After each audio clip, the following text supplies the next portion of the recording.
Hello students, ಲಾ ಎಕ್ಸಲೆನ್ಸ್ಗೆ ಸ್ವಾಗತ. ಇವತ್ತಿನ ಈ ಸಂಚಿಕೆಯಲ್ಲಿ ಕಳೆದ ಒಂದು ವಾರದಿಂದ ಸುದ್ದಿಯಲ್ಲಿದ್ದಂಥ ಎಲ್ಲ ಇಂಪಾರ್ಟೆಂಟ್ ಕರೆಂಟ್ ಅಫೇರ್ಸ್ಗಳನ್ನು ಪ್ರಿಲಿಮ್ಸ್ ಪರ್ಸ್ಪೆಕ್ಟಿವ್ ಅಲ್ಲಿ ಡಿಸ್ಕಸ್ ಮಾಡೋಣ. ಸಂಚಿಕೆಯನ್ನು ಶುರು ಮಾಡೋದಕ್ಕಿಂತ ಮುಂಚೆ ಒಂದು ಸೂಚನೆ ಅಂತಂದ್ರೆ, ನಿಮಗೆ ಮಂಡೇ ಅಥವಾ ಟ್ಯೂಸ್ಡೇ ಕೋವಿಡ್-19 ವಿಷಯವಾಗಿ ಇಲ್ಲಿಯವರೆಗೂ ಆಗಿರುವಂಥ ಬೆಳವಣಿಗೆಗಳ ಆಧಾರದ ಮೇಲೆ ಪ್ರಿಲಿಮ್ಸ್ ಅಲ್ಲಿ ಯಾವ ರೀತಿಯಾಗಿ ಕ್ವೆಶ್ಚನ್ ಬರಬಹುದು ಅಂತ ಒಂದು ಟಾಪಿಕ್ಸ್ಗಳನ್ನು ಟಾರ್ಗೆಟ್ ಮಾಡಿ ಒಂದು ಸಣ್ಣ ವಿಡಿಯೋವನ್ನು ಅಪ್ಲೋಡ್ ಮಾಡಲಾಗುತ್ತೆ. ಅದರ ಉಪಯೋಗವನ್ನು ಪಡೆದುಕೊಳ್ಳಿ. ಈ ವಿಡಿಯೋದಲ್ಲಿ ಈ ಕೋವಿಡ್-19 ವಿಷಯವಾಗಿ ಇರುವಂಥ RT-PCR ಟೆಸ್ಟಿಂಗ್ ಆಗಿರಬಹುದು, ಪೂಲ್ ಟೆಸ್ಟಿಂಗ್ ಆಗಿರಬಹುದು, ಮತ್ತು ಈ ಕೋವಿಡ್-19 ವಿಷಯವಾಗಿ ಫೈಟ್ ಮಾಡ್ತಾ ಇರುವಂತಹ ಆರ್ಗನೈಸೇಷನ್ಸ್ಗಳು ಆಗಿರಬಹುದು, ಮತ್ತು ನಾವು ಬಳಕೆ ಮಾಡ್ತಾ ಇರುವಂತಹ ಲಾಗಳು ಆಗಿರಬಹುದು, ಇವೆಲ್ಲವನ್ನ ಡಿಸ್ಕಸ್ ಮಾಡಲಾಗಿದೆ ಪ್ರಿಲಿಮ್ಸ್ ಪರ್ಸ್ಪೆಕ್ಟಿವ್ ಅಲ್ಲಿ. ಸೊ ಈ ವಿಡಿಯೋದ ಉಪಯೋಗವನ್ನ ಪಡೆದುಕೊಳ್ಳಿ. ಈ ವಾರ ಎಕಾನಮಿ ಸೆಕ್ಷನ್ ಅಡಿಯಲ್ಲಿ ಹಲವಾರು ಇಂಪಾರ್ಟೆಂಟ್ ಟರ್ಮ್ಸ್ಗಳು ಸುದ್ದಿಯಲ್ಲಿದ್ವು. ಸೊ ಮೊದಲಿಗೆ ಎಕಾನಮಿ ಸೆಕ್ಷನ್ ಅನ್ನೇ ನೋಡೋಣ. ಮೊದಲನೇ ಟರ್ಮ್ ಬಂದು ಹೆಲಿಕಾಪ್ಟರ್ ಮನಿ. ತೆಲಂಗಾಣ ಚೀಫ್ ಮಿನಿಸ್ಟರ್ ಹೇಳ್ತಾರೆ, ಈ ಕೋವಿಡ್-19 ಔಟ್ಬ್ರೇಕ್ ಇಂದ ಮತ್ತು ಲಾಕ್ಡೌನ್ ಇಂದ ಆಗಿರುವಂತಹ ಎಕನಾಮಿಕ್ ಕ್ರೈಸಿಸ್ ಇಂದ ನಮ್ಮ ಎಕಾನಮಿಯನ್ನು ಹೊರ ತರಬೇಕು ಅಂತಂದ್ರೆ RBI ಸೆಂಟ್ರಲ್ ಬ್ಯಾಂಕು ಹೆಲಿಕಾಪ್ಟರ್ ಮನಿಯನ್ನ ತರಬೇಕು ಅಂತ. ಸೊ ಎಕ್ಸಾಮ್ ಪರ್ಸ್ಪೆಕ್ಟಿವ್ ಅಲ್ಲಿ ಈ ಹೆಲಿಕಾಪ್ಟರ್ ಮನಿ ಅಂದ್ರೆ ಏನು ಅಂತ ನಾವು ಅರ್ಥ ಮಾಡ್ಕೊಳ್ಬೇಕು. ಮೊದಲಿಗೆ ಒಂದು ಎಕಾನಮಿಯಲ್ಲಿ ಕ್ರೈಸಿಸ್ ಇದೆ ಅಂತ ಅನ್ಕೊಳ್ಳೋಣ, ಅಥವಾ ಅಲ್ಲಿರುವಂತಹ ಗವರ್ನಮೆಂಟ್ ಹೆಚ್ಚಿನದಾಗಿ ಖರ್ಚು ಮಾಡಬೇಕು ಅಂತ ಮುಂದೆ ಬಂದಿದೆ ಅಂತ ಅನ್ಕೊಳ್ಳೋಣ. ಇಂಥ ಸಂದರ್ಭದಲ್ಲಿ ಬೇಕಾಗಿರುವಂತಹ ರಿಸೋರ್ಸಸ್ಗೋಸ್ಕರ ಸೆಂಟ್ರಲ್ ಬ್ಯಾಂಕ್ ಇಂದ ಒಂದಷ್ಟು ಹಣವನ್ನ ಪ್ರಿಂಟ್ ಮಾಡಿಸಿ ಗವರ್ನಮೆಂಟ್ ಈ ರಿಸೋರ್ಸಸ್ ಅನ್ನ ತಗೊಂಡು ಜನತೆಯ ಕೈಗೆ ಕೊಟ್ಟಿದೆ ಆದ್ರೆ ಈ ಒಂದು ಹಣವನ್ನ ನಾವು ಹೆಲಿಕಾಪ್ಟರ್ ಮನಿ ಅಂತ ಕರಿತೀವಿ. ನಾರ್ಮಲ್ ಟೈಮ್ ಅಲ್ಲಿ ಏನಾಗುತ್ತೆ, ಈಗ ಗವರ್ನಮೆಂಟ್ ಏನಾದ್ರೂ ಹೆಚ್ಚಿನದಾಗಿ ಖರ್ಚು ಮಾಡಬೇಕು ಅಂತಂದ್ರೆ ಸೆಂಟ್ರಲ್ ಬ್ಯಾಂಕಿಗೆ ಹೇಳುತ್ತೆ, ನೀವು ಮಾರ್ಕೆಟ್ ಇಂದ ಒಂದಷ್ಟು ಸಾಲವನ್ನು ತೆಗೆದುಕೊಂಡು ನಮಗೆ ಕೊಡಿ ಅಂತ. ಇದಕ್ಕೋಸ್ಕರ ಸೆಂಟ್ರಲ್ ಬ್ಯಾಂಕ್ ಏನ್ ಮಾಡುತ್ತೆ ಅಂದ್ರೆ, ಈಗ ಫಾರ್ ಎಕ್ಸಾಂಪಲ್ ಇಂಡಿಯಾದಲ್ಲಿ RBI ಏನ್ ಮಾಡುತ್ತೆ, ಗವರ್ನಮೆಂಟ್ ಸೆಕ್ಯೂರಿಟೀಸ್ ಗಳನ್ನ ರಿಲೀಸ್ ಮಾಡುತ್ತೆ ಮಾರ್ಕೆಟ್ಗೆ. ಈ G-Secs ಗಳನ್ನ ನಾವು ಖರೀದಿ ಮಾಡ್ತೀವಿ ಅಂದ್ರೆ ಅರ್ಥ ನಮ್ಮಲ್ಲಿರುವಂತಹ ಹಣವನ್ನ ಗವರ್ನಮೆಂಟ್ಗೆ ಸಾಲದ ರೂಪದಲ್ಲಿ ಕೊಟ್ಟಿದ್ದೀವಿ. ಈ ಸಾಲವನ್ನ ಗವರ್ನಮೆಂಟ್ ಜನತೆಗೆ ಹಂಚುತ್ತೆ. ಇದು ನಾರ್ಮಲ್ ಪ್ರೋಸೆಸ್. ಇಲ್ಲಿ ನೀವು ಅಬ್ಸರ್ವ್ ಮಾಡಿದ್ರೆ ಗವರ್ನಮೆಂಟಿನ ಸಾಲದ ಬರ್ಡನ್ ಜಾಸ್ತಿ ಆಗ್ತಾ ಇದೆ. ಆದರೆ ಹೆಲಿಕಾಪ್ಟರ್ ಮನಿಯಲ್ಲಿ ಹಣವನ್ನ ಪ್ರಿಂಟ್ ಮಾಡೋದ್ರಿಂದ ಗವರ್ನಮೆಂಟಿನ ಸಾಲದ ಹೊರೆ ಜಾಸ್ತಿ ಆಗೋದಿಲ್ಲ. ಇದು ಫ್ರೀ ಆಫ್ ಕಾಸ್ಟ್ ಬಂದಿರುವಂತಹ ಹಣದ ರೂಪದಲ್ಲಿ ಇರುತ್ತೆ. ಮೊದಲನೇ ಪಾಯಿಂಟ್, ಗವರ್ನಮೆಂಟಿನ ಲಯಬಿಲಿಟಿ ಜಾಸ್ತಿ ಆಗಲ್ಲ ಈ ಹೆಲಿಕಾಪ್ಟರ್ ಮನಿಯ ಸಂದರ್ಭದಲ್ಲಿ. ಎರಡನೇ ಪಾಯಿಂಟ್, ಒಂದು ಎಕಾನಮಿಯನ್ನ ರಿವೈವ್ ಮಾಡಬೇಕು ಅಂತಂದ್ರೆ ಯೂಶಲಿ ಸೆಂಟ್ರಲ್ ಬ್ಯಾಂಕ್ಗಳು ಏನ್ ಮಾಡ್ತವೆ, ಬಡ್ಡಿಯ ದರವನ್ನ ಕಡಿಮೆ ಮಾಡ್ತವೆ. ಫಾರ್ ಎಕ್ಸಾಂಪಲ್ ರೆಪೋ ರೇಟ್ ಅನ್ನ ಕಡಿಮೆ ಮಾಡೋದು. ಇದರಿಂದ ಕಮರ್ಷಿಯಲ್ ಬ್ಯಾಂಕ್ಗಳು ಪೀಪಲ್ಗೆ ಕೊಡುವಂತ ಸಾಲ ಏನಿದೆ ಇವುಗಳ ಮೇಲೆ ಬಡ್ಡಿಯ ದರವನ್ನ ಕಡಿಮೆ ಮಾಡ್ತವೆ. ಇದರಿಂದ ಜನತೆ ಹೆಚ್ಚು ಹೆಚ್ಚು ಲೋನ್ಸ್ ಗಳನ್ನ ತಗೊಳ್ತಾರೆ. ಇದರಿಂದ ಒಂದು ಡಿಮ್ಯಾಂಡ್ ಜಾಸ್ತಿ ಆಗುತ್ತೆ, ಇನ್ನೊಂದು ಇನ್ವೆಸ್ಟ್ಮೆಂಟ್ ಜಾಸ್ತಿ ಆಗುತ್ತೆ. ಒಟ್ಟಾರೆಯಾಗಿ ಎಕಾನಮಿ ರಿವೈವ್ ಆಗುತ್ತೆ. ಇದು ಒಂದು ದಾರಿ. ಆದರೆ ಇಲ್ಲಿ ನೀವು ಅಬ್ಸರ್ವ್ ಮಾಡಿದ್ರೆ ಜನತೆ ಸಾಲವನ್ನ ತಗೊಳ್ತಾ ಇದ್ದಾರೆ, ಅಂದ್ರೆ ಜನತೆಯ ಮೇಲೆ ಸಾಲದ ಹೊರೆ ಜಾಸ್ತಿ ಆಗುತ್ತೆ. ಎಗೇನ್ ನಾವು ಹೆಲಿಕಾಪ್ಟರ್ ಮನಿಗೆ ಬಂದಿದೆ ಆದ್ರೆ ಹೆಲಿಕಾಪ್ಟರ್ ಮನಿಯಲ್ಲಿ ಇಲ್ಲಿ ಗವರ್ನಮೆಂಟ್ ಡೈರೆಕ್ಟ್ ಬೆನಿಫಿಟ್ ಟ್ರಾನ್ಸ್ಫರಿನ ಮುಖಾಂತರವಾಗಿ ಜನತೆಗೆ ಹಣವನ್ನ ಕೊಡ್ತಾ ಇರೋದ್ರಿಂದ ಜನತೆಯ ಸಾಲದ ಬರ್ಡನ್ ಕೂಡ ಜಾಸ್ತಿ ಆಗೋದಿಲ್ಲ. ಅಂದ್ರೆ ಒಂದು ಕಡೆ ಗವರ್ನಮೆಂಟ್ಗೂ ಸಾಲದ ಹೊರೆ ಜಾಸ್ತಿ ಆಗಲ್ಲ, ಇನ್ನೊಂದು ಕಡೆ ಜನತೆಗೂ ಸಾಲದ ಹೊರೆ ಜಾಸ್ತಿ ಆಗಲ್ಲ. ಒಟ್ಟಾರೆಯಾಗಿ ಸೆಂಟ್ರಲ್ ಬ್ಯಾಂಕು ಹಣವನ್ನ ಪ್ರಿಂಟ್ ಮಾಡಿ ಗವರ್ನಮೆಂಟ್ಗೆ ಕೊಡುತ್ತೆ, ಗವರ್ನಮೆಂಟ್ ಈ ಹಣವನ್ನ ಜನತೆಗೆ ಹಂಚುತ್ತೆ. ಆದ್ದರಿಂದನೇ ಈ ಹಣವನ್ನ ಹೆಲಿಕಾಪ್ಟರ್ ಮನಿ ಅಂತ ಕರೀತಾರೆ. ಅದನ್ನೇ ಈ ಚಿತ್ರದಲ್ಲಿ ನೀವು ಅಬ್ಸರ್ವ್ ಮಾಡಬಹುದು. ಸೆಂಟ್ರಲ್ ಬ್ಯಾಂಕು ಹಣವನ್ನ ಪ್ರಿಂಟ್ ಮಾಡಿ ಗವರ್ನಮೆಂಟ್ಗೆ ಕೊಡ್ತಾ ಇದೆ. ಇಲ್ಲಿ ಗವರ್ನಮೆಂಟ್ ಹೆಲಿಕಾಪ್ಟರ್ ರೂಪದಲ್ಲಿ ಕೆಲಸವನ್ನ ಮಾಡಿ ಈ ಹಣವನ್ನ ಜನತೆಗೆ ಹಂಚ್ತಾ ಇದೆ. ಇದರಿಂದ ಗವರ್ನಮೆಂಟ್ಗೂ ಸಾಲದ ಹೊರೆ ಜಾಸ್ತಿ ಆಗಲ್ಲ, ಜನತೆಗೂ ಸಾಲದ ಹೊರೆ ಜಾಸ್ತಿ ಆಗಲ್ಲ. ಒಟ್ಟಾರೆಯಾಗಿ ನಮ್ಮ ಎಕಾನಮಿಗೆ ಒಂದಷ್ಟು ಲಿಕ್ವಿಡಿಟಿಯನ್ನ ಪಂಪ್ ಮಾಡ್ದಂಗೆ ಆಯ್ತು. ಇದರಿಂದ ಎಕಾನಮಿಯಲ್ಲಿ ಡಿಮ್ಯಾಂಡ್ ಜಾಸ್ತಿ ಆಗುತ್ತೆ ಅಥವಾ ಇನ್ವೆಸ್ಟ್ಮೆಂಟ್ ಜಾಸ್ತಿ ಆಗುತ್ತೆ. ಇದು ಆಗದೆಯೂ ಇರಬಹುದು. ಯಾಕೆ ಅಂತಂದ್ರೆ ಜನತೆ ಈಗ ಬಂದಿರುವಂತಹ ಈ ಹಣವನ್ನ ಖರ್ಚು ಮಾಡದೆ ಸೇವಿಂಗ್ಸ್ ರೂಪದಲ್ಲಿ ಎತ್ತಿಡಬಹುದು. ಸೊ ಇದು ಒಂದು ಎಕ್ಸೆಪ್ಷನ್ ಇದೆ. ಆದರೆ ಜನರಲಿ ಅಸಂಪ್ಷನ್ ಏನು ಅಂತಂದ್ರೆ ಜನತೆ ಡಿಮ್ಯಾಂಡ್ ಅನ್ನ ಜಾಸ್ತಿ ಮಾಡ್ತಾರೆ, ಎಕಾನಮಿಯಲ್ಲಿ ಇನ್ಫ್ಲೇಷನ್ ಜಾಸ್ತಿ ಆಗಬಹುದು, ಇನ್ವೆಸ್ಟ್ಮೆಂಟ್ ಜಾಸ್ತಿ ಆಗಬಹುದು. ಇದು ನಮಗೆ ಅಸಂಪ್ಷನ್ ಹೆಲಿಕಾಪ್ಟರ್ ಮನಿಯನ್ನ ಎಕಾನಮಿಗೆ ಪಂಪ್ ಮಾಡಿದ್ದಾದ್ರೆ. ಇಷ್ಟು ಬೇಸಿಕ್ ಅಂಡರ್ಸ್ಟ್ಯಾಂಡಿಂಗ್ ಇದ್ರೆ ಸಾಕಾಗುತ್ತೆ. ಎಕ್ಸಾಮ್ ಅಲ್ಲಿ ಹೆಲಿಕಾಪ್ಟರ್ ಮನಿ ಅನ್ನುವಂತ ಒಂದು ಟರ್ಮ್ ಅನ್ನೇ ಕೊಟ್ಟು ಇದರಿಂದ ಆಗುವಂತ ಇಂಪ್ಯಾಕ್ಟ್ ಅನ್ನ ಕ್ವೆಶ್ಚನ್ ಆಗಿ ಕೇಳಬಹುದು. ನಂತರ ಇದೇ ವಾರ ಇಂಡಿಯಾ USA ಜೊತೆಗೆ ಡಾಲರ್ ಸ್ವಾಪ್ ಲೈನ್ ಅನ್ನ ತರಲಿಕ್ಕೋಸ್ಕರ ಮಾತುಕತೆಯನ್ನ ಶುರು ಮಾಡಿದೆ. ಇದರ ಹಿನ್ನೆಲೆಯಲ್ಲಿ ಡಾಲರ್ ಸ್ವಾಪ್ ಲೈನ್ ಅಥವಾ ಇನ್ ಜನರಲ್ ಆಗಿ ಕರೆನ್ಸಿ ಸ್ವಾಪ್ ಲೈನ್ ಅಂದ್ರೆ ಏನು ಅಂತ ಅರ್ಥ ಮಾಡ್ಕೊಳ್ಬೇಕು. ಇದು ಕೂಡ ಪ್ರಿಲಿಮ್ಸ್ ಪರ್ಸ್ಪೆಕ್ಟಿವ್ ಅಲ್ಲಿ ಒಂದು ಕಾನ್ಸೆಪ್ಟ್ ರೂಪದಲ್ಲಿ ಅರ್ಥ ಮಾಡ್ಕೊಂಡ್ರೆ ಸಾಕಾಗುತ್ತೆ. ಕರೆನ್ಸಿ ಸ್ವಾಪ್ ಅಂತಂದ್ರೆ ಸಿಂಪಲ್ ಟರ್ಮ್ಸ್ ಅಲ್ಲಿ ಒಂದು ದೇಶ ಇನ್ನೊಂದು ದೇಶದ ಜೊತೆಗೆ ಆ ದೇಶದ ಕರೆನ್ಸಿಯನ್ನ ತೆಗೆದುಕೊಂಡು ತನ್ನ ಲೋಕಲ್ ಕರೆನ್ಸಿಯನ್ನ ಕೊಡೋದು, ಅಥವಾ ಆ ದೇಶದಿಂದ ಡಾಲರ್ ಅನ್ನ ಅಥವಾ ಯಾವುದೋ ಒಂದು ಕರೆನ್ಸಿಯನ್ನ ತೆಗೆದುಕೊಂಡು ತನ್ನ ಲೋಕಲ್ ಕರೆನ್ಸಿಯನ್ನ ಕೊಡೋದು. ಈ ರೀತಿಯಾಗಿ ಶಾರ್ಟ್ ಟರ್ಮ್ ಅಲ್ಲಿ ಇರುವಂತ ಕರೆನ್ಸಿ ಮಿಸ್ ಮ್ಯಾಚ್ ಅನ್ನ ಮ್ಯಾನೇಜ್ ಮಾಡೋದು, ಇದನ್ನ ನಾವು ಕರೆನ್ಸಿ ಸ್ವಾಪ್ ಅಂತ ಕರಿತೀವಿ. ಬೆಸ್ಟ್ ಎಕ್ಸಾಂಪಲ್ ಅಂತಂದ್ರೆ ಇಂಡಿಯಾ ಮತ್ತು ಶ್ರೀಲಂಕಾದ ನಡುವೆ ಒಂದು ಕರೆನ್ಸಿ ಸ್ವಾಪ್ ಅಗ್ರಿಮೆಂಟ್ ಇದೆ. ಇದರ ಮುಖಾಂತರವಾಗಿ ಶ್ರೀಲಂಕಾ ತನ್ನ ಲೋಕಲ್ ಶ್ರೀಲಂಕನ್ ರೂಪಿಯನ್ನ ಇಂಡಿಯಾಕ್ಕೆ ಕೊಡುತ್ತೆ. ಇದರ ಬದಲಿಗೆ ಇಂಡಿಯಾ ತನ್ನ ಕಡೆಯಿಂದ ಇಂಡಿಯನ್ ರೂಪಿಯನ್ನ ಇಲ್ಲವಾ ಶ್ರೀಲಂಕಾ ಕೇಳಿದ್ದೆ ಆದ್ರೆ ಡಾಲರ್ ಅನ್ನ ಶ್ರೀಲಂಕಾಕ್ಕೆ ಕೊಡುತ್ತೆ. ಇದರಿಂದ ಶ್ರೀಲಂಕಾಕ್ಕೆ ತನ್ನ ವಾಣಿಜ್ಯ ವ್ಯಾಪಾರದ ಸಂದರ್ಭದಲ್ಲಿ ಆಗುವಂತ ಡಾಲರ್ ಡೆಫಿಸಿಟ್ ಏನಿದೆ ಇದನ್ನ ಫುಲ್ಫಿಲ್ ಮಾಡ್ಕೊಳ್ಳಿಕ್ಕೆ ಆಗುತ್ತೆ. ಸೊ ಒಟ್ಟಾರೆಯಾಗಿ ಒಂದು ದೇಶ ಇನ್ನೊಂದು ದೇಶದ ಜೊತೆಗೆ ತನ್ನ ಲೋಕಲ್ ಕರೆನ್ಸಿಯನ್ನ ಎಕ್ಸ್ಚೇಂಜ್ ಮಾಡ್ಕೊಳ್ಳುವಂತ ಒಂದು ಅಗ್ರಿಮೆಂಟ್ ಅನ್ನೇ ಕರೆನ್ಸಿ ಸ್ವಾಪ್ ಅಂತ ಕರಿತೀವಿ. ಇಲ್ಲಿ ಶ್ರೀಲಂಕಾಕ್ಕೆ ನಾವು ರುಪಿಯನ್ನ ಮಾತ್ರನೇ ಅಲ್ಲ, ಡಾಲರ್ ಅನ್ನ ಅಥವಾ ಇಂಟರ್ನ್ಯಾಷನಲಿ ಅಕ್ಸೆಪ್ಟ್ ಆಗಿರುವಂತ ಯಾವ ಕರೆನ್ಸಿಯನ್ನಾದ್ರೂ ಕೊಡ್ತೀನಿ ಅಂತ ಹೇಳಿದೆ. ಅದೇ ರೀತಿಯಾಗಿ ಇಂಡಿಯಾ ಜಪಾನಿನ ಜೊತೆಗೆ ಕೂಡ ಒಂದು ಕರೆನ್ಸಿ ಸ್ವಾಪ್ ಅಗ್ರಿಮೆಂಟ್ ಅನ್ನ ಹೊಂದಿದೆ. ಇದರ ಮುಖಾಂತರವಾಗಿ ಇಂಡಿಯಾ ತನ್ನ ಲೋಕಲ್ ಕರೆನ್ಸಿಯನ್ನ ಜಪಾನ್ಗೆ ಕೊಟ್ಟು ಅರೌಂಡ್ $75 ಬಿಲಿಯನ್ ಅಷ್ಟು ಡಾಲರ್ ಅನ್ನ ತೆಗೆದುಕೊಳ್ಳಬಹುದು. ಅಂದ್ರೆ ನಾವು ಲೋಕಲ್ ಕರೆನ್ಸಿಯನ್ನ ಕೊಟ್ಟು ಡಾಲರ್ ಅನ್ನ ತಗೊಳ್ತಾ ಇದೀವಿ. ಇದರಿಂದ ನಮ್ಮಲ್ಲಿ ಆಗುವಂತ ಶಾರ್ಟ್ ಟರ್ಮ್ ಫೋರೆಕ್ಸ್ ಅಲ್ಲಿ ಆಗುವಂತ ತೊಂದರೆಗಳಿಗೆ ಸೊಲ್ಯೂಷನ್ ಅನ್ನ ಕೊಟ್ಟ ಹಾಗೆ ಆಗುತ್ತೆ. ಸೊ ಒಟ್ಟಾರೆಯಾಗಿ ಸ್ಟ್ಯಾಂಡರ್ಡ್ ಡೆಫಿನೇಷನ್ ಬಂದು, ಒಂದು ದೇಶ ಇನ್ನೊಂದು ದೇಶದ ಜೊತೆಗೆ ತನ್ನ ಲೋಕಲ್ ಕರೆನ್ಸಿಯನ್ನ ಕೊಟ್ಟು ಆ ದೇಶದ ಕರೆನ್ಸಿಯನ್ನು ಅಥವಾ ಇನ್ಯಾವುದೋ ಬೇರೆ ಥರ್ಡ್ ಕರೆನ್ಸಿಯನ್ನು ತೆಗೆದುಕೊಳ್ಳೋದು. ಈ ರೀತಿಯಾಗಿ ಆಗುವಂತ ಎಕ್ಸ್ಚೇಂಜ್ ಅಥವಾ ಸ್ವಾಪ್ ಅನ್ನೇ ಕರೆನ್ಸಿ ಸ್ವಾಪ್ ಅಗ್ರಿಮೆಂಟ್ ಅಂತ ಕರಿತೀವಿ. ಇಂಡಿಯಾ ಹಲವಾರು ದೇಶಗಳ ಜೊತೆಗೆ ಈ ರೀತಿಯಾದಂತಹ ಅಗ್ರಿಮೆಂಟ್ ಅನ್ನ ಹೊಂದಿದೆ. ಈಗ ಸದ್ಯಕ್ಕೆ ಯುಎಸ್ಎ ಜೊತೆಗೆ ಡಾಲರ್ ಸ್ವಾಪ್ ಲೈನ್ ಅನ್ನ ತರಬೇಕು ಅಂತ ನೋಡ್ತಾ ಇದೆ. ಇದರ ಅರ್ಥ ಏನು? ಇಂಡಿಯಾ ತನ್ನ ರುಪಿಯನ್ನ ಯುಎಸ್ಎಗೆ ಕೊಟ್ಟು ವಾಪಸ್ಸು ಡಾಲರ್ ಅನ್ನ ತಗೊಳುತ್ತೆ. ಇದರಿಂದ ನಮ್ಮ ಫೋರೆಕ್ಸ್ ಮ್ಯಾನೇಜ್ಮೆಂಟ್ ಗೆ ಸುಲಭ ಆಗುತ್ತೆ. ಇದರಿಂದ ಇಂಡಿಯಾದಲ್ಲಿ ಇನ್ವೆಸ್ಟ್ ಮಾಡ್ಲಿಕ್ಕೆ ಅಂತ ಬರೋರ್ಗೆ ಕೂಡ ಕಾನ್ಫಿಡೆನ್ಸ್ ಜಾಸ್ತಿ ಆಗುತ್ತೆ. ಸೊ ಒಟ್ಟಾರೆಯಾಗಿ ನಮಗೆ ಕರೆನ್ಸಿ ಸ್ವಾಪ್ ಅಂದ್ರೆ ಏನು ಮತ್ತು ಈ ಕರೆನ್ಸಿ ಸ್ವಾಪ್ ಇಂದ ನಮ್ಮ ಎಕಾನಮಿಗೆ ಆಗುವಂತ ಅಡ್ವಾಂಟೇಜ್ ಏನು ಮತ್ತು ಇಂಡಿಯಾ ಯಾವ ಯಾವ ದೇಶಗಳ ಜೊತೆಗೆ ಅಂದ್ರೆ ಬರೀ ಯುಎಸ್ಎ ಜೊತೆಗೆ ಅಥವಾ ಇತರ ದೇಶಗಳ ಜೊತೆಗೂ ಕೂಡ ಈ ರೀತಿಯ ಅಗ್ರಿಮೆಂಟ್ ಅನ್ನ ಹೊಂದಿದ್ಯಾ? ಈ 3 ಕ್ವೆಶನ್ಸ್ ಗಳಿಗೆ ಆನ್ಸರ್ ಗೊತ್ತಾಗಿದ್ರೆ ಸಾಕು. ನಂತರ ಈ ವಾರ 2 ರಿಪೋರ್ಟ್ಗಳು ಸುದ್ದಿಯಲ್ಲಿದ್ವು. ಮೊದಲನೆಯದು south Asia economic focus report, ಇದನ್ನ ರಿಲೀಸ್ ಮಾಡಿರೋದು ವರ್ಲ್ಡ್ ಬ್ಯಾಂಕ್. ಎರಡನೆಯದು ವರ್ಲ್ಡ್ ಎಕನಾಮಿಕ್ ಔಟ್ಲುಕ್, ಇದನ್ನ ರಿಲೀಸ್ ಮಾಡಿರೋದು IMF. ಜಸ್ಟ್ ಈ 2 ರಿಪೋರ್ಟ್ಗಳನ್ನು ನೋಟ್ ಡೌನ್ ಮಾಡ್ಕೊಳ್ಳಿ. ಯಾರು ರಿಲೀಸ್ ಮಾಡ್ತಾರೆ ಅಂತ ನೋಟ್ ಡೌನ್ ಮಾಡ್ಕೊಂಡಿದ್ರೆ ಸಾಕಾಗುತ್ತೆ. ಈಗಾಗಲೇ ವರ್ಲ್ಡ್ ಎಕನಾಮಿಕ್ ಔಟ್ಲುಕ್ ಅನ್ನ ಪ್ರಿಲಿಮ್ಸ್ ಅಲ್ಲಿ UPSC 1 ಬಾರಿ ಕೇಳಿದೆ. ಆಗ ಕೇವಲ ಈ ವರ್ಲ್ಡ್ ಎಕನಾಮಿಕ್ ಔಟ್ಲುಕ್ ಅನ್ನುವಂತ ಹೆಸರನ್ನ ಕೊಟ್ಟು ಈ ರಿಪೋರ್ಟ್ ಅನ್ನ ಪಬ್ಲಿಷ್ ಮಾಡೋದು ಯಾರು ಅಂತ ಕೇಳಿದೆ. IMF ಅಂತ ನಮಗೆ ಗೊತ್ತಿರಬೇಕು. ನಂತರ ಎರಡನೇ report south Asian economic focus report, ಇದನ್ನ ರಿಲೀಸ್ ಮಾಡೋದು ವರ್ಲ್ಡ್ ಬ್ಯಾಂಕ್. ಇಷ್ಟು ಗೊತ್ತಿದ್ರೆ ಸಾಕು. ಅದನ್ನ ಬಿಟ್ಟು ಈ ರಿಪೋರ್ಟ್ಗಳಲ್ಲಿ ಈಗ ಸದ್ಯಕ್ಕೆ ಇರುವಂತಹ ಎಕನಾಮಿಕ್ ಸಿಚುಯೇಷನ್ಸ್ ಬಗ್ಗೆ ಮಾತಾಡಲಾಗಿದೆ. ಇದನ್ನ ನಾವು ಮೇನ್ಸ್ ಪರ್ಸ್ಪೆಕ್ಟಿವ್ ಅಲ್ಲಿ ಡಿಸ್ಕಸ್ ಮಾಡೋಣ. ನಂತರ ಇದೇ ವಾರ RBI ತನ್ನ ಕಡೆಯಿಂದ ಮಾನಿಟರಿ ಪಾಲಿಸಿ ರಿಪೋರ್ಟ್ ಅನ್ನ ರಿಲೀಸ್ ಮಾಡ್ತು. ಇದರ ಹಿನ್ನೆಲೆಯಲ್ಲಿ ಮೊದಲಿಗೆ ಮಾನಿಟರಿ ಪಾಲಿಸಿ ಅಂದ್ರೆ ಏನು ಅಂತ ಜನರಲ್ ಆಗಿ ಡಿಸ್ಕಸ್ ಮಾಡೋಣ. ನಂತರ ಈಗ ರಿಲೀಸ್ ಮಾಡಿರುವಂತಹ ಈ ರಿಪೋರ್ಟ್ ಅಲ್ಲಿರುವಂತಹ ಅಪ್ಡೇಟ್ಸ್ ಗಳನ್ನ ಡಿಸ್ಕಸ್ ಮಾಡೋಣ. ಮೊದಲಿಗೆ ಮಾನಿಟರಿ ಪಾಲಿಸಿಯ ಬಗ್ಗೆನೇ ಮಾತಾಡೋದಾದ್ರೆ, RBI ತನ್ನ ಕಡೆಯಿಂದ ನಮ್ಮ ಎಕಾನಮಿಯಲ್ಲಿರುವಂತಹ ಇನ್ಫ್ಲೇಷನ್ ಅನ್ನ ಕಂಟ್ರೋಲ್ ಮಾಡಲಿಕ್ಕೆ, ಇಂಟ್ರೆಸ್ಟ್ ರೇಟ್ಸ್ ಗಳನ್ನ ಕಂಟ್ರೋಲ್ ಮಾಡಲಿಕ್ಕೆ ಮತ್ತು ಸಪ್ಲೈ ಆಫ್ ಮನಿಯನ್ನ ಕಂಟ್ರೋಲ್ ಮಾಡಲಿಕ್ಕೆ, ಜೊತೆಗೆ ಈ ಮನಿ ಸಪ್ಲೈನ ಮುಖಾಂತರವಾಗಿ ನಮ್ಮ ಎಕಾನಮಿಯಲ್ಲಿರುವಂತಹ ಕ್ರೆಡಿಟ್ ಅವೈಲಬಿಲಿಟಿ, ಸಾಲ ಸೌಲಭ್ಯಗಳ ಅವೈಲಬಿಲಿಟಿಯನ್ನ ಕಂಟ್ರೋಲ್ ಗೋಸ್ಕರ ಬಳಕೆ ಮಾಡಿಕೊಳ್ಳುವಂತ ಒಂದು ಪಾಲಿಸಿ, ಇದನ್ನೇ ನಾವು ಮಾನಿಟರಿ ಪಾಲಿಸಿ ಅಂತ ಕರಿತೀವಿ. ಈ ರೀತಿಯಾದಂತಹ ಮಾನಿಟರಿ ಪಾಲಿಸಿಯನ್ನ ಪ್ರತಿಯೊಂದು ದೇಶದ ಪ್ರತಿಯೊಂದು ಎಕಾನಮಿಯ ಸೆಂಟ್ರಲ್ ಬ್ಯಾಂಕ್ ಹೊಂದಿರ್ತವೆ. ಅದೇ ರೀತಿಯಾಗಿ ಇಂಡಿಯಾದಲ್ಲಿ ಸೆಂಟ್ರಲ್ ಬ್ಯಾಂಕ್ ಆಗಿರುವಂತಹ RBI ತನ್ನದೇ ಆದಂತಹ ಮಾನಿಟರಿ ಪಾಲಿಸಿ ರಿಪೋರ್ಟ್ ಅನ್ನ ಆಗಾಗ್ಗೆ ತಗೊಂಡು ಬರುತ್ತೆ. ಈ ರಿಪೋರ್ಟ್ ಅಲ್ಲಿ ನಮ್ಮ ಎಕಾನಮಿಯಲ್ಲಿರುವಂತಹ ಎಲ್ಲ ಅಂಶಗಳನ್ನ ಕಂಟ್ರೋಲ್ ಮಾಡ್ಲಿಕ್ಕೋಸ್ಕರ ತನ್ನದೇ ಆದಂತಹ ಸಾಧನಗಳನ್ನ ಬಳಕೆ ಮಾಡಿಕೊಳ್ಳುತ್ತೆ. ಫಾರ್ ಎಕ್ಸಾಂಪಲ್, ರೆಪೋ ರೇಟ್ ಆಗಿರಬಹುದು, ರಿವರ್ಸ್ ರೆಪೋ ರೇಟ್ ಆಗಿರಬಹುದು, ಬ್ಯಾಂಕ್ ರೇಟ್ ಆಗಿರಬಹುದು, ಕ್ಯಾಶ್ ರಿಸರ್ವ್ ರೇಷಿಯೋ ಆಗಿರಬಹುದು.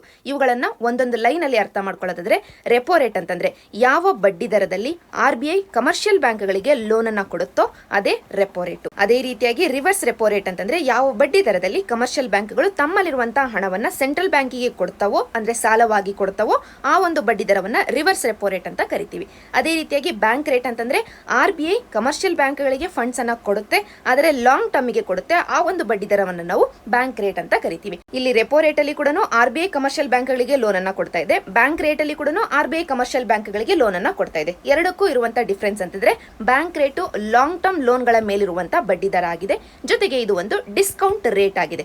ಡಿಸ್ಕೌಂಟೆಡ್ ರೇಟ್ ಅಂತಂದ್ರೆ ಯೂಶಲಿ ಬ್ಯಾಂಕ್ ರೇಟ್ ಅಡಿಯಲ್ಲಿ ಏನಾಗುತ್ತೆ ಅಂತಂದ್ರೆ, ಕಮರ್ಷಿಯಲ್ ಬ್ಯಾಂಕ್ಗಳು RBI ಹತ್ತಿರ ಒಂದಷ್ಟು ಕಮರ್ಷಿಯಲ್ ಪೇಪರ್ಸ್ ಗಳನ್ನ ಅಡ ಇಡ್ತವೆ. ಈ ಕಮರ್ಷಿಯಲ್ ಪೇಪರ್ ಗಳಿಗೆ ಫಾರ್ ಎಕ್ಸಾಂಪಲ್ ಒಂದು ಕಮರ್ಷಿಯಲ್ ಪೇಪರಿನ ವ್ಯಾಲ್ಯೂ ₹100 ಇದ್ದಿದ್ದಾದ್ರೆ RBI ಈ ₹100 ಬದಲಾಗಿ 95 ರೂಪೀಸ್ ಅನ್ನ ಕಮರ್ಷಿಯಲ್ ಬ್ಯಾಂಕಿಗೆ ಕೊಡುತ್ತೆ. ಉಳಿದಿರುವಂತಹ ₹5 ಬಡ್ಡಿಯ ರೂಪದಲ್ಲಿ ತನ್ನಲ್ಲಿಯೇ ಇಟ್ಕೊಳ್ಳುತ್ತೆ. ಇದನ್ನೇ ನಾವು ಡಿಸ್ಕೌಂಟೆಡ್ ರೇಟ್ ಅಂತ ಕರಿತೀವಿ.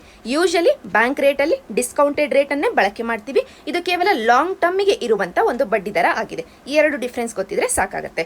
ನಂತರ ಕ್ಯಾಶ್ ರಿಸರ್ವ್ ರೇಷಿಯೋ, ಈ ರೇಷಿಯೋ ಏನ್ ಹೇಳುತ್ತೆ ಅಂತಂದ್ರೆ, ಕಮರ್ಷಿಯಲ್ ಬ್ಯಾಂಕ್ಗಳು ತಮ್ಮಲ್ಲಿರುವಂತಹ ಡೆಪಾಸಿಟ್ಸ್ ಗೆ ಅಕಾರ್ಡಿಂಗ್ಲಿ ಒಂದಷ್ಟು ಕ್ಯಾಶ್ ಅನ್ನ ಮೇಂಟೈನ್ ಮಾಡಬೇಕು. ತಮ್ಮಲ್ಲಾದ್ರೂ ಇಟ್ಕೊಳ್ಬಹುದು ಅಥವಾ ಈ ಕ್ಯಾಶ್ ಅನ್ನ RBI ಹತ್ತಿರವಾದ್ರೂ ಇಡಬಹುದು. ಆದರೆ ಈ ಕ್ಯಾಶ್ಗೆ ಯಾವುದೇ ಇಂಟ್ರೆಸ್ಟ್ ಸಿಗೋದಿಲ್ಲ ಮತ್ತು ಇದನ್ನ ಎಲ್ಲಿಯೂ ಇನ್ವೆಸ್ಟ್ ಮಾಡುವ ಹಾಗಿಲ್ಲ. ಕೇವಲ ಎಮರ್ಜೆನ್ಸಿ ಸಿಚುಯೇಷನ್ಗಳಿಗೆ ಅಂತ ಈ ಒಂದು ಕ್ಯಾಶ್ ಅನ್ನ ಮೇಂಟೈನ್ ಮಾಡ್ತಾ ಇರಬೇಕು. ಇದನ್ನೇ ಕ್ಯಾಶ್ ರಿಸರ್ವ್ ರೇಷಿಯೋ ಅಂತ ಕರಿತೀವಿ. ಈಗ ಇವೆಲ್ಲವನ್ನ ಬಳಕೆ ಮಾಡಿಕೊಂಡು ಇಲ್ಲಿ ಕೊಟ್ಟಿರುವಂತಹ ಅಂಶಗಳನ್ನ ಇನ್ಫ್ಲೇಷನ್, ಇಂಟ್ರೆಸ್ಟ್ ರೇಟ್ಗಳು, supply of money, credit availability ಇದನ್ನ ಕಂಟ್ರೋಲ್ ಮಾಡಲಿಕ್ಕೆ ಟ್ರೈ ಮಾಡುತ್ತೆ RBI. ಈ ಎಲ್ಲದರ ಡೀಟೇಲ್ಸ್ ಅನ್ನ RBI ಹೇಳೋದೇ ಮಾನಿಟರಿ ಪಾಲಿಸಿ ರಿಪೋರ್ಟ್. ಈಗ ಈ ಮಾನಿಟರಿ ಪಾಲಿಸಿ ರಿಪೋರ್ಟ್ ಈಗ ಸದ್ಯಕ್ಕೆ ರಿಲೀಸ್ ಆಗಿರೋದ್ರ ಬಗ್ಗೆ ನಾವು ಡಿಸ್ಕಸ್ ಮಾಡಬೇಕಾಗಿದೆ. ಈ ಒಂದು ರಿಪೋರ್ಟ್ ಅಲ್ಲಿ RBI ಹೇಳೋದು ಅಂತಂದ್ರೆ ಮೊದಲಿಗೆ ರೆಪೋ ರೇಟ್ ಅನ್ನ 75 ಬೇಸಿಸ್ ಪಾಯಿಂಟ್ ಅಷ್ಟು ಕಡಿಮೆ ಮಾಡ್ತಿದೀವಿ ಅಂತ.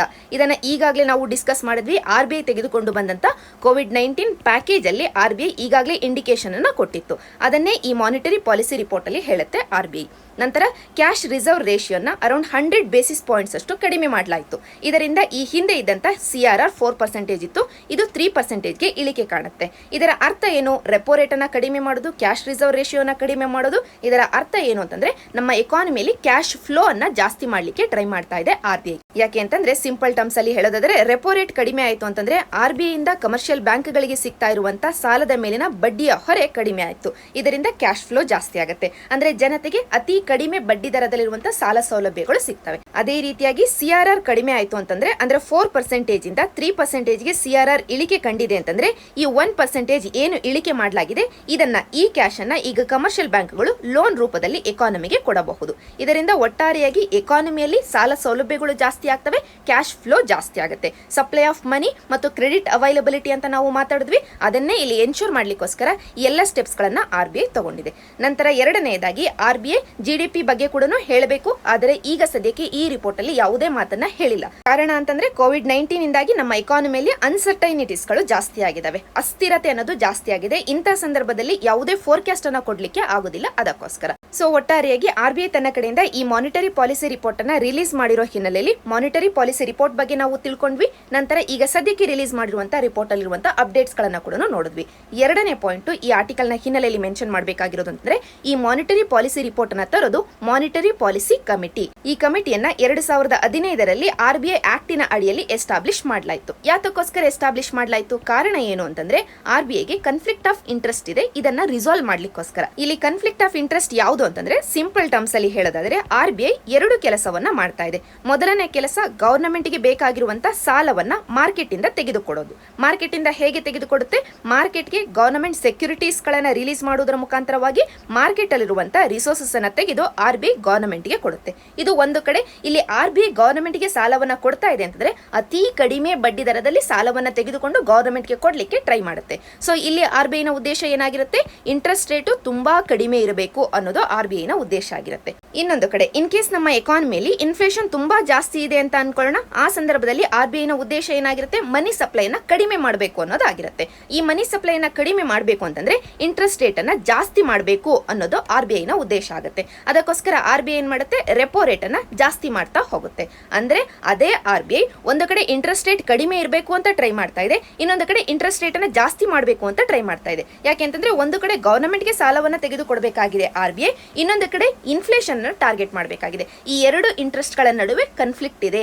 ಅದಕ್ಕೋಸ್ಕರನೇ ಈ ಕಾನ್ಫ್ಲಿಕ್ಟ್ ಅನ್ನ ರಿಸಾಲ್ವ್ ಮಾಡ್ಲಿಕ್ಕೋಸ್ಕರ ಸೆಪರೇಟ್ ಒಂದು ಕಮಿಟಿಯನ್ನ ತರಲಾಯಿತು, ಅದೇ ಮಾನಿಟರಿ ಪಾಲಿಸಿ ಕಮಿಟಿ. ಇದನ್ನ RBI ಆಕ್ಟಿನ ಅಡಿಯಲ್ಲಿ ತರಲಾಯಿತು. ಇದರಲ್ಲಿ ಇರುವಂತ ಮೆಂಬರ್ಸ್ ಗಳು ಯಾರ್ಯಾರು ಅಂತಂದ್ರೆ 3 ಜನ ಮೆಂಬರ್ಸ್ RBI ಕಡೆಯಿಂದ ಇರ್ತಾರೆ, 3 ಜನ ಮೆಂಬರ್ಸ್ ಗವರ್ನಮೆಂಟ್ ಕಡೆಯಿಂದ ಇರ್ತಾರೆ.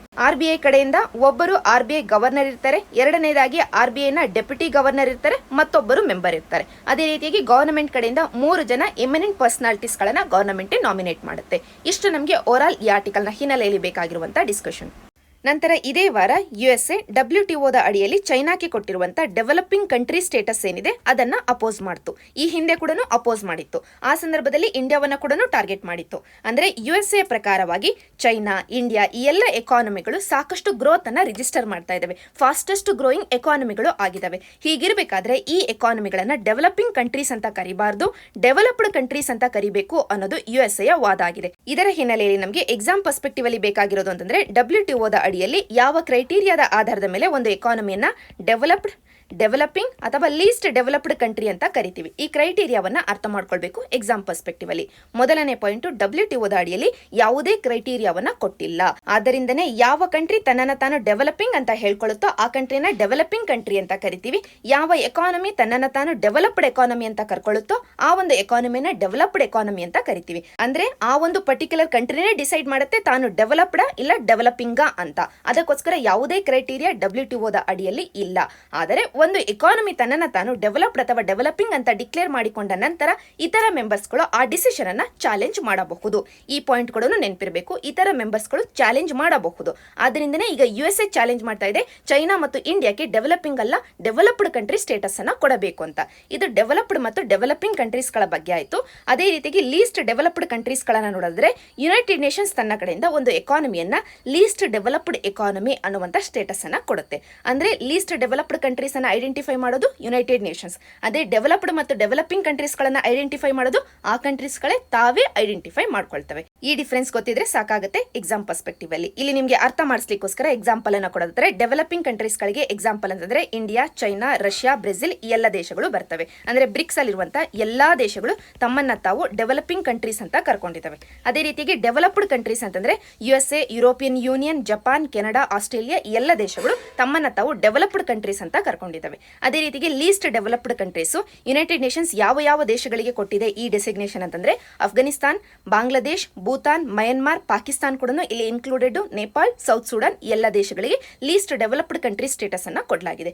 ನಂತರ ಲಾಸ್ಟ್ 2 ವೀಕ್ಸ್ ನಾವು COVID-19 ಡ್ರಗ್ಸ್ ಗಳ ಬಗ್ಗೆ ಮಾತಾಡ್ತಾ ಇರಬೇಕಾದ್ರೆ ಹೈಡ್ರಾಕ್ಸಿ ಕ್ಲೋರೋಕ್ವೈನ್ ಬಗ್ಗೆ ಡಿಸ್ಕಸ್ ಮಾಡಿದ್ವಿ. ಇದನ್ನ ಇಂಡಿಯಾದಲ್ಲಿ ಸಾಕಷ್ಟು ಪ್ರೊಡ್ಯೂಸ್ ಮಾಡಲಾಗ್ತಾ ಇದೆ ಅಂತ ನೋಡಿದ್ವಿ. ಮೆಜಾರಿಟಿ ಪ್ರೊಡಕ್ಷನ್ ಆಗ್ತಾ ಇರೋದು ಪ್ರೈವೇಟ್ ಸೆಕ್ಟರ್ ಅಲ್ಲಿ. ಪ್ರೈವೇಟ್ ಸೆಕ್ಟರ್ ಅನ್ನ ಬಿಟ್ಟು ಗವರ್ನಮೆಂಟ್ ಅಲ್ಲಿ ಎಲ್ಲಾದ್ರೂ ಪ್ರೊಡಕ್ಷನ್ ಆಗ್ತಾ ಇದೆಯಾ? ಹೌದು, ಒಂದೇ ಒಂದು PSU ನಲ್ಲಿ ಈ ಹೈಡ್ರಾಕ್ಸಿ ಕ್ಲೋರೋಕ್ವೈನ್ ಅನ್ನ ಪ್ರೊಡ್ಯೂಸ್ ಮಾಡ್ತಾ ಇದೀವಿ. ಆ ಒಂದು PSU ನ ಬಗ್ಗೆ ಈ ಆರ್ಟಿಕಲ್ ನ ಹಿನ್ನೆಲೆಯಲ್ಲಿ ನಾವೀಗ ಡಿಸ್ಕಸ್ ಮಾಡಬೇಕಾಗಿದೆ. ಆ PSU ಯಾವುದು ಅಂತಂದ್ರೆ the Bengal chemicals and pharmaceuticals limited ಅಂತ. ಇದು ಕೋಲ್ಕತ್ತಾದಲ್ಲಿರುವಂತಹ ಒಂದು PSU ಆಗಿದೆ.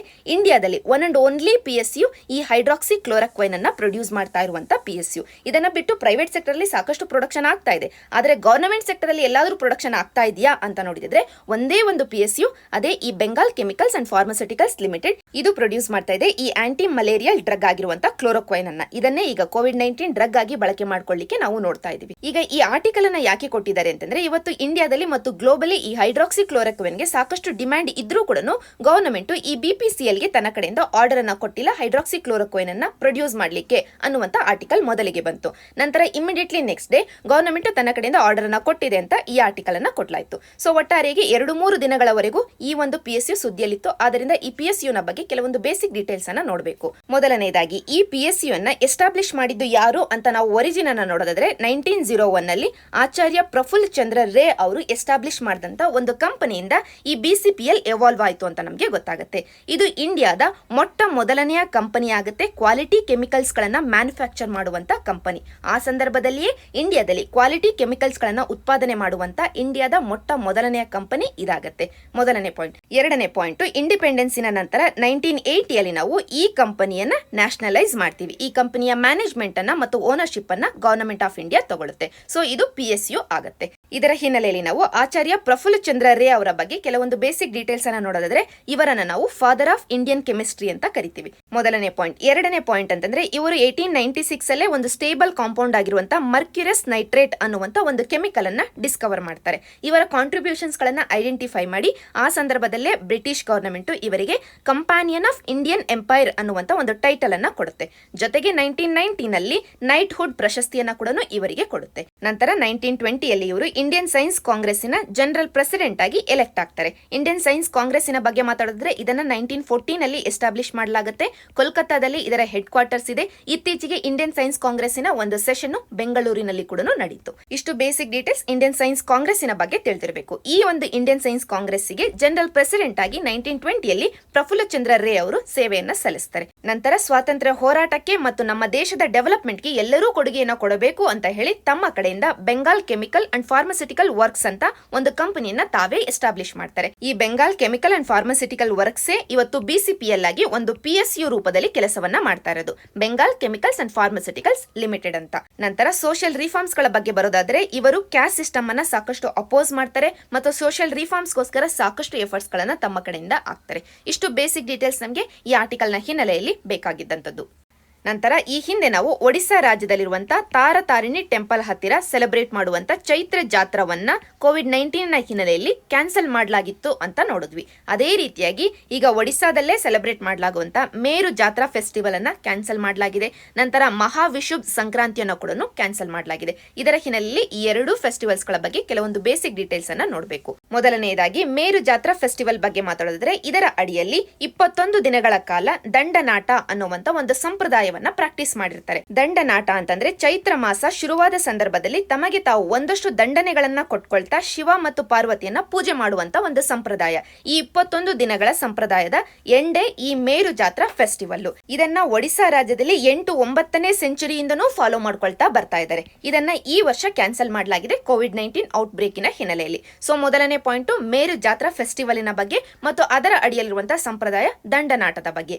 ಎರಡನೇದು ಮಹಾವಿಷುಬ್ ಸಂಕ್ರಾಂತಿಯ ಬಗ್ಗೆ. ಇದನ್ನ ಸೆಲೆಬ್ರೇಟ್ ಮಾಡೋದು ತಾರತಾರಿಣಿ ಹಿಲ್ಸ್ ಟ್ರೈನ್ ಅಲ್ಲಿ. ಇದನ್ನ ನಾವು ಈಗಾಗಲೇ ಡಿಸ್ಕಸ್ ಮಾಡಿದೀವಿ.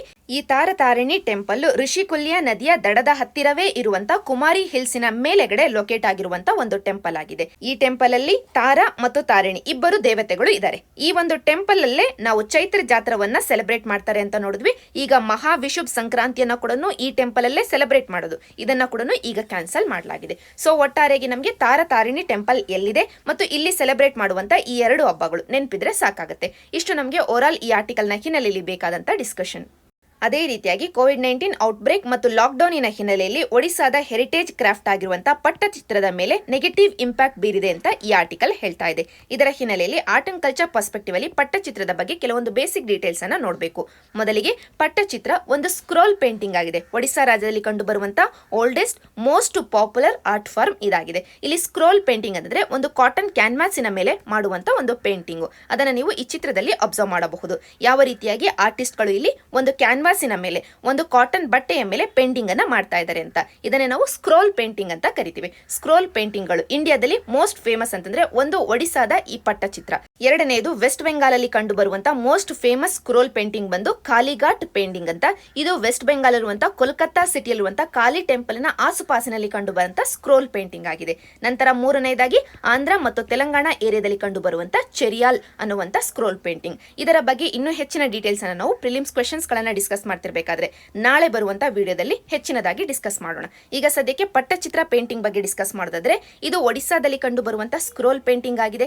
ಎರಡನೇದಾಗಿ ಈ ಪೇಂಟಿಂಗ್ ಅಲ್ಲಿರುವಂತ ಮೋಸ್ಟ್ ಫೇಮಸ್ ಥೀಮ್ ಗಳು ಯಾವ್ಯಾವು ಅಂತಂದ್ರೆ, ಮೊದಲನೆಯದು ತಿಯಾ ಬಡಿಯಾ ಅನ್ನುವಂತ ಥೀಮು. ಈ ಥೀಮಿನ ಅಡಿಯಲ್ಲಿ ಜಗನ್ನಾಥ್ ಟೆಂಪಲ್, ಒಡಿಶಾದಲ್ಲಿರುವಂತ ಪುರಿ ಜಗನ್ನಾಥ್ ಟೆಂಪಲ್ ಅನ್ನೇ ಒಂದು ಥೀಮ್ ಆಗಿ ಡಿಪಿಕ್ಟ್ ಮಾಡಲಾಗುತ್ತೆ ಈ ಪೇಂಟಿಂಗ್ ಅಲ್ಲಿ. ಎರಡನೇ ಥೀಮು ಕೃಷ್ಣ ಲೀಲಾ. ಅಲ್ಲಿರುವಂತಹ ಜಗನ್ನಾಥ ದೇವರೇ ಕೃಷ್ಣ ಆಗಿರೋದ್ರಿಂದ ಕೃಷ್ಣನ ಬಾಲ್ಯದಲ್ಲಿರುವಂತಹ ಲೀಲೆಗಳನ್ನೇ ಡಿಪಿಕ್ಟ್ ಮಾಡ್ತಾರೆ ಈ ಪೇಂಟಿಂಗ್ ಅಲ್ಲಿ. ನಂತರ ಮೂರನೇದು ದಶಬಾತರ ಪಟ್ಟಿ. ಇದನ್ನ ನಾವು ದಶಾವತಾರ ಅಂತ ಓದ್ಕೊಳ್ಬಹುದು. ಅದರಿಂದ ವಿಷ್ಣುವಿನ ದಶಾವತಾರಗಳನ್ನ ಈ ಪೇಂಟಿಂಗ್ ಅಲ್ಲಿ ತೋರಿಸ್ತಾರೆ. ನಂತರ ನಾಲ್ಕನೆಯದು ಪಂಚಮುಖಿ. ಇದರಲ್ಲಿ ಪಂಚಮುಖಿ ಗಣಪತಿಯನ್ನ ತೋರಿಸಲಾಗುತ್ತೆ. ಸೊ ಒಟ್ಟಾರೆಯಾಗಿ ಇಷ್ಟು ಮೇಜರ್ ಥೀಮ್ ಗಳು ನಮಗೆ ನೆನಪಿದ್ರೆ ಸಾಕಾಗುತ್ತೆ. ಮತ್ತು ಈ ಪಟ್ಟಚಿತ್ರ ಪೇಂಟಿಂಗ್ ಯಾವ ರಾಜ್ಯದಲ್ಲಿ ಕಂಡು ಬರುತ್ತೆ ಅಂತ ಕೇಳಿದಾಗ ಒಡಿಶಾ ಅಂತ ನಮಗೆ ನೆನಪಿದ್ರೆ ಸಾಕಾಗುತ್ತೆ.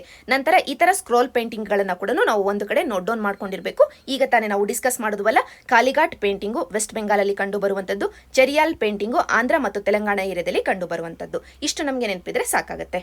ನಂತರ COVID-19 ಹಿನ್ನೆಲೆಯಲ್ಲಿ ದೇಶದಾದ್ಯಂತ ಮಾಸ್ಕ್ಗಳ ಡಿಮ್ಯಾಂಡ್ ಜಾಸ್ತಿಯಾಗಿದೆ. ಇದರ ಹಿನ್ನೆಲೆಯಲ್ಲಿ ಅಸ್ಸಾಮಲ್ಲಿ ಏನ್ ಮಾಡ್ತಾ ಇದ್ದಾರೆ ಅಂತಂದ್ರೆ, ಅಸ್ಸಾಮಿನ ಟ್ರೆಡಿಷನಲ್ ಕ್ಲಾತ್ ಆಗಿರುವಂತ ಗಮೋಸವನ್ನ ಬಳಕೆ ಮಾಡಿಕೊಂಡು ಈ ಗಮೋಸದಿಂದನೇ ಮಾಸ್ಕ್ಗಳನ್ನ ತಯಾರು ಮಾಡಿ ಮಾರುಕಟ್ಟೆಗೆ ಬಿಡುಗಡೆ ಮಾಡ್ತಾ ಇದ್ದಾರೆ. ಇದರ ಹಿನ್ನೆಲೆಯಲ್ಲಿ ಈ ಗಮೋಸದ ಬಗ್ಗೆ ಬೇಸಿಕ್ ಡೀಟೇಲ್ಸ್ ನಮಗೆ ತಿಳಿದಿರಬೇಕು ಎಕ್ಸಾಮ್ ಪರ್ಸ್ಪೆಕ್ಟಿವ್ ಅಲ್ಲಿ. ಮೊದಲನೇ ಪಾಯಿಂಟ್, ಗಮೋಸ ಅಂತಂದ್ರೆ ಅಸ್ಸಾಮಲ್ಲಿ ಟ್ರೆಡಿಷನಲಿ ಅವರು ಉತ್ಪಾದನೆ ಮಾಡುವಂತ ಒಂದು ಕಾಟನ್ ಟೆಕ್ಸ್ಟೈಲ್. ಆದರೆ ಅಸ್ಸಾಮಿನ ಕಲ್ಚರ್ ಅಲ್ಲಿ ಸಾಕಷ್ಟು ಸೆಂಟ್ರಲ್ ರೋಲ್ ಅನ್ನ ಪ್ಲೇ ಮಾಡುತ್ತೆ ಈ ಗಮೋಸ.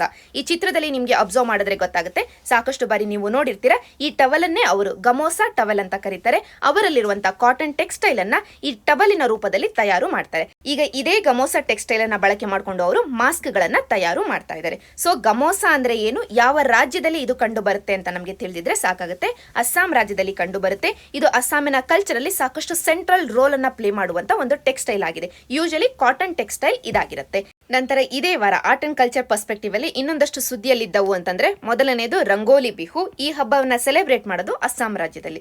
ಎರಡನೇದು ಗಟ್ಕಾ ಅಂತ, ಇದು ಪಂಜಾಬ್ ಅಲ್ಲಿರುವಂತಹ ಒಂದು ಮಾರ್ಷಲ್ ಆರ್ಟ್, ಯುದ್ಧ ಕಲೆ ಆಗಿದೆ. ಇದನ್ನ ನೀವು ಈ ಚಿತ್ರದಲ್ಲಿ ಅಬ್ಸರ್ವ್ ಮಾಡಿದ್ರೆ ಸುಲಭವಾಗಿ ನೆನಪಿರುತ್ತೆ. ಈ ಚಿತ್ರದಲ್ಲಿ ನೀವು ಅಬ್ಸರ್ವ್ ಮಾಡಿ, ಸಿಖ್ ಸಮುದಾಯದ ಜನತೆ ಈ ಗಟ್ಕಾ ಮಾರ್ಷಲ್ ಆರ್ಟ್ ಫಾರ್ಮ್ ಅನ್ನ ಪ್ರಾಕ್ಟೀಸ್ ಮಾಡ್ತಿರ್ಬೇಕಾದ್ರೆ ಬಿದಿರಿನ ಈ ಕಡ್ಡಿಗಳನ್ನ ಬಳಕೆ ಮಾಡ್ಕೊಳ್ತಾರೆ. ಅದರಿಂದನೇ ಇದಕ್ಕೆ ಹೆಸರು ಗಟ್ಕಾ ಅನ್ನುವಂತ ಹೆಸರು ಬಂದಿರೋದು. ಸೊ ಒಟ್ಟಾರೆಯಾಗಿ ಪಂಜಾಬ್ ರಾಜ್ಯದಲ್ಲಿ ಕಂಡು ಬರುವಂತ ಒಂದು ಮಾರ್ಷಲ್ ಆರ್ಟ್ ಯುದ್ಧ ಕಲೆ ಈ ಘಟಕ ಆಗಿದೆ ಅಂತ ನೆನಪಿದ್ರೆ ಸಾಕಾಗುತ್ತೆ.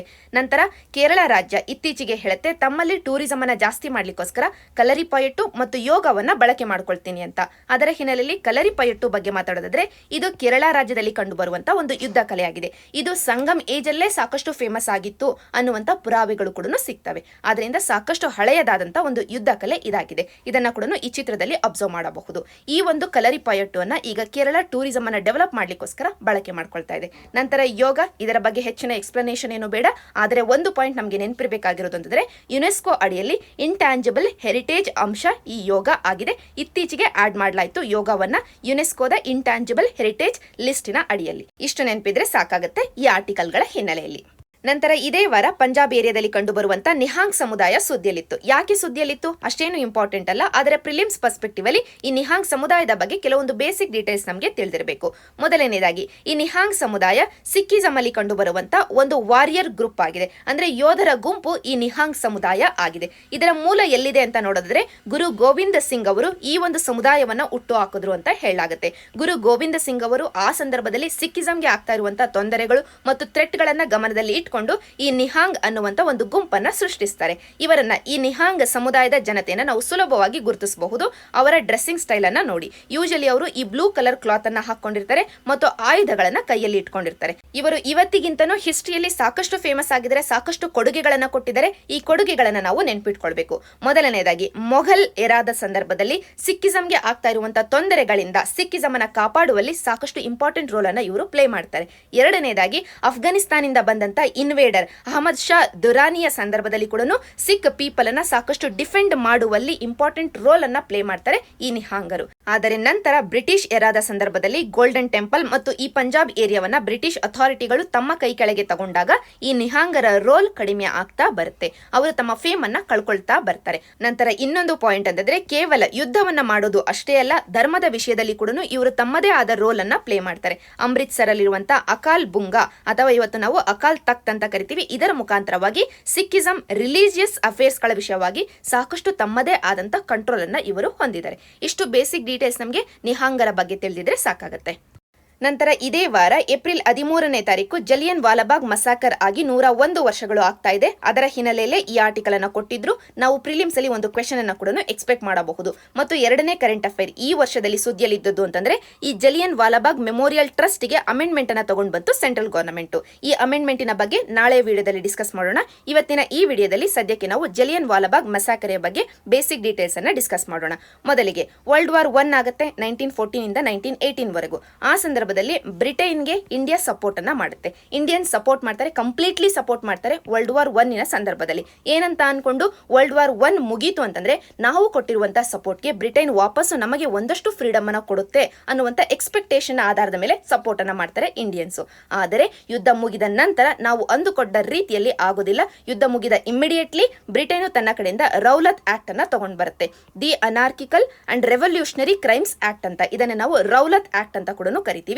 ಈ ಆಕ್ಟ್ ಅನ್ನ ತಗೊಂಡ್ ಬರುತ್ತೆ. ಈ ಆಕ್ಟ್ ಎಷ್ಟು ಅನ್ಡೆಮಾಕ್ರೆಟಿಕ್ ಆಗಿದೆ ಅಂತಂದ್ರೆ, ಪ್ರಜಾಪ್ರಭುತ್ವಕ್ಕೆ ವಿರುದ್ಧವಾಗಿರುವ ರೀತಿಯಲ್ಲಿ ಇದೆ ಅಂತಂದ್ರೆ, ಈ ಆಕ್ಟಿನ ಅಡಿಯಲ್ಲಿ ಯಾವ ಒಬ್ಬ ಪರ್ಸನ್ ಅನ್ನಾದ್ರೂ ನಾವು ಟೆರರಿಸಮಿನ ಅಡಿಯಲ್ಲಿ ಸಸ್ಪೆಕ್ಟ್ ಮಾಡಿ ಆ ಪರ್ಸನ್ ಅನ್ನ ಅರೆಸ್ಟ್ ಮಾಡಬಹುದು. ಅಂದ್ರೆ ಫಾರ್ ಎಕ್ಸಾಂಪಲ್, ಈಗ ನೀವು ನಿಮ್ಮ ಮನೆಯಲ್ಲಿ ಕುಳಿತಿದ್ದೀರಾ, ಆದ್ರೆ ಗವರ್ನಮೆಂಟ್ ಬಂದು ನಿಮ್ಮನ್ನ ಅರೆಸ್ಟ್ ಮಾಡಬಹುದು. ಏನಂತ ಹೇಳಿ? ಟೆರರಿಸಂ ಅಂತ ಹೇಳಿ. ಅರೆಸ್ಟ್ ಮಾಡೋದಷ್ಟೇ ಅಲ್ಲ, ಗವರ್ನಮೆಂಟ್ 2 ವರ್ಷಗಳವರೆಗೂ ಟ್ರಯಲ್ ಇಲ್ಲದೆ ಆ ಪರ್ಸನ್ ಅನ್ನ ಡಿಟೈನ್ ಮಾಡಬಹುದು. ಅಷ್ಟರ ಮಟ್ಟಿಗೆ ಫಂಡಮೆಂಟಲ್ ರೈಟ್ಸ್ ಗಳನ್ನ ಕಿತ್ತುಕೊಳ್ಳುವಂತ ಒಂದು ಆಕ್ಟ್ ಇದಾಗಿದೆ. ಮಾಡಲಾಗಿತ್ತು. ಮೊದಲನೇ ಪಾಯಿಂಟ್, ಈ ಆಕ್ಟಿನ ಅಡಿಯಲ್ಲಿ ಯಾರನ್ನ ಬೇಕಾದ್ರೂ ಯಾವ ಸಂದರ್ಭದಲ್ಲಿ ಬೇಕಾದ್ರೂ ಅರೆಸ್ಟ್ ಮಾಡಬಹುದು ಟೆರರಿಸಂ ಅನ್ನುವಂತ ಕಾರಣವನ್ನ ಕೊಟ್ಟು, ಮತ್ತು ಡಿಟೈನ್ ಮಾಡ್ಕೊಳ್ಳಬಹುದು ಅಪ್ ಟು 2 years ಯಾವುದೇ ಟ್ರಯಲ್ ಇಲ್ಲದೆ. ಎರಡನೇ ಪಾಯಿಂಟ್, ಯಾವ ಸ್ಥಳವನ್ನಾದರೂ ವಾರೆಂಟ್ ಇಲ್ಲದೆ ಸರ್ಚ್ ಮಾಡಬಹುದು. ಅಂದ್ರೆ ಫಾರ್ ಎಕ್ಸಾಂಪಲ್ ನೀವು ನಿಮ್ಮ ಮನೆಯಲ್ಲಿದ್ದರೆ ನಿಮ್ಮ ಮನೆಯನ್ನ ಬಂದು ಪೊಲೀಸರು ಸರ್ಚ್ ಮಾಡಬಹುದು ಯಾವುದೇ ವಾರೆಂಟ್ ಇಲ್ಲದೆ. ಅಂದ್ರೆ ನಿಮ್ಮ ಹಕ್ಕುಗಳನ್ನ ಯಾವ ರೀತಿಯಾಗಿ ಕಿತ್ಕೊಳ್ತಾ ಇದೆ ಗವರ್ನಮೆಂಟ್ ಅಂತ ಊಹಿಸಿಕೊಳ್ಳಬಹುದು. ಅಂತ ಒಂದು ಪ್ರಾವಿಷನ್ ಅನ್ನ ಬ್ರಿಟಿಷ್ ಗವರ್ನಮೆಂಟ್ ಆ ಸಂದರ್ಭದಲ್ಲಿ ತಗೊಂಡ್ ಬರುತ್ತೆ. ನಂತರ ಮೂರನೇ ಪಾಯಿಂಟ್, ಫ್ರೀಡಮ್ ಆಫ್ ಪ್ರೆಸ್ಗೆ ಸಿವಿಯರ್ ರಿಸ್ಟ್ರಿಕ್ಷನ್ಸ್ ಗಳನ್ನ, ನಿರ್ಬಂಧನೆಗಳನ್ನ ತಗೊಂಡ್ ಬರುತ್ತೆ. ಜೊತೆಗೆ ಇನ್ನೂ ಹಲವಾರು ಪ್ರಾವಿಷನ್ಸ್ ಗಳು ಈ ಆಕ್ಟ್ ಅಲ್ಲಿ ಇರ್ತವೆ.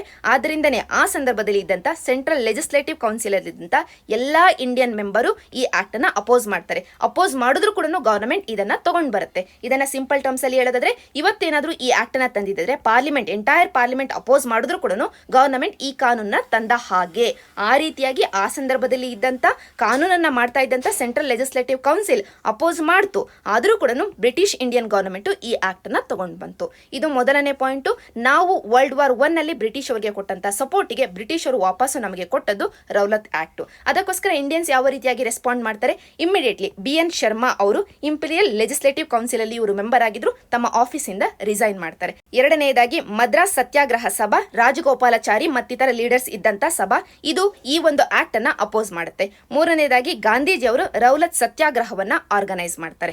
ಇದರ ಹಿನ್ನೆಲೆಯಲ್ಲಿ ಪಂಜಾಬ್ ಅಲ್ಲಿ ಯಾವ ರೀತಿಯ ಸಿಚುಯೇಷನ್ ಆಯ್ತು. Punjab very important. ಈಗ ನಮಗೆ ಜಲಿಯನ್ ವಾಲಾಬಾಗ್ ಮಸಾಕರ್ ಬಗ್ಗೆ ಡಿಸ್ಕಸ್ ಮಾಡ್ಬೇಕಂದ್ರೆ, ಪಂಜಾಬ್ ಅಲ್ಲಿ ಆ ಸಂದರ್ಭದಲ್ಲಿ ಲೆಫ್ಟಿನೆಂಟ್ ಗವರ್ನರ್ ಯಾರಿದ್ರು ಅಂತಂದ್ರೆ ಸರ್ ಮೈಕೆಲ್ ಓ ಡಯರ್. ಇವರ ಹೆಸರನ್ನ ಇನ್ಫ್ಯಾಕ್ಟ್ ಅವರ ಸ್ಪೆಲ್ಲಿಂಗ್ ಅನ್ನೇ ನೆನ್ಪಿಟ್ಕೊಳ್ಬೇಕು. ಯಾಕೆ ಅಂತಂದ್ರೆ ಆ ಸಂದರ್ಭದಲ್ಲಿ ಪಂಜಾಬಿನ ಮಿಲಿಟರಿ ಆಫೀಸರ್ ಹೆಸರು ಕೂಡ ಡಯರೇ ಆಗಿದೆ. ಆದರೆ ಮಿಲಿಟರಿ ಆಫೀಸರಿನ ಫುಲ್ ನೇಮ್ ಬಂದು ಜನರಲ್ ರೆಜಿನಾಲ್ಡ್ ಡಯರು. ಅದೇ ಲೆಫ್ಟಿನೆಂಟ್ ಗವರ್ನರ್ ಇವರ ಹೆಸರು ಬಂದು ಸರ್ ಮೈಕೆಲ್ ಓ ಡಯರು. ಈಗ ಪಂಜಾಬ್ ಅಲ್ಲಿ ಪರಿಸ್ಥಿತಿ ಹೇಗಿದೆ ಅಂತಂದ್ರೆ, ಈ ಒಂದು ರೌಲತ್ ಆಕ್ಟಿನ ಹಿನ್ನೆಲೆಯಲ್ಲಿ ಸಾಕಷ್ಟು ಓಲಟೈಲ್ ಪರಿಸ್ಥಿತಿ ನಿರ್ಮಾಣ ಆಗಿರುತ್ತೆ. ಈ ಸಂದರ್ಭದಲ್ಲಿ ಲೆಫ್ಟಿನೆಂಟ್ ಗವರ್ನರ್ ಡಯರ್ ಏನ್ ಮಾಡ್ತಾರೆ, ಆ ಸಂದರ್ಭದಲ್ಲಿ ಇದ್ದಂತ ಮಿಲಿಟರಿ ಆಫೀಸರ್ಗೆ ತಮ್ಮ ಕಡೆಯಿಂದ ಫ್ರೀ ಹ್ಯಾಂಡ್ ಅನ್ನ ಕೊಡ್ತಾರೆ. ಮಾರ್ಷಿಯಲ್ ಲಾವನ್ನ ಇಂಪೋಸ್ ಮಾಡ್ತಾರೆ ಮತ್ತು ಈ ಜನರಲ್ಗೆ ಹೇಳ್ತಾರೆ ನೀವು ಯಾವ ರೀತಿಯ ಸ್ಟೆಪ್ ಅನ್ನಾದ್ರೂ ತೆಗೆದುಕೊಳ್ಳಬಹುದು ಅಂತ. ಇದು ನಮಗೆ ಅಡ್ಮಿನಿಸ್ಟ್ರೇಟಿವ್ ಅರೇಂಜ್ಮೆಂಟ್ ಆಯ್ತು. ಆದರೆ ಈ ಅಡ್ಮಿನಿಸ್ಟ್ರೇಟಿವ್ ಅರೇಂಜ್ಮೆಂಟ್ ಅಲ್ಲಿರುವಂತ ಮಾರ್ಷಿಯಲ್ ಲಾ ಬಗ್ಗೆ ಯಾವುದೇ ಐಡಿಯಾ ಇಲ್ಲದೆ ಇರುವಂತ ಜನ ಏನ್ ಮಾಡ್ತಾರೆ, ಒಂದು ಕಡೆ ಅಸೆಂಬಲ್ ಆಗ್ತಾರೆ. ಜಲಿಯನ್ ವಾಲಾಬಾಗ್ ಅನ್ನುವಂತ ಒಂದು ಪಾರ್ಕ್ ಅಲ್ಲಿ ಅಸೆಂಬಲ್ ಆಗ್ತಾರೆ. ಯಾಕೆ ಅಂತಂದ್ರೆ ಈ ಪ್ರೊಟೆಸ್ಟ್ ಗಳ ಸಂದರ್ಭದಲ್ಲಿ ಪಂಜಾಬಿನ ಫೇಮಸ್ ಲೀಡರ್ ಆಗಿದ್ದಂತ ಸತ್ಯಪಾಲ್ ಮತ್ತು ಸೈಫುದ್ದೀನ್ ಕಿಚ್ಲು ಇವರಿಬ್ಬರನ್ನ ಅರೆಸ್ಟ್ ಮಾಡಲಾಗಿತ್ತು. ಈ ಅರೆಸ್ಟ್ ಅನ್ನ ಅಪೋಸ್ ಮಾಡಿ ತಾವು ತಮ್ಮ ಕಡೆಯಿಂದ ಪೀಸ್ಫುಲ್ ಆಗಿ ಪ್ರೊಟೆಸ್ಟ್ ಅನ್ನ ಮಾಡ್ಲಿಕ್ಕೋಸ್ಕರ ಜಲಿಯನ್ ವಾಲಾಬಾಗಿಗೆ ಜನತೆ ಬರ್ತಾರೆ. ಆ ದಿನ ಅಂತಂದ್ರೆ ಏಪ್ರಿಲ್ 13, 1919 ಬೈಸಾಖಿ ಹಬ್ಬದ ದಿನ. ಆ ದಿನ ಜನತೆ ಬಂದು ಅಸೆಂಬಲ್ ಆಗ್ತಾರೆ ಈ ಪಾರ್ಕಿನ ಹತ್ತಿರ. ಯಾಕೆ ಅಂತಂದ್ರೆ ಪ್ರೊಟೆಸ್ಟ್ ಮಾಡ್ಲಿಕ್ಕೋಸ್ಕರ. ಆದ್ರೆ ಇವರ ಇಂಟೆನ್ಷನ್ ಇದ್ದಿದ್ದು ಅಂದ್ರೆ ಶಾಂತಿಯುತವಾಗಿ ಪ್ರೊಟೆಸ್ಟ್ ಅನ್ನ ಮಾಡಬೇಕು. ಯಾಕೆಂದ್ರೆ ನಮ್ಮ ಲೀಡರ್ಸ್ ಅನ್ನ ಇವರು ಅರೆಸ್ಟ್ ಮಾಡಿದ್ದಾರೆ ಅದಕ್ಕೋಸ್ಕರ ಅನ್ನೋದು ಇವರ ಉದ್ದೇಶ ಆಗಿತ್ತು. ಆದರೆ ಮಾರ್ಷಿಯಲ್ ಲಾ ಇರುವಂತ ಸಂದರ್ಭದಲ್ಲಿ ಜನತೆ ಪ್ರೊಟೆಸ್ಟ್ ಮಾಡ್ಲಿಕ್ಕೆ ಬಂದಿದ್ದಾರೆ ಅನ್ನುವಂತ ಕೋಪದ ಮೇಲೆ ಜನರಲ್ ರೆಜಿನಾಲ್ಡ್ ಡಯರ್ ಅವರು ಈ ಒಂದು ಜಲಿಯನ್ ವಾಲಾಬಾಗ್ ಪಾರ್ಕ್ ನಲ್ಲಿ ಇದ್ದಂತ one and only exit point ಅನ್ನ ಕೂಡ ಕ್ಲೋಸ್ ಮಾಡಿ ಅಲ್ಲಿರುವಂತಹ ಜನತೆಯ ಎಗೇನೆಸ್ಟ್ ಆಗಿ ಫೈರಿಂಗ್ ಅನ್ನ ಶುರು ಮಾಡ್ತಾರೆ. ಬುಲೆಟ್ ಗಳ ಸುರಿಮಳೆಯೇ ಆಯ್ತು ಅಂತ ಹೇಳಬಹುದು. ಆ ಸಂದರ್ಭದಲ್ಲಿ ಜಲಿಯನ್ ವಾಲಾಬಾಗ್ ಪಾರ್ಕ್ ಅಲ್ಲಿ ಇದ್ದಂತ ಜನತೆಗಳಲ್ಲಿ ಮೋರ್ ದನ್ 1000 ಪೀಪಲ್ ಸಾವನ್ನ ಅಪ್ತಾರೆ. ಈ ಎಲ್ಲ ಜನತೆ ಮುಗ್ಧ ಇಂಡಿಯನ್ಸು. ಅದೇ ಇಂಡಿಯನ್ಸಿನ ಬದಲಾಗಿ ಬ್ರಿಟನ್ನಿನ ಜನತೆ ಇದ್ದಿದ್ದೆ ಆದ್ರೆ ಗವರ್ನಮೆಂಟ್ ಹೀಗೆ ಮಾಡ್ತಾ ಇತ್ತಾ? ಮೊದಲನೇ ಪಾಯಿಂಟ್. ಎರಡನೇ ಪಾಯಿಂಟ್, ಅಲ್ಲಿರುವಂತಹ ಜನತೆ ಪೀಸ್ಫುಲ್ ಪ್ರೊಟೆಸ್ಟ್ಗೆ ಅಂತಾನೆ ಬಂದಿದ್ರು ಹೊರತು ಯಾವುದೇ ವೈಲೆಂಟ್ ಆಕ್ಟಿವಿಟಿಗೋಸ್ಕರ ಬಂದಿರಲಿಲ್ಲ. ಮೂರನೇ ಪಾಯಿಂಟ್, ಅವರಿಗೆ ಹೊರಗಡೆ ಹೋಗ್ಲಿಕ್ಕೆ ಯಾವುದೇ ಅವಕಾಶವನ್ನ ಕೊಡದೆ ಫೈರಿಂಗ್ ಅನ್ನ ಮಾಡಿದ್ದು. ಈ ಎಲ್ಲ ತಪ್ಪುಗಳನ್ನ ಜನರಲ್ ಡಯರ್ ಅವರು ಮಾಡಿದ್ರು. ಅದಕ್ಕೋಸ್ಕರನೇ ನಂತರದ ರೆಸ್ಪಾನ್ಸ್ ಗಳನ್ನ ನಾವು ನೋಡೋದಾದ್ರೆ, ಮೊದಲನೆಯ ರೆಸ್ಪಾನ್ಸ್ ಗಾಂಧೀಜಿ ಅವರು ರೌಲತ್ ಸತ್ಯಾಗ್ರಹವನ್ನ ವಿಡ್ರಾ ಮಾಡ್ಕೊಳ್ತಾರೆ. ಎರಡನೇ ರೆಸ್ಪಾನ್ಸ್ ಇಮಿಡಿಯೇಟ್ಲಿ ರವೀಂದ್ರನಾಥ ಟ್ಯಾಗೋರ್ ಅವರು ಬ್ರಿಟಿಷ್ ಗವರ್ನಮೆಂಟ್ ಕೊಟ್ಟಿದ್ದಂತ ನೈಟ್ಹುಡ್ ಪ್ರಶಸ್ತಿಯನ್ನ ರಿನೌನ್ಸ್ ಮಾಡ್ತಾರೆ, ವಾಪಸ್ಸು ಕೊಡ್ತಾರೆ. ತಾವು ಹೇಳ್ತಾರೆ ಈ ಜಲಿಯನ್ ವಾಲಾಬಾಗ್ ಮಸಾಕರೆಯನ್ನ ಅಪೋಸ್ ಮಾಡ್ತೀವಿ ಅಂತ. ನಂತರ ಅದೇ ಸಂದರ್ಭದಲ್ಲಿ ಗಾಂಧೀಜಿ ಅವರು ಕೂಡ ಬ್ರಿಟಿಷ್ ಗವರ್ನಮೆಂಟ್ ಕೊಟ್ಟಿದ್ದಂತ ಕೈಸರ್ ಐ ಹಿಂದ್ ಅನ್ನುವಂತ ಒಂದು ಪ್ರಶಸ್ತಿಯನ್ನ ರಿನೌನ್ಸ್ ಮಾಡ್ತಾರೆ. ಈ ಕೈಸರ್ ಐ ಹಿಂದ್ ಅನ್ನುವಂತ ಪ್ರಶಸ್ತಿಯನ್ನ ಗಾಂಧೀಜಿ ಅವರಿಗೆ ಸೌತ್ ಆಫ್ರಿಕಾದಲ್ಲಿ ಬ್ರಿಟಿಷ್ ಗವರ್ನಮೆಂಟ್ ಕೊಟ್ಟಿತ್ತು. ಅದನ್ನ ಈಗ ಗಾಂಧೀಜಿ ಅವರು ಜಲಿಯನ್ ವಾಲಾಬಾಗ್ ಮಸಾಕರೆಯನ್ನ ಅಪೋಸ್ ಮಾಡ್ಲಿಕ್ಕೋಸ್ಕರ ರಿನೌನ್ಸ್ ಮಾಡ್ತಾರೆ. ನಂತರ ಮೂರನೇದಾಗಿ ಗವರ್ನಮೆಂಟ್ ತನ್ನ ಕಡೆಯಿಂದ ಹಂಟರ್ ಕಮಿಷನ್ ಅನ್ನ ಅಪಾಯಿಂಟ್ ಮಾಡುತ್ತೆ. ಈ ಕಮಿಟಿಯ ಒರಿಜಿನಲ್ ಹೆಸರು ಬಂದು ಡಿಸಾರ್ಡರ್ ಎನ್ಕ್ವೈರಿ ಕಮಿಟಿ ಅಂತ, ಆದ್ರೆ ಫೇಮಸ್ ಆಗಿ ಹಂಟರ್ ಕಮಿಷನ್ ಅಂತಾನೆ ಕರಿತೀವಿ. ಯಾಕೆಂದ್ರೆ ಈ ಕಮಿಟಿಯ ಚೇರ್ಪರ್ಸನ್ ಹಂಟರ್ ಆಗಿದ್ರು ಅದಕ್ಕೋಸ್ಕರ. ಈ ಕಮಿಟಿ ಏನ್ ಹೇಳುತ್ತೆ ಈ ಒಂದು ಇನ್ಸಿಡೆಂಟಿನ ಬಗ್ಗೆ ಅಂತಂದ್ರೆ, ಮೊದಲಿಗೆ ಈ ಕಮಿಟಿ ತನ್ನ ಕಡೆಯಿಂದ ಜನರಲ್ ಡಯರ್ ಅವರಿಗೆ ಯಾವುದೇ ಶಿಕ್ಷೆಯನ್ನ ಕೊಡೋದಿಲ್ಲ. ಕಮಿಟಿ ಹೇಳುತ್ತೆ ಜನರಲ್ ಡಯರ್ ಕೇವಲ ಹೈಯರ್ ಅಫಿಷಿಯಲ್ಸ್ ಗಳು ಕೊಟ್ಟಿರುವಂತಹ ಆರ್ಡರ್ ಅನ್ನ ಫಾಲೋ ಮಾಡ್ತಿದ್ರು ಮಾತ್ರನೇ, ಅವರಿಂದ ಯಾವುದೇ ತಪ್ಪು ಆಗಿಲ್ಲ ಅಂತ. ಮೊದಲನೇ ಪಾಯಿಂಟ್. ಎರಡನೇ ಪಾಯಿಂಟ್, ಈ ಕಮಿಷನ್ ಅನ್ನ ಮತ್ತು ಈ ಕಮಿಟಿ ಹೇಳಿರುವಂತಹ ಈ ಪಾಯಿಂಟ್ ಅನ್ನ completely Indian national Congress boycott ಮಾಡುತ್ತೆ. ಎಲ್ಲ ಬೆಳವಣಿಗೆಗಳ ಹಿನ್ನೆಲೆಯಲ್ಲಿ ಐಎನ್ಸಿ ತನ್ನ 1919 ಸೆಷನ್ ಅನ್ನ ಪಂಜಾಬಿನ ಅಮೃತ್ಸರಲ್ಲೇ ಮಾಡುತ್ತೆ. ಅಮೃತ್ಸರಲ್ಲೇ ಈ ಇನ್ಸಿಡೆಂಟ್ ಆಗಿದ್ದಲ್ಲ, ಅದಕ್ಕೋಸ್ಕರ. ನಂತರ ಗವರ್ನಮೆಂಟ್ ಏನು ಸ್ಟೆಪ್ ಅನ್ನ ತಗೊಳ್ತು, ಕಮಿಷನ್ ತನ್ನ ಕಡೆಯಿಂದ ಅಂದ್ರೆ ಹಂಟರ್ ಕಮಿಷನ್ ತನ್ನ ಕಡೆಯಿಂದ ಜನರಲ್ ಡಯರ್ಗೆ ಯಾವುದೇ ಶಿಕ್ಷೆಯನ್ನ ಹೇಳಿಲ್ಲ ಅಂದ್ರೂ ಕೂಡ ಬ್ರಿಟಿಷ್ ಗವರ್ನಮೆಂಟ್ ಜನರಲ್ ಡಯರ್ ಅನ್ನ ತನ್ನ ಪೋಸ್ಟ್ ಇಂದ ತೆಗೆದು ಹಾಕುತ್ತೆ. ಮತ್ತು ಮುಂದೆ ಯಾವುದೇ ಪಬ್ಲಿಕ್ ಎಂಪ್ಲಾಯ್ಮೆಂಟ್ಗೆ ಜನರಲ್ ಡಯರ್ ಅರ್ಹ ಅಲ್ಲ ಅನ್ನುವಂತ ಮಾತನ್ನ ಕೂಡ ಬ್ರಿಟಿಷ್ ಗವರ್ನಮೆಂಟ್ ಹೇಳುತ್ತೆ. ಇದು ಬ್ರಿಟಿಷ್ ಗವರ್ನಮೆಂಟ್ ಮಾಡಿದ್ದು. ಆದರೆ ಇನ್ನೊಂದು ಬೆಳವಣಿಗೆ ಕೂಡ ಆಗುತ್ತೆ. ಅದೇನು ಅಂತಂದ್ರೆ, ಅದೇ ಪಂಜಾಬಿನ ಅದೇ ಅಮೃತ್ಸರ್ ಅಲ್ಲಿರುವಂತಹ ಗೋಲ್ಡನ್ ಟೆಂಪಲಿನ ಮಹನ್ಸು, ಇವರು ಸಾಕಷ್ಟು ಕರಪ್ಟ್ ಪೀಪಲ್, ಇವರು ತಮ್ಮ ಕಡೆಯಿಂದ ಜನರಲ್ ಡಯರ್ಗೆ ಸಾಕಷ್ಟು ಬುದ್ಧಿಯನ್ನ ಕಲಿಸಿದ್ರಿ ನೀವು ಜನರಿಗೆ ಅಂತ ಹೇಳಿ ಹಾನರ್ ಅನ್ನ ಕೂಡ ಕೊಡ್ತಾರೆ. ನಂತರ ಕೊನೆಯಲ್ಲಿ ಜನರಲ್ ರೆಜಿನಾಲ್ಡ್ ಡಯರ್ ಅವರು 1927 ಅಲ್ಲಿ ಅನಾರೋಗ್ಯದ ಕಾರಣದಿಂದ ಸಾವನ್ನ ಅಪ್ತಾರೆ. ಅದೇ ಲೆಫ್ಟಿನೆಂಟ್ ಗವರ್ನರ್ ಆಗಿದ್ದಂತ ಮೈಕೆಲ್ ಡಯರ್ ಅವರು 1940ಯಲ್ಲಿ ಉದ್ದಾಮ್ ಸಿಂಗ್ ಅನ್ನುವಂತ ರೆವಲ್ಯೂಷನರಿಯ ಕೈಯಲ್ಲಿ ಸಾವನ್ನ ಅಪ್ತಾರೆ. ಈ ಉದ್ದಾಮ್ ಸಿಂಗ್ ಬಂದು ಗಾದಾರ್ ಪಾರ್ಟಿಯ ರೆವಲ್ಯೂಷನರಿ ಆಗಿರ್ತಾರೆ. ಗಾದಾರ್ ಪಾರ್ಟಿಯ ಬಗ್ಗೆ ಒಂದು ಪಾಯಿಂಟ್ ಅನ್ನ ಹೇಳೋದಾದ್ರೆ, ಈ ಗಾದಾರ್ ಪಾರ್ಟಿ ನಾರ್ತ್ ಅಮೆರಿಕಾದಲ್ಲಿ ಒಂದು ರೆವಲ್ಯೂಷನರಿ ಆರ್ಗನೈಸೇಷನ್ ಆಗಿ ಕೆಲಸ ಮಾಡುತ್ತೆ. ನಾರ್ತ್ ಅಮೆರಿಕಾದಲ್ಲಿ ಇದ್ರೂ ಕೂಡ ಇಂಡಿಯಾದಲ್ಲಿ ಸಾಕಷ್ಟು ಆಪರೇಷನ್ಸ್ ಅನ್ನ ಮಾಡ್ಲಿಕ್ಕೆ ಅಂತ ಬರುತ್ತೆ. ಅದರಲ್ಲೂ ವರ್ಲ್ಡ್ ವಾರ್ 1 ಸಂದರ್ಭದಲ್ಲಿ ಅವರು ಮಾಡಿದಂತ ಆಕ್ಟಿವಿಟೀಸ್ ಗಳು ಫೇಲ್ಯೂರ್ ಅನ್ನ ಕಂಡ್ರೂ ಕೂಡ ಹಿಸ್ಟ್ರಿಯಲ್ಲಿ ಸಾಕಷ್ಟು ನೆಲೆ ನಿಂತಿರುವಂತ ಆಕ್ಟಿವಿಟೀಸ್ ಗಳು ಅಂತಾನೆ ಹೇಳಬಹುದು. ಇಷ್ಟು ನಮಗೆ ಓವರಾಲ್ ಜಲಿಯನ್ ವಾಲಾಬಾಗ್ ಮಸಾಕರೆ ಯಾಕೆ ಆಯ್ತು, ಆದ ನಂತರ ಯಾವ ರೀತಿಯ ಬೆಳವಣಿಗೆಗಳು ಆದವು ಮತ್ತು ಈ ಮಸಾಕರ್ಗೆ ಕಾರಣ ಆದಂತ ಲೆಫ್ಟಿನೆಂಟ್ ಗವರ್ನರ್ ಮತ್ತು ಜನರಲ್ ಇವರ ಫ್ಯೂಚರ್ ಏನಾಯ್ತು, ಇಷ್ಟು ಬೇಸಿಕ್ ಡೀಟೇಲ್ಸ್. ನಂತರ ಇದೇ ವಾರ ಏಪ್ರಿಲ್ 14ನೇ ತಾರೀಕು ಡಾಕ್ಟರ್ ಬಿ ಆರ್ ಅಂಬೇಡ್ಕರ್ ಅವರ ಬರ್ತ್ ಆನಿವರ್ಸರಿನ ಸೆಲೆಬ್ರೇಟ್ ಮಾಡಲಾಯಿತು. ಇದರ ಹಿನ್ನೆಲೆಯಲ್ಲಿ ಎಕ್ಸಾಮ್ ಪರ್ಸ್ಪೆಕ್ಟಿವ್ ಅಲ್ಲಿ ನಾವು ಡಾಕ್ಟರ್ ಬಿ ಆರ್ ಅಂಬೇಡ್ಕರ್ ಅವರ ಬಗ್ಗೆ ಡಿಸ್ಕಸ್ ಮಾಡಬೇಕು. ನಿಮಗೆ ಜನರಲಿ ಅವರ ಬಗ್ಗೆ ಗೊತ್ತಿರುತ್ತೆ, ಆದ್ದರಿಂದ ಡೈರೆಕ್ಟ್ಲಿ ಎಕ್ಸಾಮ್ ಪರ್ಸ್ಪೆಕ್ಟಿವ್ ಅಲ್ಲಿ ಬೇಕಾಗಿರುವಂತಹ ಇಂಪಾರ್ಟೆಂಟ್ ಪಾಯಿಂಟ್ಸ್ ಗಳನ್ನ ಡಿಸ್ಕಸ್ ಮಾಡೋಣ. ಮೊದಲನೇ point, doctor B R Ambedkar ಅವರ ಜನನ ಎಲ್ಲಿ ಆಯ್ತು ಅಂತಂದ್ರೆ ಇವತ್ತಿನ ಮಧ್ಯಪ್ರದೇಶದಲ್ಲಿ ಕಂಡು ಬರುವಂತಹ ಮೌವ್ ಏರಿಯಾದಲ್ಲಿ ಆಯ್ತು 1891 ಅಲ್ಲಿ. ಇವರು ಇಂಡಿಯಾದ ಮೊದಲನೆಯ ಲಾ ಮಿನಿಸ್ಟರು ಮತ್ತು ಇವರನ್ನ ನಾವು ಫಾದರ್ ಆಫ್ ಇಂಡಿಯನ್ ಕಾನ್ಸ್ಟಿಟ್ಯೂಷನ್ ಅಂತ ಕರಿತೀವಿ. ಯಾಕೆ ಅಂತಂದ್ರೆ ನಮ್ಮ ಸಂವಿಧಾನವನ್ನ ಫ್ರೇಮ್ ಮಾಡುವಲ್ಲಿ ಅಂತಹ ಕ್ರಿಟಿಕಲ್ ರೋಲ್ ಅನ್ನ ಅವರು ಪ್ಲೇ ಮಾಡ್ತಾರೆ. ಇವರು ಡ್ರಾಫ್ಟಿಂಗ್ ಕಮಿಟಿ, ನಮ್ಮ ಕಾನ್ಸ್ಟಿಟ್ಯೂಷನ್ ನ ಡ್ರಾಫ್ಟಿಂಗ್ ಕಮಿಟಿ ಏನಿತ್ತು ಅದರ ಚೈರ್ ಪರ್ಸನ್ ಆಗಿ ಕೆಲಸವನ್ನ ಮಾಡ್ತಾರೆ. ಇವರು ಕಾನ್ಸ್ಟಿಟ್ಯೂಯೆಂಟ್ ಅಸೆಂಬ್ಲಿಯಲ್ಲಿ ಲಾಜಿಕ್ಸ್ ಗಳನ್ನ ಕೊಡೋದು, ಕಾರಣಗಳನ್ನ ಕೊಡೋದು, ಎಲ್ಲ ಪ್ರಾವಿಷನ್ಸ್ ಗಳನ್ನ ಇನ್ ಡೀಟೇಲ್ಡ್ ಆಗಿ ಡಿಸ್ಕಸ್ ಮಾಡೋದು, ಎಲ್ಲ ಮೇಧಾವಿತನವನ್ನ ಐಡೆಂಟಿಫೈ ಮಾಡಿಯೇ ಇವರನ್ನ ಫಾದರ್ ಆಫ್ ಇಂಡಿಯನ್ ಕಾನ್ಸ್ಟಿಟ್ಯೂಷನ್, ನಮ್ಮ ಸಂವಿಧಾನದ ಶಿಲ್ಪಿ ಅಥವಾ ಮಾಡರ್ನ್ ಮನು ಅಂತ ಕೂಡ ಕರಿತೀವಿ. ನಂತರ ಇನ್ನೊಂದಷ್ಟು ಪಾಯಿಂಟ್ಸ್ ಗಳನ್ನ ಡಿಸ್ಕಸ್ ಮಾಡೋದಾದ್ರೆ, ಇಲ್ಲಿ ಕೊಟ್ಟಿರುವಂತಹ ಪಾಯಿಂಟ್ಸ್ ಗಳನ್ನ ಒಂದು ಕಡೆ ನೋಟ್ ಡೌನ್ ಮಾಡ್ಕೊಳ್ಳಿ. In case doctor B R Ambedkar ಅವರ ಬಗ್ಗೆ ಪ್ರಿಲಿಮ್ಸ್ ಕ್ವೆಶ್ಚನ್ ಕೇಳಿದ್ರೆ ಇಲ್ಲಿರುವಂತಹ ಪಾಯಿಂಟ್ಸ್ ಗಳ ಆಧಾರದ ಮೇಲೆ ಮೋಸ್ಟ್ಲಿ ಕ್ವೆಶ್ಚನ್ ಫ್ರೇಮ್ ಆಗುತ್ತೆ. ಮೊದಲನೇ ಪಾಯಿಂಟ್, 1920s ಅಲ್ಲಿ ನಡೆದಂತ ಒಂದು ಇನ್ಸಿಡೆಂಟ್. ಅದೇನು ಅಂತಂದ್ರೆ, ಆ ಸಂದರ್ಭದಲ್ಲಿ ನಮ್ಮ ದೇಶದಾದ್ಯಂತ ಅನ್ಟಚಬಲ್ಸ್ಗೆ ನಮ್ಮ ಹಳ್ಳಿಗಳಲ್ಲಿರುವಂತಹ ಬಾವಿಗಳು ಮತ್ತು ಅಲ್ಲಿರುವಂತಹ ನೀರನ್ನ ಮುಟ್ಲಿಕ್ಕೆ ಅಂತ ಬಿಡ್ತಾ ಇರಲಿಲ್ಲ. ಅದೇ ರೀತಿಯಾದಂತಹ ಸಂಪ್ರದಾಯ ಮಹಾರಾಷ್ಟ್ರದಲ್ಲಿ ಕೂಡ ಕಂಡು ಬರ್ತಾ ಇತ್ತು. ಆದರೆ 1926 ಅಲ್ಲಿ ಒಂದು ಇನ್ಸಿಡೆಂಟ್ ಆಗುತ್ತೆ. ಅದೇನು ಅಂತಂದ್ರೆ, ಆ ಸಂದರ್ಭದ ಮಹಾರಾಷ್ಟ್ರದ ಮುನಿಸಿಪಲ್ ಬೋರ್ಡ್ ಆಫ್ ಮಹದ್ ಏನ್ ಮಾಡುತ್ತೆ, ಒಂದು ಡಿಸಿಷನ್ ಅನ್ನ ತಗೊಳುತ್ತೆ. ಅದೇನು ಅಂತಂದ್ರೆ, ಎಲ್ಲ ಟ್ಯಾಂಕ್ಸ್ ಗಳನ್ನ ಎಲ್ಲ ಜನತೆಗೆ ಓಪನ್ ಮಾಡಬೇಕು, ಯಾರನ್ನು ಅನ್ಟಚಬಲ್ಸ್ ಅಂತ ಬಾವಿಯಿಂದ ದೂರ ಇಡುವ ಹಾಗಿಲ್ಲ ಅನ್ನುವಂತ ನಿರ್ಧಾರವನ್ನ ಕೈಗೊಳ್ಳುತ್ತೆ. ಇದನ್ನ ಸಾಕಷ್ಟು ಅಪ್ರಿಶಿಯೇಟ್ ಮಾಡಲಾಯಿತು. ಆದರೆ ಹಿಂದೂ ಸಮುದಾಯದಲ್ಲಿ ಇರುವಂತ ಅಪ್ಪರ್ ಕ್ಯಾಸ್ಟ್ ಪೀಪಲ್ ಏನಿದ್ದಾರೆ ಅವರು ಇದನ್ನ ಅಪೋಸ್ ಮಾಡ್ತಾರೆ ಮತ್ತು ಈ ಡಿಸಿಷನ್ ನ ಇಂಪ್ಲಿಮೆಂಟ್ ಮಾಡ್ಲಿಕ್ಕೆ ಬಿಡೋದಿಲ್ಲ. ಈ ಒಂದು ಅಪೋಸಿಷನ್ ಅನ್ನ ಅಪೋಸ್ ಮಾಡಿ ಡಾಕ್ಟರ್ ಬಿ ಆರ್ ಅಂಬೇಡ್ಕರ್ ಅವರು ಏನ್ ಮಾಡ್ತಾರೆ, 1927 ಅಲ್ಲಿ famous Mahad ಸತ್ಯಾಗ್ರಹವನ್ನ ಕೈಗೊಳ್ತಾರೆ. So 1927 Mahad ಸತ್ಯಾಗ್ರಹಕ್ಕೆ origin ಎಲ್ಲಿದೆ ಅಂತಂದ್ರೆ 1926 ಅಲ್ಲಿ ಮುನಿಸಿಪಲ್ ಬೋರ್ಡ್ ಆಫ್ ಮಹದ್ದು ಅಲ್ಲಿರುವಂತಹ ಎಲ್ಲ ಟ್ಯಾಂಕ್ಸ್ ಗಳನ್ನ ಎಲ್ಲ ಜನತೆಗೆ ಓಪನ್ ಮಾಡಿದ್ರಲ್ಲ ಅಲ್ಲಿದೆ. ಎಲ್ಲ ಜನತೆಗೆ ಓಪನ್ ಮಾಡಿದ್ದರಿಂದ ಹಿಂದೂ ಹೈಯರ್ ಕ್ಯಾಸ್ಟ್ ಪೀಪಲ್ ಇದನ್ನ ಅಪೋಸ್ ಮಾಡಿದ್ದರಿಂದ ಈ ಅಪೋಸಿಷನ್ ಅನ್ನ ಅಪೋಸ್ ಮಾಡಿ ಡಾಕ್ಟರ್ ಬಿ ಆರ್ ಅಂಬೇಡ್ಕರ್ ಅವರು ಮಹದ್ ಸತ್ಯಾಗ್ರಹವನ್ನ ತಗೊಂಡ್ ಬರ್ತಾರೆ. ಯಾವಾಗ 1927 ಅಲ್ಲಿ. ನಂತರ ಇನ್ನೊಂದು ವೆರಿ ಇಂಪಾರ್ಟೆಂಟ್ ಪಾಯಿಂಟ್ ಅಂತಂದ್ರೆ, ಡಾಕ್ಟರ್ ಬಿ ಆರ್ ಅಂಬೇಡ್ಕರ್ ಅವರು 1930 ಇಂದ 32 ವರೆಗೂ ನಡೆದಂತ ಎಲ್ಲಾ ರೌಂಡ್ ಟೇಬಲ್ ಕಾನ್ಫರೆನ್ಸಸ್ ಗಳನ್ನ ಅಟೆಂಡ್ ಮಾಡಿದ್ರು. 3 ರೌಂಡ್ ಟೇಬಲ್ ಕಾನ್ಫರೆನ್ಸಸ್ ಗಳನ್ನ ಅಟೆಂಡ್ ಮಾಡಿದಂತ ಲೀಡರ್ಸ್ ಗಳಲ್ಲಿ ನಮಗೆ ನೆನಪಿರಲೇಬೇಕಾಗಿರುವಂತ ಇಬ್ಬರು ಲೀಡರ್ಸ್ ಗಳು ಅಂತಂದ್ರೆ, ಮೊದಲನೇದಾಗಿ ಡಾಕ್ಟರ್ ಬಿ ಆರ್ ಅಂಬೇಡ್ಕರ್ ಅವರು, ಎರಡನೇದಾಗಿ ತೇಜ್ ಬಹದ್ದೂರ್ ಸಪ್ರು ಅವರು. ಈ ಇಬ್ಬರು ಲೀಡರ್ಸ್ ಗಳು 3 ರೌಂಡ್ ಟೇಬಲ್ ಕಾನ್ಫರೆನ್ಸಸ್ ಗಳನ್ನ ಅಟೆಂಡ್ ಮಾಡ್ತಾರೆ. ಅದೇ ಗಾಂಧೀಜಿ ಅವರು ಕೇವಲ ಸೆಕೆಂಡ್ ರೌಂಡ್ ಟೇಬಲ್ ಕಾನ್ಫರೆನ್ಸ್ ಅನ್ನ ಮಾತ್ರನೇ ಅಟೆಂಡ್ ಮಾಡ್ತಾರೆ. ಮೊದಲನೆಯದನ್ನ ಅಟೆಂಡ್ ಮಾಡಿರ್ಲಿಲ್ಲ, ಯಾಕೆಂತಂದ್ರೆ ಐಎನ್ಸಿ ಅದನ್ನ ಅಟೆಂಡ್ ಮಾಡಿರ್ಲಿಲ್ಲ. ಎರಡನೆಯದನ್ನ ಅಟೆಂಡ್ ಮಾಡ್ತಾರೆ, ಐಎನ್ಸಿಯ ರೆಪ್ರೆಸೆಂಟೇಟಿವ್ ಆಗಿ ಹೋಗಿ ಅಟೆಂಡ್ ಮಾಡ್ತಾರೆ, ಯಾಕೆಂತಂದ್ರೆ ಗಾಂಧಿ ಇರ್ವಿನ್ ಪ್ಯಾಕ್ಟ್ ಆಗಿರುತ್ತೆ ಅದಕ್ಕೋಸ್ಕರ. ಮೂರನೇ ಮೊದಲನೆಯದನ್ನ ಅಟೆಂಡ್ ಮಾಡೋದಿಲ್ಲ. ಯಾಕೆ ಅಂತಂದ್ರೆ ಈ ಎರಡನೆಯದರಲ್ಲಿ ಗಾಂಧೀಜಿಯವರ ಡಿಮ್ಯಾಂಡ್ಸ್ ಗಳನ್ನ ಗವರ್ನಮೆಂಟ್ ಅಕ್ಸೆಪ್ಟ್ ಮಾಡ್ಕೊಂಡಿರಲ್ಲ, ಅದಕ್ಕೋಸ್ಕರ. ಸೊ ಒಟ್ಟಾರೆಯಾಗಿ ಗಾಂಧೀಜಿಯವರು ಕೇವಲ ಸೆಕೆಂಡ್ ರೌಂಡ್ ಟೇಬಲ್ ಕಾನ್ಫರೆನ್ಸ್ ಅನ್ನ ಮಾತ್ರನೇ ಅಟೆಂಡ್ ಮಾಡ್ತಾರೆ. ಅದೇ 3 ರೌಂಡ್ ಟೇಬಲ್ ಕಾನ್ಫರೆನ್ಸಸ್ ಅನ್ನ ಅಟೆಂಡ್ ಮಾಡಿದವರು ಅಂತಂದ್ರೆ ಡಾಕ್ಟರ್ ಬಿ ಆರ್ ಅಂಬೇಡ್ಕರ್ ಅವರು, ಜೊತೆಗೆ ತೇಜ್ ಬಹದ್ದೂರ್ ಸಪ್ರು ಅವರು. ನಂತರ ಈ ರೌಂಡ್ ಟೇಬಲ್ ಕಾನ್ಫರೆನ್ಸಸ್ ಗಳ ನಂತರ ಬ್ರಿಟಿಷ್ ಗವರ್ನಮೆಂಟ್ ಕಮ್ಯುನಲ್ ಅವಾರ್ಡ್ ಅನ್ನ ತಗೊಂಡ್ ಬರುತ್ತೆ. ಈ ಕಮ್ಯುನಲ್ ಅವಾರ್ಡ್ ಅಲ್ಲಿ ಸಾಕಷ್ಟು ಪ್ರಾವಿಷನ್ಸ್ ಗಳು ಇರ್ತವೆ. ಅದರಲ್ಲಿ ಒಂದು ಇಂಪಾರ್ಟೆಂಟ್ ಪ್ರಾವಿಷನ್ ಅಂತಂದ್ರೆ ಡಿಪ್ರೆಸ್ಡ್ ಕ್ಲಾಸಸ್ ಅಂತ ಏನಿದ್ದಾರೆ ಅವರಿಗೆ ಸೆಪರೇಟ್ ಎಲೆಕ್ಟೋರೇಟ್ ಅನ್ನ ಕೊಡೋದು. ಸೆಪರೇಟ್ ಎಲೆಕ್ಟೋರೇಟ್ ಅನ್ನೋದು ಬ್ರಿಟಿಷ್ ಅವರು ತಂದಂತ ಡಿವೈಡ್ ಅಂಡ್ ರೂಲ್ ಪಾಲಿಸಿಯ ಒಂದು ಸಾಧನ ಆಗಿದೆ. ಈ ಸೆಪರೇಟ್ ಎಲೆಕ್ಟೋರೇಟಿನ ಮುಖಾಂತರವಾಗಿಯೇ ಮುಸ್ಲಿಂ ಸಮುದಾಯವನ್ನ ಹಿಂದೂ ಸಮುದಾಯದಿಂದ ಸೆಪರೇಟ್ ಮಾಡುತ್ತೆ. ಈಗ ಅದೇ ಸಾಧನವನ್ನ ಬಳಕೆ ಮಾಡಿಕೊಂಡು 1932 ಅಲ್ಲಿ ಈ ಕಮ್ಯುನಲ್ ಅವಾರ್ಡಿನ ಮುಖಾಂತರವಾಗಿ ಈ ಡಿಪ್ರೆಸ್ಡ್ ಕ್ಲಾಸಸ್ ಅನ್ನ ಕೂಡ ಸೆಪರೇಟ್ ಮಾಡ್ಲಿಕ್ಕೆ ಟ್ರೈ ಮಾಡುತ್ತೆ.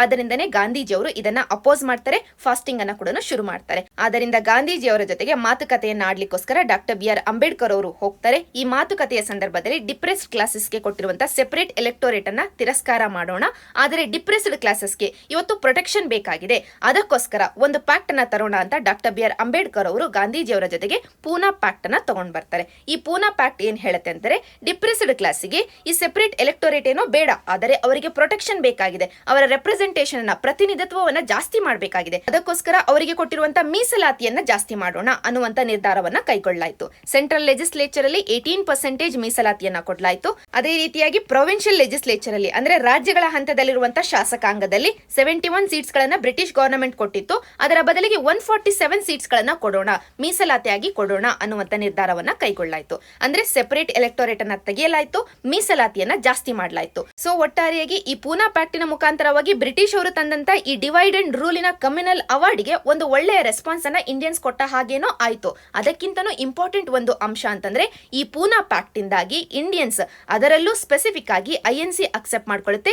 ಈ ಡಿಪ್ರೆಸ್ಡ್ ಕ್ಲಾಸಸ್ಗೆ ಇವತ್ತು ಸ್ಪೆಷಲ್ ಪ್ರಾವಿಷನ್ಸ್ ಗಳು ಬೇಕಾಗಿದ್ದಾವೆ, ಅವರಿಗೆ ರಕ್ಷಣೆ ಬೇಕಾಗಿದೆ ಅನ್ನುವಂತ ಫ್ಯಾಕ್ಟ್ ಅನ್ನ INC ಅಕ್ಸೆಪ್ಟ್ ಮಾಡ್ಕೊಂಡಂಗೆ ಆಯ್ತು.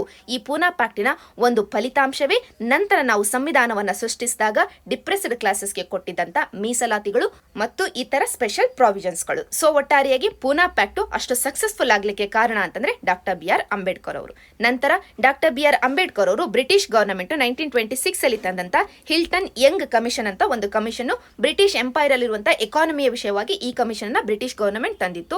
ಈ ಕಮಿಷನ್ಗೆ ಡಾಕ್ಟರ್ ಬಿ ಆರ್ ಅಂಬೇಡ್ಕರ್ ಅವರು ಒಂದಷ್ಟು ಐಡಿಯಾಸ್ ಗಳನ್ನ ಕೊಡ್ತಾರೆ. ಅದರ ಆಧಾರದ ಮೇಲೆ 1934 ಅಲ್ಲಿ ಕಾನೂನಿನ ಮುಖಾಂತರವಾಗಿ ರಿಸರ್ವ್ ಬ್ಯಾಂಕ್ ಆಫ್ ಇಂಡಿಯಾ ಒಂದನ್ನ ತರಬೇಕು ಅಂತ ನಿರ್ಧಾರವನ್ನ ಕೈಗೊಳ್ಳಲಾಯಿತು. ನಂತರ 1936 ಅಲ್ಲಿ ಡಾಕ್ಟರ್ ಬಿ ಆರ್ ಅಂಬೇಡ್ಕರ್ ಅವರು ಬಾಂಬೆ ಲೆಜಿಸ್ಲೇಟಿವ್ ಅಸೆಂಬ್ಲಿಯ ಲೆಜಿಸ್ಲೇಟರ್ ಆಗಿ ಕೂಡ, ಅಂದ್ರೆ ಇವತ್ತಿನ MLAಗಳು ಅಂತ ನಾವೇನು ಕರಿತೀವಿ ಹಾಗೆ ಕೂಡ ಅವರು ಸೇವೆಯನ್ನ ಸಲ್ಲಿಸ್ತಾರೆ. ನಂತರ ಸೆಂಟ್ರಲ್ ಗವರ್ನಮೆಂಟ್ ಗೆ ಬರೋದಾದ್ರೆ ವೈಸ್ರಾಯ್ ಅವರ ಎಕ್ಸಿಕ್ಯೂಟಿವ್ ಕೌನ್ಸಿಲ್ ಅಲ್ಲಿ ಲೇಬರ್ ಮೆಂಬರ್ ಆಗಿ 1942 ಅಲ್ಲಿ ಅಪಾಯಿಂಟ್ ಆಗ್ತಾರೆ. ಈ ಪಾಯಿಂಟ್ ಅನ್ನ ನಮಗೆ ಪ್ರಿಲಿಮ್ಸ್ ಅಲ್ಲಿ ಸ್ಟೇಟ್ಮೆಂಟ್ ಅಲ್ಲಿ ಕೇಳಬಹುದು, ಆದ್ದರಿಂದ ನೆನ್ಪಿಟ್ಕೊಳ್ಬೇಕು. ನಂತರ ಅವರು ಕಾನ್ಸ್ಟಿಟ್ಯೂಯೆಂಟ್ ಅಸೆಂಬ್ಲಿಯ ಮೆಂಬರ್ ಆಗಿದ್ರು, ಡ್ರಾಫ್ಟಿಂಗ್ ಕಮಿಟಿಯ ಚೇರ್ಪರ್ಸನ್ ಆಗಿದ್ರು. ಅವರು ಕೊಟ್ಟಿರುವಂತಹ ಕೊಡುಗೆಗಳನ್ನ ನಾವು ಐಡೆಂಟಿಫೈ ಮಾಡಿ ಅವರನ್ನ ಸಂವಿಧಾನ ಶಿಲ್ಪಿ ಅಂತ ಕೂಡ ಕರಿತಾ ಇದ್ದೀವಿ. ನಂತರ ನಮಗೆ ಇಂಡಿಪೆಂಡೆನ್ಸಿನ ನಂತರ ಫಾರ್ಮ್ ಆದಂತ ಮೊಟ್ಟ ಮೊದಲನೆಯ ಗವರ್ನಮೆಂಟ್ ಅಲ್ಲಿ ನೆಹರು ಅವರು ಅವರನ್ನ ಇನ್ವೈಟ್ ಮಾಡ್ತಾರೆ. ತಮ್ಮ ಮೊದಲನೇ ಕ್ಯಾಬಿನೆಟ್ ಅಲ್ಲಿ ಲಾ ಮಿನಿಸ್ಟರ್ ಆಗಿ ಕೆಲಸವನ್ನ ಮಾಡ್ಲಿಕ್ಕೋಸ್ಕರ ಅಕ್ಸೆಪ್ಟ್ ಮಾಡ್ಕೊಳ್ತಾರೆ, ಲಾ ಮಿನಿಸ್ಟರ್ ಆಗಿ ಸೇವೆಯನ್ನ ಸಲ್ಲಿಸ್ತಾರೆ. ಆದರೆ 1951 ನಲ್ಲಿ ರಿಸೈನ್ ಮಾಡ್ತಾರೆ. ಅದಕ್ಕೆ ಕಾರಣ ಅಂತಂದ್ರೆ ಆ ಸಂದರ್ಭದಲ್ಲಿ ಗವರ್ನಮೆಂಟ್ ತಂದಂತ ದಿ ಹಿಂದೂ ಕೋಡ್ ಬಿಲ್, ಈ ವಿಷಯವಾಗಿ ಭಿನ್ನಾಭಿಪ್ರಾಯಗಳು ಇದ್ದದರಿಂದ ರಿಸೈನ್ ಮಾಡ್ತಾರೆ. ನಂತರ ಅವರು ಹಿಂದೂಯಿಸಂ ಅನ್ನ ಬಿಟ್ಟು ಬುದ್ಧಿಸಂಗೆ ಧರ್ಮಾಂತರಗೊಳ್ತಾರೆ. ಅವರ ಮೆಮೋರಿಯಲ್ ಅನ್ನ ಗವರ್ನಮೆಂಟ್ ಮುಂಬೈ ಸಿಟಿಯಲ್ಲಿ ಚೈತ್ಯ ಭೂಮಿಯಾಗಿ ನಿರ್ಮಿಸಿದೆ ಇವತ್ತು. ನಂತರ ಅವರ ಕಾಂಟ್ರಿಬ್ಯೂಷನ್ಸ್ ಗಳನ್ನ ಡಿಸ್ಕಸ್ ಮಾಡೋದಾದ್ರೆ ಅವರು ಕೊಟ್ಟಂತ ಜರ್ನಲ್ಸ್ ಗಳು ಯಾವ್ಯಾವು ಅಂತಂದ್ರೆ ಮೊದಲನೇದು ಮೂಕನಾಯಕ್ 1920 ಅಲ್ಲಿ ಶುರು ಮಾಡ್ತಾರೆ. ನಂತರ ಬಹಿಷ್ಕೃತ್ ಭಾರತ್ 1927 ಅಲ್ಲಿ ತಗೊಂಡ್ ಬರ್ತಾರೆ. ನಂತರ ಸಮತಾ 1929 ಅಲ್ಲಿ, ನಂತರ ಜನತಾ 1930 ಅಲ್ಲಿ. ಈ ಕ್ರೊನಾಲಜಿಕಲ್ ಆರ್ಡರ್ ಅನ್ನ ಕೂಡ ನೆನ್ಪಿಟ್ಕೊಳ್ಬೇಕು. ನಂತರ ಅವರ ಬುಕ್ಸ್ ಗಳನ್ನ ಡಿಸ್ಕಸ್ ಮಾಡೋದಾದ್ರೆ ಮೊದಲನೆಯದು ಅನಿಹಿಲೇಷನ್ ಆಫ್ ಕ್ಯಾಸ್ಟ್, ಎರಡನೆಯದು ಬುದ್ಧ ಆರ್ ಕಾರ್ಲ್ ಮಾರ್ಕ್ಸ್, ಮೂರನೆಯದು the untouchables, who are they, why they have been untouchables ಅನ್ನುವಂತ ಒಂದು ಬುಕ್, ನಾಲ್ಕನೆಯದು ಬುದ್ಧ ಅಂಡ್ ಹಿಸ್ ಧರ್ಮ, ಐದನೆಯದು rise and fall of Hindu women. ಇಷ್ಟು ಅವರ ಪುಸ್ತಕಗಳು. ನಂತರ ಅವರು ಕಟ್ಟಿದಂತ ಆರ್ಗನೈಸೇಷನ್ಸ್ ಗಳನ್ನ ನೋಡಿದ್ರೆ ವೆರಿ ಇಂಪಾರ್ಟೆಂಟ್. ಮೊದಲನೆಯದು ಬಹಿಷ್ಕೃತ್ ಹಿತಕಾರಿಣಿ ಸಭಾ 1923 ಅಲ್ಲಿ ತಗೊಂಡ್ ಬರ್ತಾರೆ.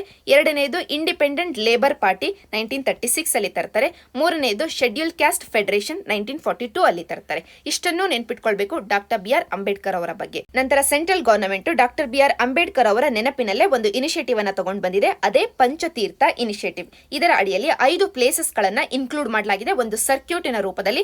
ಮೊದಲನೆಯದು ಅವರ ಬರ್ತ್ ಪ್ಲೇಸು ಮೌ ಮಧ್ಯಪ್ರದೇಶದಲ್ಲಿ ಇದೆ ಅಂತ ನಾವು ನೋಡಿದ್ವಿ. ನಂತರ ಎರಡನೆಯದು ಎರಡನೆಯದು ಯುಕೆಯಲ್ಲಿ ಲಂಡನ್ ಅಲ್ಲಿ ಅವರು ಸ್ಟಡಿ ಮಾಡ್ತಾ ಇರಬೇಕಾದ್ರೆ ಸ್ಟೇ ಆದಂತ ಸ್ಥಳ. ಮೂರನೆಯದು ಅವರು ಎಜುಕೇಶನ್ ಅನ್ನ ತೆಗೆದುಕೊಂಡಂತ ನಾಗ್ಪುರಿನ ಹತ್ತಿರದಲ್ಲಿರುವಂತ ದೀಕ್ಷಾ ಭೂಮಿ. ನಂತರ ನಾಲ್ಕನೆಯದ್ದು ಅವರು ಡೆಲ್ಲಿಯಲ್ಲಿ ಇದ್ದಂತ ಸ್ಥಳ ಮಹಾಪರಿನಿರ್ವಾಣ ಸ್ಥಳ ಅಂತ. ನಂತರ ಐದನೆಯದ್ದು ಮುಂಬೈಯಲ್ಲಿರುವಂತ ಚೈತ್ಯ ಭೂಮಿ. ಈ 5 ಸ್ಥಳಗಳನ್ನ ಲಿಂಕ್ ಮಾಡ್ಲಿಕ್ಕೋಸ್ಕರ ಈ ಪಂಚತೀರ್ಥ ಅನ್ನುವಂತ ಇನಿಷಿಯೇಟಿವ್ ಅನ್ನ ಗವರ್ನಮೆಂಟ್ ಆಫ್ ಇಂಡಿಯಾ ತಗೊಂಡು ಬಂದಿದೆ. ಇಷ್ಟು ನಮಗೆ over all doctor B R Ambedkar ಅವರ ಬಗ್ಗೆ ಎಕ್ಸಾಮ್ ಪರ್ಸ್ಪೆಕ್ಟಿವ್ ಅಲ್ಲಿ ತಿಳಿದಿರಬೇಕಾದಂತದ್ದು.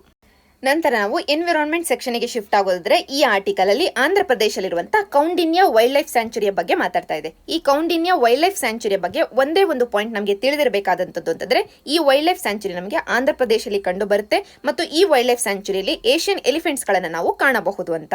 ಇದರ ಹಿನ್ನೆಲೆಯಲ್ಲಿ ಏಷ್ಯನ್ ಎಲಿಫೆಂಟ್ಸ್ ಗಳ ಬಗ್ಗೆ ಕೆಲವೊಂದು ಬೇಸಿಕ್ ಡೀಟೇಲ್ಸ್ ಅನ್ನ ನೋಡಬೇಕು. ಮೊದಲನೇದಾಗಿ ಏಷ್ಯನ್ ಎಲಿಫೆಂಟಿನ ಬಗ್ಗೆ ಹೇಳೋದಾದ್ರೆ ಇದು IUCN ಅಡಿಯಲ್ಲಿ ಎಂಡೇಂಜರ್ಡ್ ಸ್ಟೇಟಸ್ ಅನ್ನ ಹೊಂದಿದೆ. ಸೈಟ್ಸ್ ಅನ್ನುವಂತ ಕನ್ವೆನ್ಷನ್ ಅಡಿಯಲ್ಲಿ ಅಪೆಂಡಿಕ್ಸ್ 1 ಅಡಿಯಲ್ಲಿ ಸಂರಕ್ಷಣೆಯನ್ನ ಪಡಿತಾ ಇದೆ. CMS ಅಡಿಯಲ್ಲಿ ಇತ್ತೀಚೆಗೆ ತಾನೇ ನಾವು ಡಿಸ್ಕಸ್ ಮಾಡಿದ್ವಿ. ಅಪೆಂಡಿಕ್ಸ್ 1 ಅಡಿಯಲ್ಲಿ ಇದನ್ನ ಲಿಸ್ಟ್ ಮಾಡಲಾಗಿತ್ತು. ಇತ್ತೀಚೆಗೆ CMS COP13 ಅನ್ನ ಇಂಡಿಯಾದ ಗುಜರಾತಿನ ಗಾಂಧಿನಗರಲ್ಲಿ ನಡೆಸಲಾಯಿತು. ಆ ಸಂದರ್ಭದಲ್ಲಿ ಏಷ್ಯನ್ ಎಲಿಫೆಂಟ್ ಅನ್ನ ಇಂಡಿಯಾದ ಕಡೆಯಿಂದ CMS ಅಪೆಂಡಿಕ್ಸ್ 1 ಗೆ ಆಡ್ ಮಾಡಲಾಯಿತು. ಸೊ ಅಪೆಂಡಿಕ್ಸ್ 1 ಅಡಿಯಲ್ಲಿ ಈ ಒಂದು ಪ್ರಾಣಿಗೆ ಸಂರಕ್ಷಣೆ ಈಗ ಸಿಗ್ತಾ ಇದೆ. ನಂತರ ವೈಲ್ಡ್ ಲೈಫ್ ಪ್ರೊಟೆಕ್ಷನ್ ಆಕ್ಟ್ 1972 ಅಡಿಯಲ್ಲಿ ಶೆಡ್ಯೂಲ್ 1 ಅಡಿಯಲ್ಲಿ ಏಷ್ಯನ್ ಎಲಿಫೆಂಟ್ ಗೆ ನಾವು ಸಂರಕ್ಷಣೆಯನ್ನ ಒದಗಿಸ್ತಾ ಇದ್ದೀವಿ. ಜೊತೆಗೆ ವೆರಿ ಇಂಪಾರ್ಟೆಂಟ್ಲಿ ಈ ಏಷ್ಯನ್ ಎಲಿಫೆಂಟ್ ಇಂಡಿಯಾದ ಹೆರಿಟೇಜ್ ಅನಿಮಲ್ ಆಗಿದೆ. ಇಷ್ಟು ಬೇಸಿಕ್ ಡೀಟೇಲ್ಸ್ ಏಷ್ಯನ್ ಎಲಿಫೆಂಟಿನ ಬಗ್ಗೆ. ಈ ಪ್ರಾಣಿಯನ್ನ ಸಂರಕ್ಷಣೆ ಮಾಡ್ಲಿಕ್ಕೋಸ್ಕರ ಗವರ್ನಮೆಂಟ್ ಆಫ್ ಇಂಡಿಯಾ ಯಾವುದಾದ್ರೂ ಇನಿಷಿಯೇಟಿವ್ಸ್ ಗಳನ್ನ ತಗೊಂಡಿದ್ಯಾ? ಹೌದು, ಸಾಕಷ್ಟು ಇನಿಷಿಯೇಟಿವ್ಸ್ ಗಳನ್ನ ತಗೊಂಡಿದೆ. ಮೊದಲನೆಯದು ಪ್ರಾಜೆಕ್ಟ್ ಎಲಿಫೆಂಟ್ ಅನ್ನ ಗವರ್ನಮೆಂಟ್ ಆಫ್ ಇಂಡಿಯಾ 1992 ಅಲ್ಲಿ ತಗೊಂಡ್ ಬರುತ್ತೆ. ಈ ಎಲಿಫೆಂಟ್ ಪ್ರಾಣಿಯನ್ನ ಸಂರಕ್ಷಣೆ ಮಾಡ್ಲಿಕ್ಕೋಸ್ಕರ ಮತ್ತು ಎಲಿಫೆಂಟ್ಸ್ ಗಳ ಎಲಿಫೆಂಟ್ ಕಾರಿಡಾರ್ಸ್ ಗಳು ಅಂತ ಏನಿದಾವೆ ಇವುಗಳನ್ನ ಸಂರಕ್ಷಣೆ ಮಾಡ್ಲಿಕ್ಕೋಸ್ಕರ ಮತ್ತು ಎಲಿಫೆಂಟ್ ಮತ್ತು ಹ್ಯೂಮನ್ ಬೀಯಿಂಗಿನ ನಡುವೆ ಆಗ್ತಾ ಇರುವಂತ ಮ್ಯಾನ್ ಅನಿಮಲ್ ಕಾನ್ಫ್ಲಿಕ್ಟ್ ಅನ್ನ ಕಡಿಮೆ ಮಾಡ್ಲಿಕ್ಕೋಸ್ಕರ. ಸೊ ಮೊದಲನೇ ಸ್ಟೆಪ್ ಪ್ರಾಜೆಕ್ಟ್ ಎಲಿಫೆಂಟ್. ಇದನ್ನ 1992 ಅಲ್ಲಿ ತರಲಾಯಿತು. ಇದು ಒಂದು ಸೆಂಟ್ರಲಿ ಸ್ಪಾನ್ಸರ್ಡ್ ಸ್ಕೀಮ್ ಆಗಿದೆ. ನಂತರ ಪ್ರತಿ 5 ವರ್ಷಗಳಿಗೆ ಒಮ್ಮೆ ಗವರ್ನಮೆಂಟ್ ಎಲಿಫೆಂಟ್ ಸೆನ್ಸಸ್ ಅನ್ನ ಕೂಡ ಕಂಡಕ್ಟ್ ಮಾಡುತ್ತೆ. ನಂತರ ಎಲಿಫೆಂಟ್ ರಿಸರ್ವ್ಸ್ ಗಳನ್ನ ಕೂಡ ನಾವು ಎಸ್ಟಾಬ್ಲಿಷ್ ಮಾಡಿದೀವಿ. ನಮ್ಮ ದೇಶದಾದ್ಯಂತ ಹರಡಿಕೊಂಡಿದ್ದಾವೆ. ಅವುಗಳನ್ನ ನಾವು ನ್ಯೂಸ್ ಪೇಪರ್ಸ್ ಗಳ ಆಧಾರದ ಮೇಲೆ ಡಿಸ್ಕಸ್ ಮಾಡ್ತಾ ಹೋಗೋಣ. ಈಗ ಸದ್ಯಕ್ಕೆ ನಾವು ತೆಗೆದುಕೊಂಡಿರುವಂತಹ ಸ್ಟೆಪ್ಸ್ ಗಳಲ್ಲಿ ಎರಡನೆಯದು ಎಲಿಫೆಂಟ್ ರಿಸರ್ವ್ಸ್ ಗಳನ್ನ ಎಸ್ಟಾಬ್ಲಿಷ್ ಮಾಡಿದೀವಿ. ಜೊತೆಗೆ ಪ್ರತಿ ವರ್ಷ ಆಗಸ್ಟ್ 12ನೇ ತಾರೀಕು ವರ್ಲ್ಡ್ ಎಲಿಫೆಂಟ್ ಡೇ ಅನ್ನ ಕೂಡ ನಾವು ಸೆಲೆಬ್ರೇಟ್ ಮಾಡ್ತೀವಿ. ನಂತರ ವೆರಿ ಇಂಪಾರ್ಟೆಂಟ್ಲಿ ಗಜ ಯಾತ್ರಾ ಅನ್ನುವಂತ ಕ್ಯಾಂಪೇನ್ ಅನ್ನ ಕೂಡ ನಾವು ತಗೊಂಡು ಬಂದಿದ್ದೀವಿ. ಯಾತಕ್ಕೋಸ್ಕರ ಎಲಿಫೆಂಟ್ಸ್ ಗಳ ವಿಷಯವಾಗಿ ಜಾಗೃತಿಯನ್ನ ಜಾಸ್ತಿ ಮಾಡ್ಲಿಕ್ಕೋಸ್ಕರ, ಅವುಗಳ ಎಲಿಫೆಂಟ್ ಕಾರಿಡಾರ್ಸ್ ಅಂತ ಏನಿದಾವೆ ಇವುಗಳನ್ನ ಸೆಕ್ಯೂರ್ ಮಾಡ್ಲಿಕ್ಕೋಸ್ಕರ. ಈ ಎಲಿಫೆಂಟ್ ಕಾರಿಡಾರ್ಸ್ ಗಳ ಬಗ್ಗೆನೇ 2017ರಲ್ಲಿ wildlife trust of India ಒಂದು ಪಬ್ಲಿಕೇಶನ್ ನ ತಗೊಂಡ್ ಬರುತ್ತೆ. ಈ ಪಬ್ಲಿಕೇಶನ್ ಅಲ್ಲಿ ಇವತ್ತು 101 ಎಲಿಫೆಂಟ್ ಕಾರಿಡಾರ್ಸ್ ಗಳು ಸಾಕಷ್ಟು ಸ್ಟ್ರೆಸ್ ಅಲ್ಲಿ ಇದಾವೆ, ಇವುಗಳನ್ನ ಸರ್ವಿಲೆನ್ಸಿನ ಮುಖಾಂತರವಾಗಿ ನಾವು ಪ್ರೊಟೆಕ್ಟ್ ಮಾಡಬೇಕು ಅನ್ನುವಂತ ಮಾತನ್ನ ಈ wildlife trust of India ಹೇಳುತ್ತೆ. ನಂತರ ನಮಗೆ ಪ್ರಿಲಿಮ್ಸ್ ಪರ್ಸ್ಪೆಕ್ಟಿವ್ ಅಲ್ಲಿ ಒಂದು ವೆರಿ ಇಂಪಾರ್ಟೆಂಟ್ ಪ್ರೋಗ್ರಾಮ್ ಅಂತಂದ್ರೆ MIKE program, monitoring the killing of elephants program. 2003ರಲ್ಲಿ ಈ ಪ್ರೋಗ್ರಾಮ್ ಅನ್ನ ತಗೊಂಡ್ ಬರ್ತೀವಿ. ಯಾರು ತಂದಿರೋದು ಅಂತಂದ್ರೆ ಸೈಟ್ಸ್ ಕನ್ವೆನ್ಷನ್ ತಗೊಂಡ್ ಬಂದಿರೋದು. Convention on international trade of endangered species in wild flora and fauna ಅನ್ನುವಂತ ಈ ಕನ್ವೆನ್ಷನ್ ಇಂಡಿಯನ್ ಗವರ್ನಮೆಂಟಿನ ಜೊತೆಗೆ ಕೈ ಜೋಡಿಸಿ ಈ ಪ್ರೋಗ್ರಾಮ್ ಅನ್ನ ತಗೊಂಡ್ ಬಂದಿದೆ.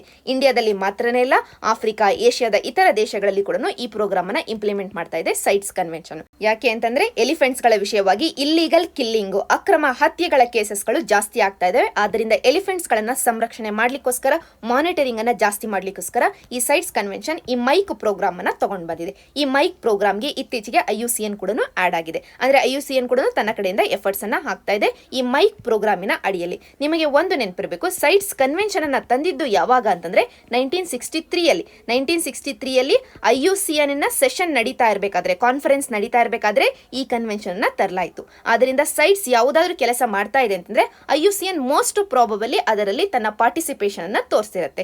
ಈಗ ಮೈಕ್ ಪ್ರೋಗ್ರಾಮ್ ಅಲ್ಲಿ ಸೈಟ್ಸಿನ ಜೊತೆಗೆ IUCN ಕೂಡ ಪಾರ್ಟಿಸಿಪೇಟ್ ಆಗ್ತಾ ಇದೆ.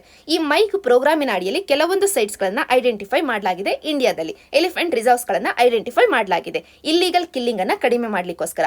ಆ ಸೈಟ್ಸ್ ಗಳು ಯಾವ್ಯಾವು ಅಂತಂದ್ರೆ 10 ಸೈಟ್ಸ್ ಗಳು ಇದಾವೆ. ಮೊದಲನೇದಾಗಿ ಶಿವಾಲಿಕ್ ಎಲಿಫೆಂಟ್ ರಿಸರ್ವ್, ಇದರಲ್ಲಿ ರಾಜಾಜಿ ನ್ಯಾಷನಲ್ ಪಾರ್ಕ್ ಮತ್ತು Jim Corbett national park include ಆಗುತ್ತೆ. ನಂತರ ನಾರ್ತ್ ಈಸ್ಟ್ ಅಲ್ಲಿ ಅಸ್ಸಾಂ ಅಲ್ಲಿರುವಂತಹ ದಿಹಿಂಗ್ ಪಟ್ಕಾಯ್ ಎಲಿಫೆಂಟ್ ರಿಸರ್ವ್, ನಂತರ ಅರುಣಾಚಲ್ ಪ್ರದೇಶದಲ್ಲಿರುವಂತಹ ದಿಯೋಮಾಲಿ ಎಲಿಫೆಂಟ್ ರಿಸರ್ವ್, ನಂತರ ಮೇಘಾಲಯದಲ್ಲಿರುವಂತಹ Garo hills elephant reserve, Balpakram national park ಈ ಒಂದು ಗಾರೋ ಹಿಲ್ಸ್ ಎಲಿಫೆಂಟ್ ರಿಸರ್ವಿನ ಏರಿಯಾದಲ್ಲೇ ಕಂಡು ಬರುತ್ತೆ.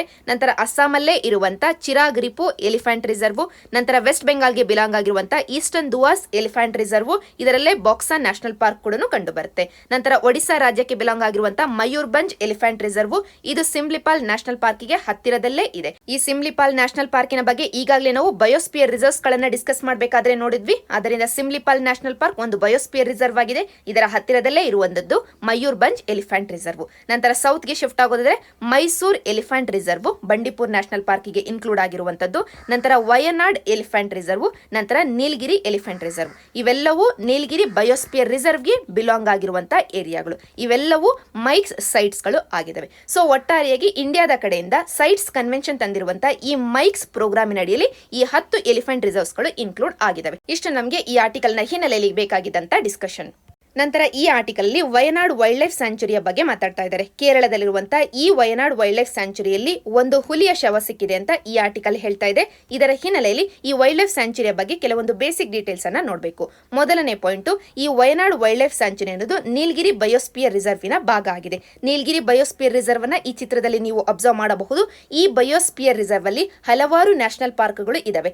ಮೊದಲನೆಯದು ಅರಲಂ ನ್ಯಾಷನಲ್ ಪಾರ್ಕ್, ಎರಡನೆಯದು ಮುದುಮಲೈ ನ್ಯಾಷನಲ್ ಪಾರ್ಕ್, ಮೂರನೆಯದು ಮುಕುರ್ತಿ ನ್ಯಾಷನಲ್ ಪಾರ್ಕ್, ನಾಲ್ಕನೆಯದು ನಾಗರ್ಹೊಳೆ ನ್ಯಾಷನಲ್ ಪಾರ್ಕ್, ಐದನೆಯದು ಬಂಡೀಪುರ್ ನ್ಯಾಷನಲ್ ಪಾರ್ಕ್, ಆರನೆಯದು ಸೈಲೆಂಟ್ ವ್ಯಾಲಿ ನ್ಯಾಷನಲ್ ಪಾರ್ಕ್. ಜೊತೆಗೆ ವೈಲ್ಡ್ ಲೈಫ್ ಸ್ಯಾಂಚುರಿಗಳು ಕೂಡ ಇದಾವೆ. ಅದರಲ್ಲಿ ಮೊದಲನೇದು ಈಗ ನಾವು ಡಿಸ್ಕಸ್ ಮಾಡಬೇಕಾಗಿರುವಂತಹ ವಯನಾಡ್ ವೈಲ್ಡ್ ಲೈಫ್ ಸ್ಯಾಂಚುರಿ, ಎರಡನೇದು ಸತ್ಯಮಂಗಲಂ ಟೈಗರ್ ರಿಸರ್ವ್ ಅಥವಾ ವೈಲ್ಡ್ ಲೈಫ್ ಸ್ಯಾಂಚುರಿ. ಈ ವಯನಾಡ್ ವೈಲ್ಡ್ ಲೈಫ್ ಸ್ಯಾಂಚುರಿ ಎಲ್ಲಿದೆ ಅಂತ ನಾವು ಚಿತ್ರದಲ್ಲಿ ಅಬ್ಸರ್ವ್ ಮಾಡೋದಾದ್ರೆ, ಒಂದು ಕಡೆ ರಾಜೀವ್ ಗಾಂಧಿ ನ್ಯಾಷನಲ್ ಪಾರ್ಕ್ ಅಥವಾ ನಾಗರ್ಹೊಳೆ ನ್ಯಾಷನಲ್ ಪಾರ್ಕ್ ಇದೆ, ಇನ್ನೊಂದು ಕಡೆ ಬಂಡೀಪುರ್ ನ್ಯಾಷನಲ್ ಪಾರ್ಕ್ ಇದೆ, ಇನ್ನೊಂದು ಕಡೆ ಮುದುಮಲೈ ನ್ಯಾಷನಲ್ ಪಾರ್ಕ್ ಇದೆ. ಇವುಗಳ ಒಂದು ಕಂಟಿಗ್ಯೂಸ್ ಝೋನ್ ಇಲ್ಲಿ ನಡುವೆ ಇರುವಂತಹ ವಯನಾಡ್ ವೈಲ್ಡ್ ಲೈಫ್ ಸ್ಯಾಂಚುರಿ.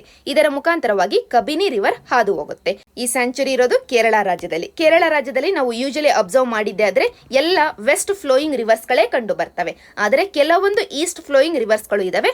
ಅದರಲ್ಲಿ ಒಂದು ಇಂಪಾರ್ಟೆಂಟ್ ರಿವರ್ ಅಂತಂದ್ರೆ ಈ ಕಬಿನಿ ರಿವರ್ ಆಗಿದೆ. ಈ ಕಬಿನಿ ರಿವರು ಈ ವಯನಾಡ್ ವೈಲ್ಡ್ ಲೈಫ್ ಸ್ಯಾಂಚುರಿಯ ಮುಖಾಂತರವಾಗಿ ಹರಿದು ಹೋಗಿ ಕಾವೇರಿ ನದಿಯನ್ನ ಸೇರುತ್ತೆ. ಇಷ್ಟು ನಮಗೆ ಈ ಆರ್ಟಿಕಲ್ ನ ಹಿನ್ನೆಲೆಯಲ್ಲಿ ಬೇಕಾದಂತ ಡಿಸ್ಕಷನ್.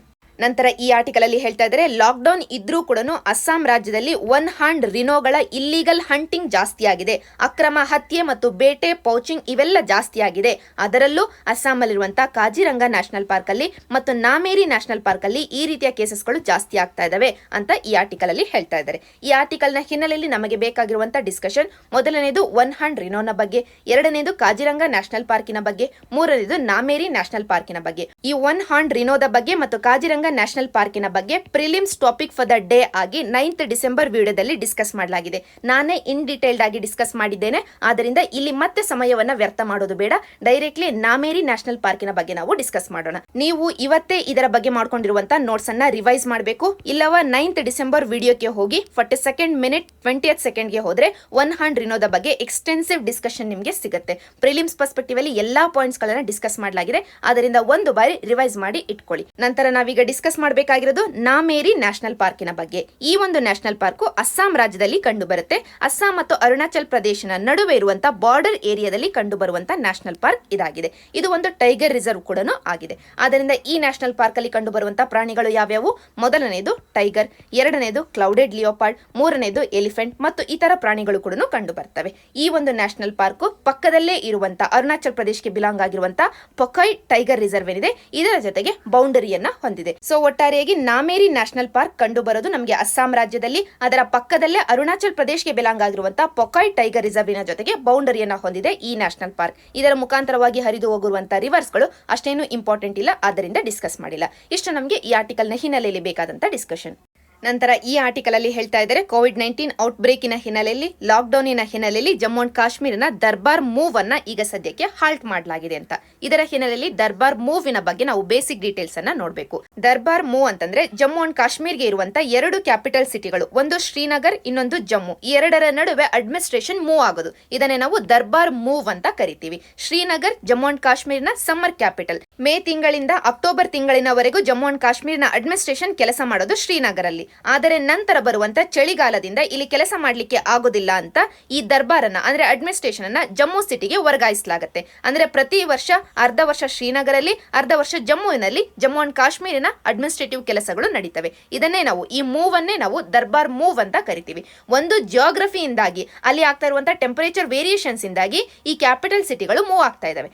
ಎರಡನೇದಾಗಿ ಜಮ್ಮು ಅಲ್ಲಿರುವಂತಹ ಕಲ್ಚರ್ ಬೇರೆ, ಶ್ರೀನಗರಲ್ಲಿರುವಂತಹ ಕಲ್ಚರ್ ಬೇರೆ. ಈ ಎರಡು ಸಂಸ್ಕೃತಿಗಳ ನಡುವೆ ಒಂದು ಸೇತುವೆಯ ರೂಪದಲ್ಲಿ ಅದರಲ್ಲಿ ಈ ದರ್ಬಾರ್ ಮೂವ್ ಇದೆ. ಸೊ ಮೊದಲನೇ ಪಾಯಿಂಟ್ ದರ್ಬಾರ್ ಮೂವ್ ಅಂತಂದ್ರೆ ಜಮ್ಮು ಅಂಡ್ ಕಾಶ್ಮೀರಲ್ಲಿರುವಂತಹ 2 ಕ್ಯಾಪಿಟಲ್ ಸಿಟಿಗಳು ಎರಡರ ನಡುವೆ ಅಡ್ಮಿನಿಸ್ಟ್ರೇಷನ್ ಅನ್ನ ಮೂವ್ ಮಾಡೋದು. ಮೊದಲನೆಯದು ಸಮ್ಮರ್ ಕ್ಯಾಪಿಟಲ್ ಆಗಿರುವಂತಹ ಶ್ರೀನಗರ್, ಇಲ್ಲಿ ಕೆಲಸ ನಡೆಯೋದು ಮೇ ಇಂದ ಅಕ್ಟೋಬರ್ ವರೆಗೂ. ನಂತರ ಜಮ್ಮು ಅಲ್ಲಿ ಅಕ್ಟೋಬರ್ ಇಂದ ಮತ್ತೆ ಏಪ್ರಿಲ್ ವರೆಗೂ. ಈಗ ಏಪ್ರಿಲ್ ಎಂಡ್ ಆಗ್ತಾ ಇದೆ, ಮೇ ಇಂದ ಶುರು ಆಗಬೇಕಾಗಿರೋದು ಶ್ರೀನಗರ್ ಅಲ್ಲಿ. ಆದರೆ ಶ್ರೀನಗರ್ಗೆ ಹೋಗ್ಲಿಕ್ಕೆ ಈಗ ಸದ್ಯಕ್ಕೆ ಲಾಕ್ಡೌನ್ ಇರೋದ್ರಿಂದ ಹಾಲ್ಟ್ ಮಾಡಲಾಗಿದೆ ಈ ದರ್ಬಾರ್ ಮೂವ್ ಅನ್ನ. ಈ ದರ್ಬಾರ್ ಮೂವ್ ಕಾನ್ಸೆಪ್ಟ್ ಅನ್ನ ಮೊದಲನೆಯ ಬಾರಿಗೆ ತಂದಿದ್ದು ಯಾರು ಅಂತಂದ್ರೆ ಮಹಾರಾಜ ರಣಬೀರ್ ಸಿಂಗ್ ಅವರು 1872 ಅಲ್ಲೇ ತಗೊಂಡ್ ಬರ್ತಾರೆ. ಈ ಮಹಾರಾಜ ರಣಬೀರ್ ಸಿಂಗ್ ಯಾರು? ಇವತ್ತಿನ ಜಮ್ಮು ಅಂಡ್ ಕಾಶ್ಮೀರ್ ಸ್ಟೇಟ್ ಅನ್ನ ಸ್ಥಾಪನೆ ಮಾಡಿದಂತ ಗುಲಾಬ್ ಸಿಂಗ್ ರಾಜ ಏನಿದ್ದಾರೆ, ಡೋಗ್ರಾ ರೂಲರ್ ಇವರು, ಇವರ 3ನೇ ಮಗನೇ ಈ ಮಹಾರಾಜ ರಣಬೀರ್ ಸಿಂಗ್. ಈ ಮಹಾರಾಜ ರಣಬೀರ್ ಸಿಂಗ್ ದರ್ಬಾರ್ ಮೂವ್ ಕಾನ್ಸೆಪ್ಟ್ ಅನ್ನ 1872 ಅಲ್ಲಿ ತಗೊಂಡ್ ಬರ್ತಾರೆ. ಅಂದಿನಿಂದ ಇವತ್ತಿನವರೆಗೂ ಈ ದರ್ಬಾರ್ ಮೂವ್ ಸಂಪ್ರದಾಯವನ್ನ ಫಾಲೋ ಮಾಡ್ಕೊಳ್ತಾನೆ ಬಂದಿದ್ದಾರೆ. ಆದರೆ ಮೊದಲನೇ ಬಾರಿಗೆ ಈ ವರ್ಷ ದರ್ಬಾರ್ ಮೂವ್ ಅನ್ನ ಹಾಲ್ಟ್ ಮಾಡಲಾಗಿದೆ. 144 ಇಯರ್ಸ್ ಅಲ್ಲಿ for the first time Darbar move ಅನ್ನ ನಾವು ಮಾಡ್ತಾ ಇಲ್ಲ.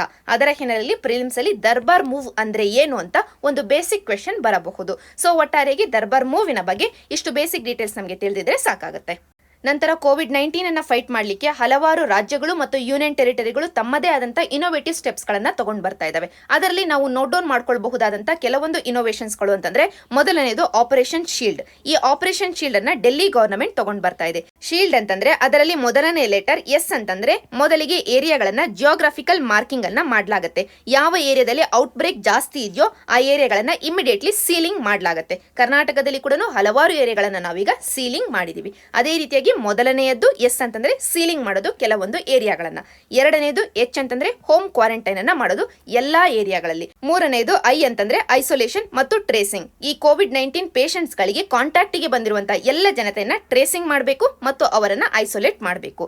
ನಂತರ ಇ ಅಂತಂದ್ರೆ ಎಸೆನ್ಷಿಯಲ್ ಸಪ್ಲೈಸ್ ಗಳನ್ನ ಡೋರ್ ಸ್ಟೆಪ್ ಗೆ ತಗೊಂಡೋಗಿ ಡೆಲಿವರಿ ಮಾಡಬೇಕು. ಈ ಡೋರ್ ಸ್ಟೆಪ್ ಡೆಲಿವರಿಯನ್ನ ಸಾಕಷ್ಟು ಸಕ್ಸಸ್ಫುಲ್ ಆಗಿ ಮಾಡಿದ್ದು ಅಂತಂದ್ರೆ ರಾಜಸ್ಥಾನಿನ ಬಿಲ್ವಾರ ಡಿಸ್ಟಿಕ್. ಅದನ್ನೇ ಈಗ ನಾವು ದೇಶದಾದ್ಯಂತ ಇಂಪ್ಲಿಮೆಂಟ್ ಮಾಡ್ತಾ ಇದೀವಿ. ಕರ್ನಾಟಕದಲ್ಲಿ ಕೂಡ ಈ ಎಸೆನ್ಷಿಯಲ್ ಸಪ್ಲೈಸ್ ಗಳನ್ನ ಡೋರ್ ಸ್ಟೆಪ್ ಮನೆ ಬಾಗಿಲಿಗೆ ಸಪ್ಲೈ ಮಾಡಬೇಕು ಅಂತ ಕಾನ್ಸೆಪ್ಟ್ ಅನ್ನ ತಗೊಂಡ್ ಬರ್ತಾ ಇದೀವಿ.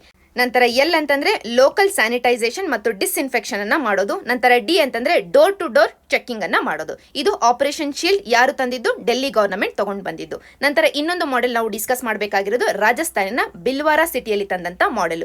ಎಷ್ಟರ ಮಟ್ಟಿಗೆ ಇದು ಸಕ್ಸಸ್ಫುಲ್ ಆಗಿದೆ ಅಂತಂದ್ರೆ ಇದು ಬಿಲ್ವಾರ ಮಾಡೆಲ್ ಅನ್ನುವಂತ ಹೆಸರನ್ನೇ ಪಡೆದುಕೊಂಡು ಇವತ್ತು ದೇಶದಾದ್ಯಂತ ಎಲ್ಲ ಗವರ್ನಮೆಂಟ್ಗಳು ಇದೇ ಮಾಡೆಲ್ ಅನ್ನ ಇಂಪ್ಲಿಮೆಂಟ್ ಮಾಡ್ಲಿಕ್ಕೆ ಟ್ರೈ ಮಾಡ್ತಾ ಇದ್ದಾರೆ. ಇದರ ಅಡಿಯಲ್ಲಿ ಕಂಪ್ಲೀಟ್ ಲಾಕ್ ಡೌನ್ ಅನ್ನ ಮಾಡಿ ಅಲ್ಲಿರುವಂತಹ ಲೋಕಲ್ ಪೊಲೀಸು ಪ್ರತಿಯೊಂದು ಮನೆಗೂ ಹೋಗಿ ಆ ಮನೆಗೆ ಬೇಕಾಗಿರುವಂತಹ ಎಸೆನ್ಷಿಯಲ್ ಸಪ್ಲೈಸ್ ಗಳನ್ನ ಲಿಸ್ಟ್ ಡೌನ್ ಮಾಡಿಕೊಂಡು ಅದೇ ದಿನ ಆ ಸಪ್ಲೈಸ್ ಗಳನ್ನ ಡೋರ್ ಸ್ಟೆಪ್ ಅಲ್ಲಿ ಡೆಲಿವರಿ ಮಾಡ್ತಾ ಇದ್ದಾರೆ. ಜನತೆ ಒಟ್ಟಾರೆಯಾಗಿ ಮನೆಯಿಂದ ಹೊರಗೆ ಬರಬಾರದು. ಆ ರೀತಿಯಾಗಿ ಎಫೆಕ್ಟಿವ್ ಲಾಕ್ ಡೌನ್ ಅನ್ನ ಇಂಪ್ಲಿಮೆಂಟ್ ಮಾಡಿ ಈಗ ಸದ್ಯಕ್ಕೆ ಈ ಬಿಲ್ವಾರ ಸಿಟಿಯಲ್ಲಿ ಕಂಪ್ಲೀಟ್ಲಿ ವೈರಸ್ ಟ್ರಾನ್ಸ್ಮಿಷನ್ ಚೈನ್ ಅನ್ನ ಬ್ರೇಕ್ ಮಾಡ್ಲಿಕ್ಕೆ ಆಗಿದೆ. ಕಳೆದ 11 ದಿನದಿಂದ ಒಂದು ಹೊಸ ಕೇಸ್ ರಿಜಿಸ್ಟರ್ ಆಗಿಲ್ಲ ಅಂತ ಈ ಆರ್ಟಿಕಲ್ ಹೇಳ್ತಾ ಇದೆ. ಆದ್ದರಿಂದನೇ ಈ ಒಂದು ಬಿಲ್ವಾರ ಮಾಡೆಲ್ ಅನ್ನ ಈಗ ದೇಶದಾದ್ಯಂತ ಇಂಪ್ಲಿಮೆಂಟ್ ಮಾಡ್ಲಿಕ್ಕೆ ನೋಡ್ತಾ ಇರೋದು. ಇಷ್ಟು ನಮಗೆ ಓವರ್ ಆಲ್ ಈ 2 ಆರ್ಟಿಕಲ್ ಗಳ ಹಿನ್ನೆಲೆ ಬೇಕಾಗಿರೋದು ಈ ಆಪರೇಷನ್ ಶೀಲ್ಡ್ ಮತ್ತು ಬಿಲ್ವಾರ ಮಾಡೆಲ್. ಈ 2 ಇತ್ತೀಚೆಗೆ ಸುದ್ದಿಯಲ್ಲಿದ್ದು ಯಾವ ವಿಷಯವಾಗಿ ಅಥವಾ ಯಾವ ಗವರ್ನಮೆಂಟ್ ಈ ಆಪರೇಷನ್ಸ್ ಗಳನ್ನ ತಂದಿದ್ದು ಇಷ್ಟು ನಿಮಗೆ ನೆನಪಿದ್ರೆ ಸಾಕಾಗುತ್ತೆ. ಬಿಲ್ವಾರ ಮಾಡೆಲ್ ರಾಜಸ್ಥಾನ ಇರುವಂತಹ ಟೆಕ್ಸ್ಟೈಲ್ ಇಂಡಸ್ಟ್ರಿಗಳನ್ನೇ ಹೊಂದಿರುವಂತ ಒಂದು ಟೆಕ್ಸ್ಟೈಲ್ ಸಿಟಿ ಅಂತಾನೆ ಕರೆಯಲ್ಪಡುವಂತ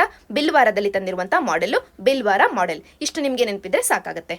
ನಂತರ ಇದೇ ವಾರ department of science and technology ತಾನು ತಂದಿರುವಂತ ಈ ಹಿಂದೆ ತಂದಿದ್ದಂತ ಸತ್ಯಂ ಇನಿಷಿಯೇಟಿವ್ ಅನ್ನ ಬಳಕೆ ಮಾಡಿಕೊಂಡು ಈ ಸತ್ಯಂ ಇನಿಷಿಯೇಟಿವ್ ನ ಅಡಿಯಲ್ಲಿ ಯೋಗವನ್ನ ಬಳಕೆ ಮಾಡಿಕೊಂಡು ಯಾವ ರೀತಿಯಾಗಿ ನಾವು ಕೋವಿಡ್-19 ಅನ್ನ ಫೈಟ್ ಮಾಡಬಹುದು ಇದರ ಬಗ್ಗೆ ಸ್ಟಡೀಸ್ ಗಳನ್ನ ಶುರು ಮಾಡಬೇಕು ಅನ್ನುವಂತ ಮಾತನ್ನ ಹೇಳ್ತು. ಇದರ ಹಿನ್ನೆಲೆಯಲ್ಲಿ ನಾವು ಅಧ್ಯಯನ ಮಾಡಬೇಕಾಗಿರೋದು ಈ ಸತ್ಯಂ ಇನಿಷಿಯೇಟಿವ್ ನ ಬಗ್ಗೆ. ಈ ಸತ್ಯಂ ಇನಿಷಿಯೇಟಿವ್ ನ ಬಗ್ಗೆ PIB ಕೊಡುವಂತ ಕೆಲವೊಂದು ಬೇಸಿಕ್ ಡೀಟೇಲ್ ಇಷ್ಟು ನಮಗೆ ನೆನಪಿದ್ರೆ ಸಾಕಾಗುತ್ತೆ. ಮೊದಲನೇದಾಗಿ ಸತ್ಯಂ ಅಂತಂದ್ರೆ science and technology of yoga and meditation. ಈ ಎಕ್ಸ್ಪಾನ್ಷನ್ ಅನ್ನ ನೆನ್ಪಿಟ್ಕೊಳ್ಬೇಕು.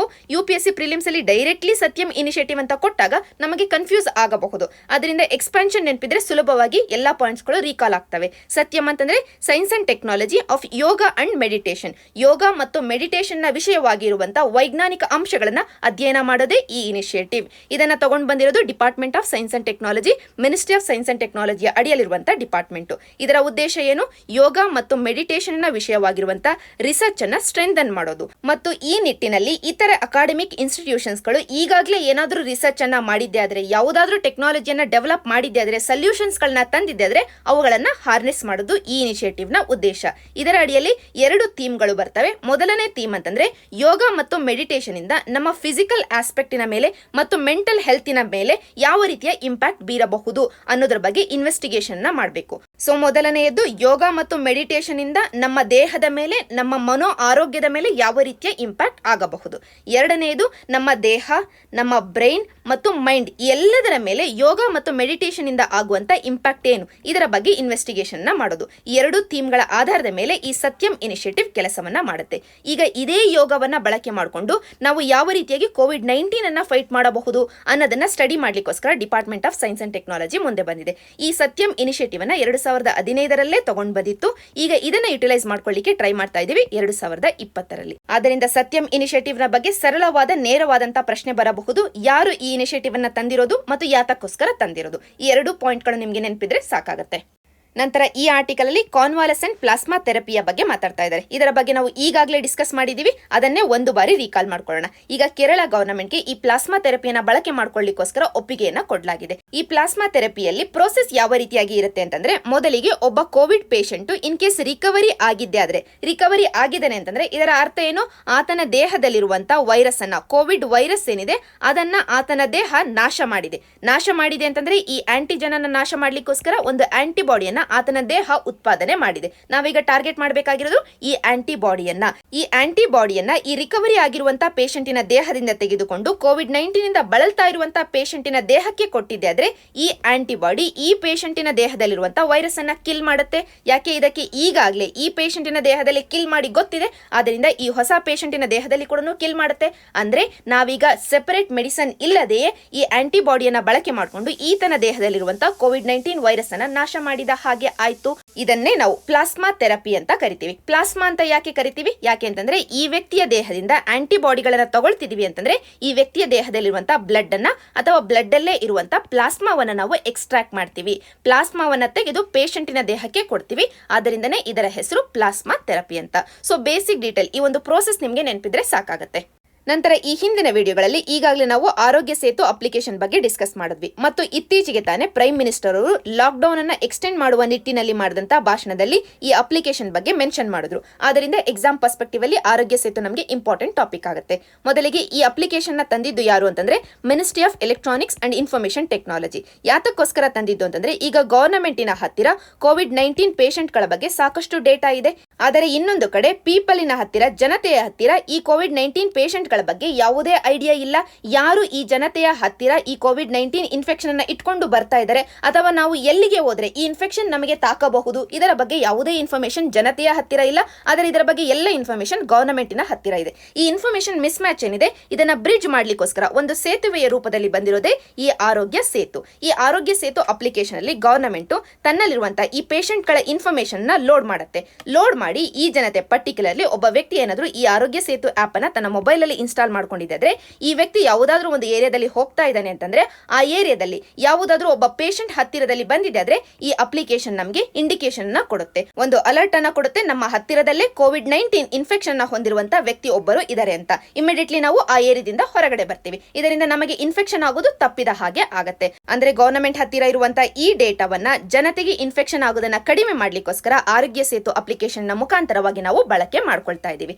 ಆದರೆ ವೆರಿ ಇಂಪಾರ್ಟೆಂಟ್ಲಿ ನಾವು ಅಬ್ಸರ್ವ್ ಮಾಡಬೇಕಾಗಿರೋದು, ಇಲ್ಲಿ ಕೋವಿಡ್-19 ಪೇಷಂಟ್ ಗಳ ಬಗ್ಗೆ ಇರುವಂತಹ ಪರ್ಸನಲ್ ಇನ್ಫಾರ್ಮೇಶನ್ ನ ಗವರ್ನಮೆಂಟ್ ಬಳಕೆ ಮಾಡ್ಕೊಳ್ತಾ ಇದೆ. ಇದರಿಂದ ರೈಟ್ ಟು ಪ್ರೈವಸಿ ಅನ್ನುವಂತ ಫಂಡಮೆಂಟಲ್ ರೈಟ್ ಉಲ್ಲಂಘನೆ ಆಗ್ತಾ ಇದೆ ಅನ್ನುವಂತ ಮಾತುಗಳು ಕೂಡ ಕೇಳಿ ಬಂದವು. ಇದರ ಹಿನ್ನೆಲೆಯಲ್ಲೇ ಇನ್ನೊಂದು ಅಪ್ಲಿಕೇಶನ್ ಕೂಡ ಬರ್ತಾ ಇದೆ. ಅದರ ಹೆಸರು ಸಹಯೋಗ್ ಅಪ್ಲಿಕೇಶನ್ ಅಂತ. ಈ ಸಹಯೋಗ್ ಇನಿಷಿಯೇಟಿವ್ ಅನ್ನ ತಂದಿರೋದು ಯಾರು ಅಂತಂದ್ರೆ ಸರ್ವೆ ಆಫ್ ಇಂಡಿಯಾ ತಗೊಂಡ್ ಬಂದಿದೆ. ಯಾತಕ್ಕೋಸ್ಕರ ಅಂತಂದ್ರೆ ಈ ಸರ್ವೆ ಆಫ್ ಇಂಡಿಯಾ ಆರ್ಗನೈಸೇಷನ್ ನ ಹತ್ತಿರ ನಮ್ಮ ಎಂಟೈರ್ ಟೆರಿಟರಿಯ ಭೂ ಪ್ರದೇಶದ ಡೀಟೇಲ್ಸ್ ಇದೆ. ಇನ್ನೊಂದು ಕಡೆ ಆರೋಗ್ಯ ಸೇತುವಿನ ಹತ್ತಿರ ಕೋವಿಡ್-19 ಪೇಷಂಟ್ ಗಳ ಬಗ್ಗೆ ಡೇಟಾ ಇದೆ. ಈ ಎರಡನ್ನ ಮರ್ಜ್ ಮಾಡಿದ್ರೆ ನಮ್ಮ ದೇಶದ ಎಲ್ಲ ಭೂ ಪ್ರದೇಶಗಳಲ್ಲಿ ಎಲ್ಲೆಲ್ಲಿ ಕೋವಿಡ್-19 ಪೇಷಂಟ್ಸ್ ಗಳು ಜಾಸ್ತಿ ಇದ್ದಾರೆ, ಎಲ್ಲೆಲ್ಲಿ ಕ್ರೈಸಿಸ್ ಆಗ್ತಾ ಇದೆ, ಔಟ್ ಬ್ರೇಕ್ ಆಗ್ತಾ ಇದೆ, ಎಲ್ಲ ಇನ್ಫಾರ್ಮೇಶನ್ ನಾವು ಮ್ಯಾಪ್ ಮಾಡ್ಲಿಕ್ಕೆ ಆಗುತ್ತೆ. ಅದಕ್ಕೋಸ್ಕರನೇ ಸರ್ವೆ ಆಫ್ ಇಂಡಿಯಾ ಈ ಸಹಯೋಗ್ ಇನಿಷಿಯೇಟಿವ್ ಅನ್ನ ತಗೊಂಡ್ ಬಂದಿದೆ. ಆರೋಗ್ಯ ಸೇತು ಅಪ್ಲಿಕೇಶನ್ ನ ಇನ್ನೊಂದಷ್ಟು ಸ್ಟ್ರೆಂಥನ್ ಮಾಡ್ಲಿಕ್ಕೋಸ್ಕರ ಈ ಸಹಯೋಗ್ ಇನಿಷಿಯೇಟಿವ್ ಅನ್ನ ತಗೊಂಡ್ ಬಂದಿದೆ. ನಮಗೆ ಈಗ ಈ ಸಹಯೋಗ್ ಇನಿಷಿಯೇಟಿವ್ ಗಿಂತನೂ ಹೆಚ್ಚಿನ ಇಂಪಾರ್ಟೆನ್ಸ್ ಅನ್ನ ಪಡ್ಕೊಂಡಿರೋದು ಸರ್ವೆ ಆಫ್ ಇಂಡಿಯಾ ಆರ್ಗನೈಸೇಷನ್. ಮೊದಲಿಗೆ ಜಮ್ಮು ಅಂಡ್ ಕಾಶ್ಮೀರ್ ಅನ್ನ ರೀಆರ್ಗನೈಸ್ ಮಾಡಬೇಕಾದ್ರೆ ಆ ಸಂದರ್ಭದಲ್ಲಿ ಆದಂತ ಇಶ್ಯೂಸ್ ಗಳ ಹಿನ್ನೆಲೆಯಲ್ಲಿ ಸರ್ವೆ ಆಫ್ ಇಂಡಿಯಾ ಸುದ್ದಿಯಲ್ಲಿತ್ತು. ಈಗ ಸಹಯೋಗ್ ಇನಿಷಿಯೇಟಿವ್ ನ ಹಿನ್ನೆಲೆಯಲ್ಲಿ ಸುದ್ದಿಯಲ್ಲಿದೆ. ಆದ್ದರಿಂದ ಸರ್ವೆ ಆಫ್ ಇಂಡಿಯಾದ ಬಗ್ಗೆ ಕೆಲವೊಂದು ಬೇಸಿಕ್ ಡೀಟೇಲ್ಸ್ ಗಳನ್ನ ನೋಡೋಣ. ಮೊದಲಿಗೆ ಈ survey of India department of science and technology ಅಂದ್ರೆ ಮಿನಿಸ್ಟ್ರಿ ಆಫ್ ಸೈನ್ಸ್ ಅಂಡ್ ಟೆಕ್ನಾಲಜಿಯ ಅಡಿಯಲ್ಲಿ ಕೆಲಸವನ್ನ ಮಾಡುತ್ತೆ. ಇದು ನಮ್ಮ ನ್ಯಾಷನಲ್ ಸರ್ವೆಯನ್ನ ಮಾಡೋದು ಮತ್ತು ಮ್ಯಾಪಿಂಗ್ ಅನ್ನ ಮಾಡುವಂತ ಒಂದು ಸಂಸ್ಥೆಯಾಗಿದೆ. ನಮ್ಮ ಎಂಟೈರ್ ಇಂಡಿಯಾದ ಮ್ಯಾಪ್ ಅನ್ನ ತಯಾರು ಮಾಡೋದು, ಪ್ರತಿಯೊಂದು ಸ್ಟೇಟ್ ಮತ್ತು ಯೂನಿಯನ್ ಟೆರಿಟರಿಗಳ ಮ್ಯಾಪ್ ಅನ್ನ ತಯಾರು ಮಾಡೋದು ಈ ಒಂದು ಸರ್ವೆ ಆಫ್ ಇಂಡಿಯಾ ಆರ್ಗನೈಸೇಷನ್ ನ ಕರ್ತವ್ಯ ಆಗಿದೆ. ಇದು ಇಂಡಿಯಾದ ಓಲ್ಡೆಸ್ಟ್ ಸೈಂಟಿಫಿಕ್ ಡಿಪಾರ್ಟ್ಮೆಂಟ್ ಆಗಿದೆ. ಯಾಕೆಂತಂದ್ರೆ 1767 ಅಲ್ಲಿ ಬ್ರಿಟಿಷ್ ಅವರು ಎಸ್ಟಾಬ್ಲಿಷ್ ಮಾಡಿದ್ದು. ಇಲ್ಲಿಯವರೆಗೂ ನಾವು ಇದೇ ಸಂಸ್ಥೆಯನ್ನ ಬಳಕೆ ಮಾಡ್ತಾ ಇದೀವಿ ಮ್ಯಾಪಿಂಗ್ ಪರ್ಪಸ್ಗೋಸ್ಕರ. ಈ ಸರ್ವೆ ಆಫ್ ಇಂಡಿಯಾದ ಹೆಡ್ ಕ್ವಾರ್ಟರ್ಸ್ ಬಂದು ಉತ್ತರಾಖಂಡಿನ ಡೆಹ್ರಾಡೂನ್ ಅಲ್ಲಿ ಇರೋದು. ನಂತರ ಈ ಸಂಸ್ಥೆ ಗವರ್ನಮೆಂಟ್ ಗೆ ಮ್ಯಾಪ್ ಗಳ ವಿಷಯವಾಗಿ, ಮ್ಯಾಪ್ ಗಳನ್ನ ರೀಪ್ರೊಡ್ಯೂಸ್ ಮಾಡುವ ವಿಷಯವಾಗಿ, ಜಿಯೋಡೆಸಿ ಅಂತಂದ್ರೆ ನಮ್ಮ ಭೂಮಿಯ ಜಿಯೋಮೆಟ್ರಿಕ್ ಶೇಪ್ ಮತ್ತು ಓರಿಯಂಟೇಷನ್ ಎಲ್ಲದರ ಬಗ್ಗೆ ಇನ್ಫಾರ್ಮೇಶನ್ ಕೊಡೋದು, ಇದರ ಬಗ್ಗೆ ಆಗಲಿ ಅಥವಾ ಫೋಟೋಗ್ರಾಮೆಟ್ರಿ ಬಗ್ಗೆ ಎಲ್ಲದರ ಬಗ್ಗೆ ಈ ಸಂಸ್ಥೆ ಗವರ್ನಮೆಂಟ್ ಆಫ್ ಇಂಡಿಯಾಗೆ ತನ್ನ ಕಡೆಯಿಂದ ಸಲಹೆಗಳನ್ನ ಕೊಡುತ್ತೆ. ಇಷ್ಟು ನಮಗೆ ಓವರಾಲ್ ಸಹಯೋಗ್ ಅಪ್ಲಿಕೇಶನ್ ನ ಬಗ್ಗೆ ಮತ್ತು ಸರ್ವೆ ಆಫ್ ಇಂಡಿಯಾ ಸಂಸ್ಥೆಯ ಬಗ್ಗೆ.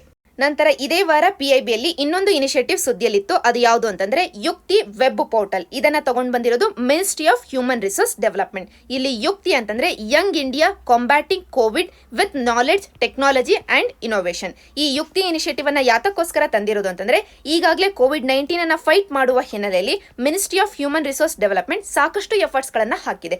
ಆ ಎಫರ್ಟ್ಸ್ ಗಳನ್ನ ಮತ್ತು ಆ ಇನಿಷಿಯೇಟಿವ್ಸ್ ಗಳನ್ನ ಮಾನಿಟರ್ ಮಾಡೋದೇ ಈ ಯುಕ್ತಿ ಪೋರ್ಟಲಿನ ಉದ್ದೇಶ ಆಗಿದೆ. ಅಂದ್ರೆ ಈಗಾಗಲೇ COVID-19 ಹಿನ್ನೆಲೆಯಲ್ಲಿ ministry of human resource development ತೆಗೆದುಕೊಂಡು ಬಂದಿರುವಂತಹ ಕಾರ್ಯಕ್ರಮಗಳು ಏನಿದಾವೆ ಅವುಗಳನ್ನ ಮಾನಿಟರ್ ಮಾಡೋದು ಈ ಯುಕ್ತಿ ವೆಬ್ ಪೋರ್ಟಲಿನ ಉದ್ದೇಶ ಆಗಿದೆ. ಸೊ ಒಟ್ಟಾರೆಯಾಗಿ ಯುಕ್ತಿ ಅಂದ್ರೆ ಏನು, ಯಾರು ತಂದಿರೋದು, ಯಾತಕ್ಕೋಸ್ಕರ ತಂದಿರೋದು, ಈ 3 ಪ್ರಶ್ನೆಗಳಿಗೆ ನಿಮಗೆ ಉತ್ತರ ಗೊತ್ತಾಗಿದ್ರೆ ಸಾಕು.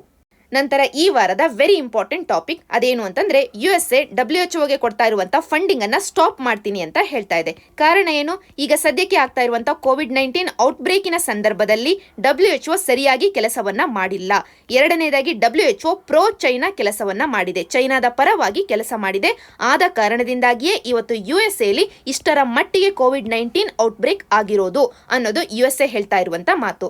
ಈ ಒಂದು ಅಲಿಗೇಷನ್ ನ ಹಾಕಿ USA WHO ಕೊಡ್ತಿದ್ದಂತ ಫಂಡಿಂಗ್ ಅನ್ನ ಸ್ಟಾಪ್ ಮಾಡಿದೆ.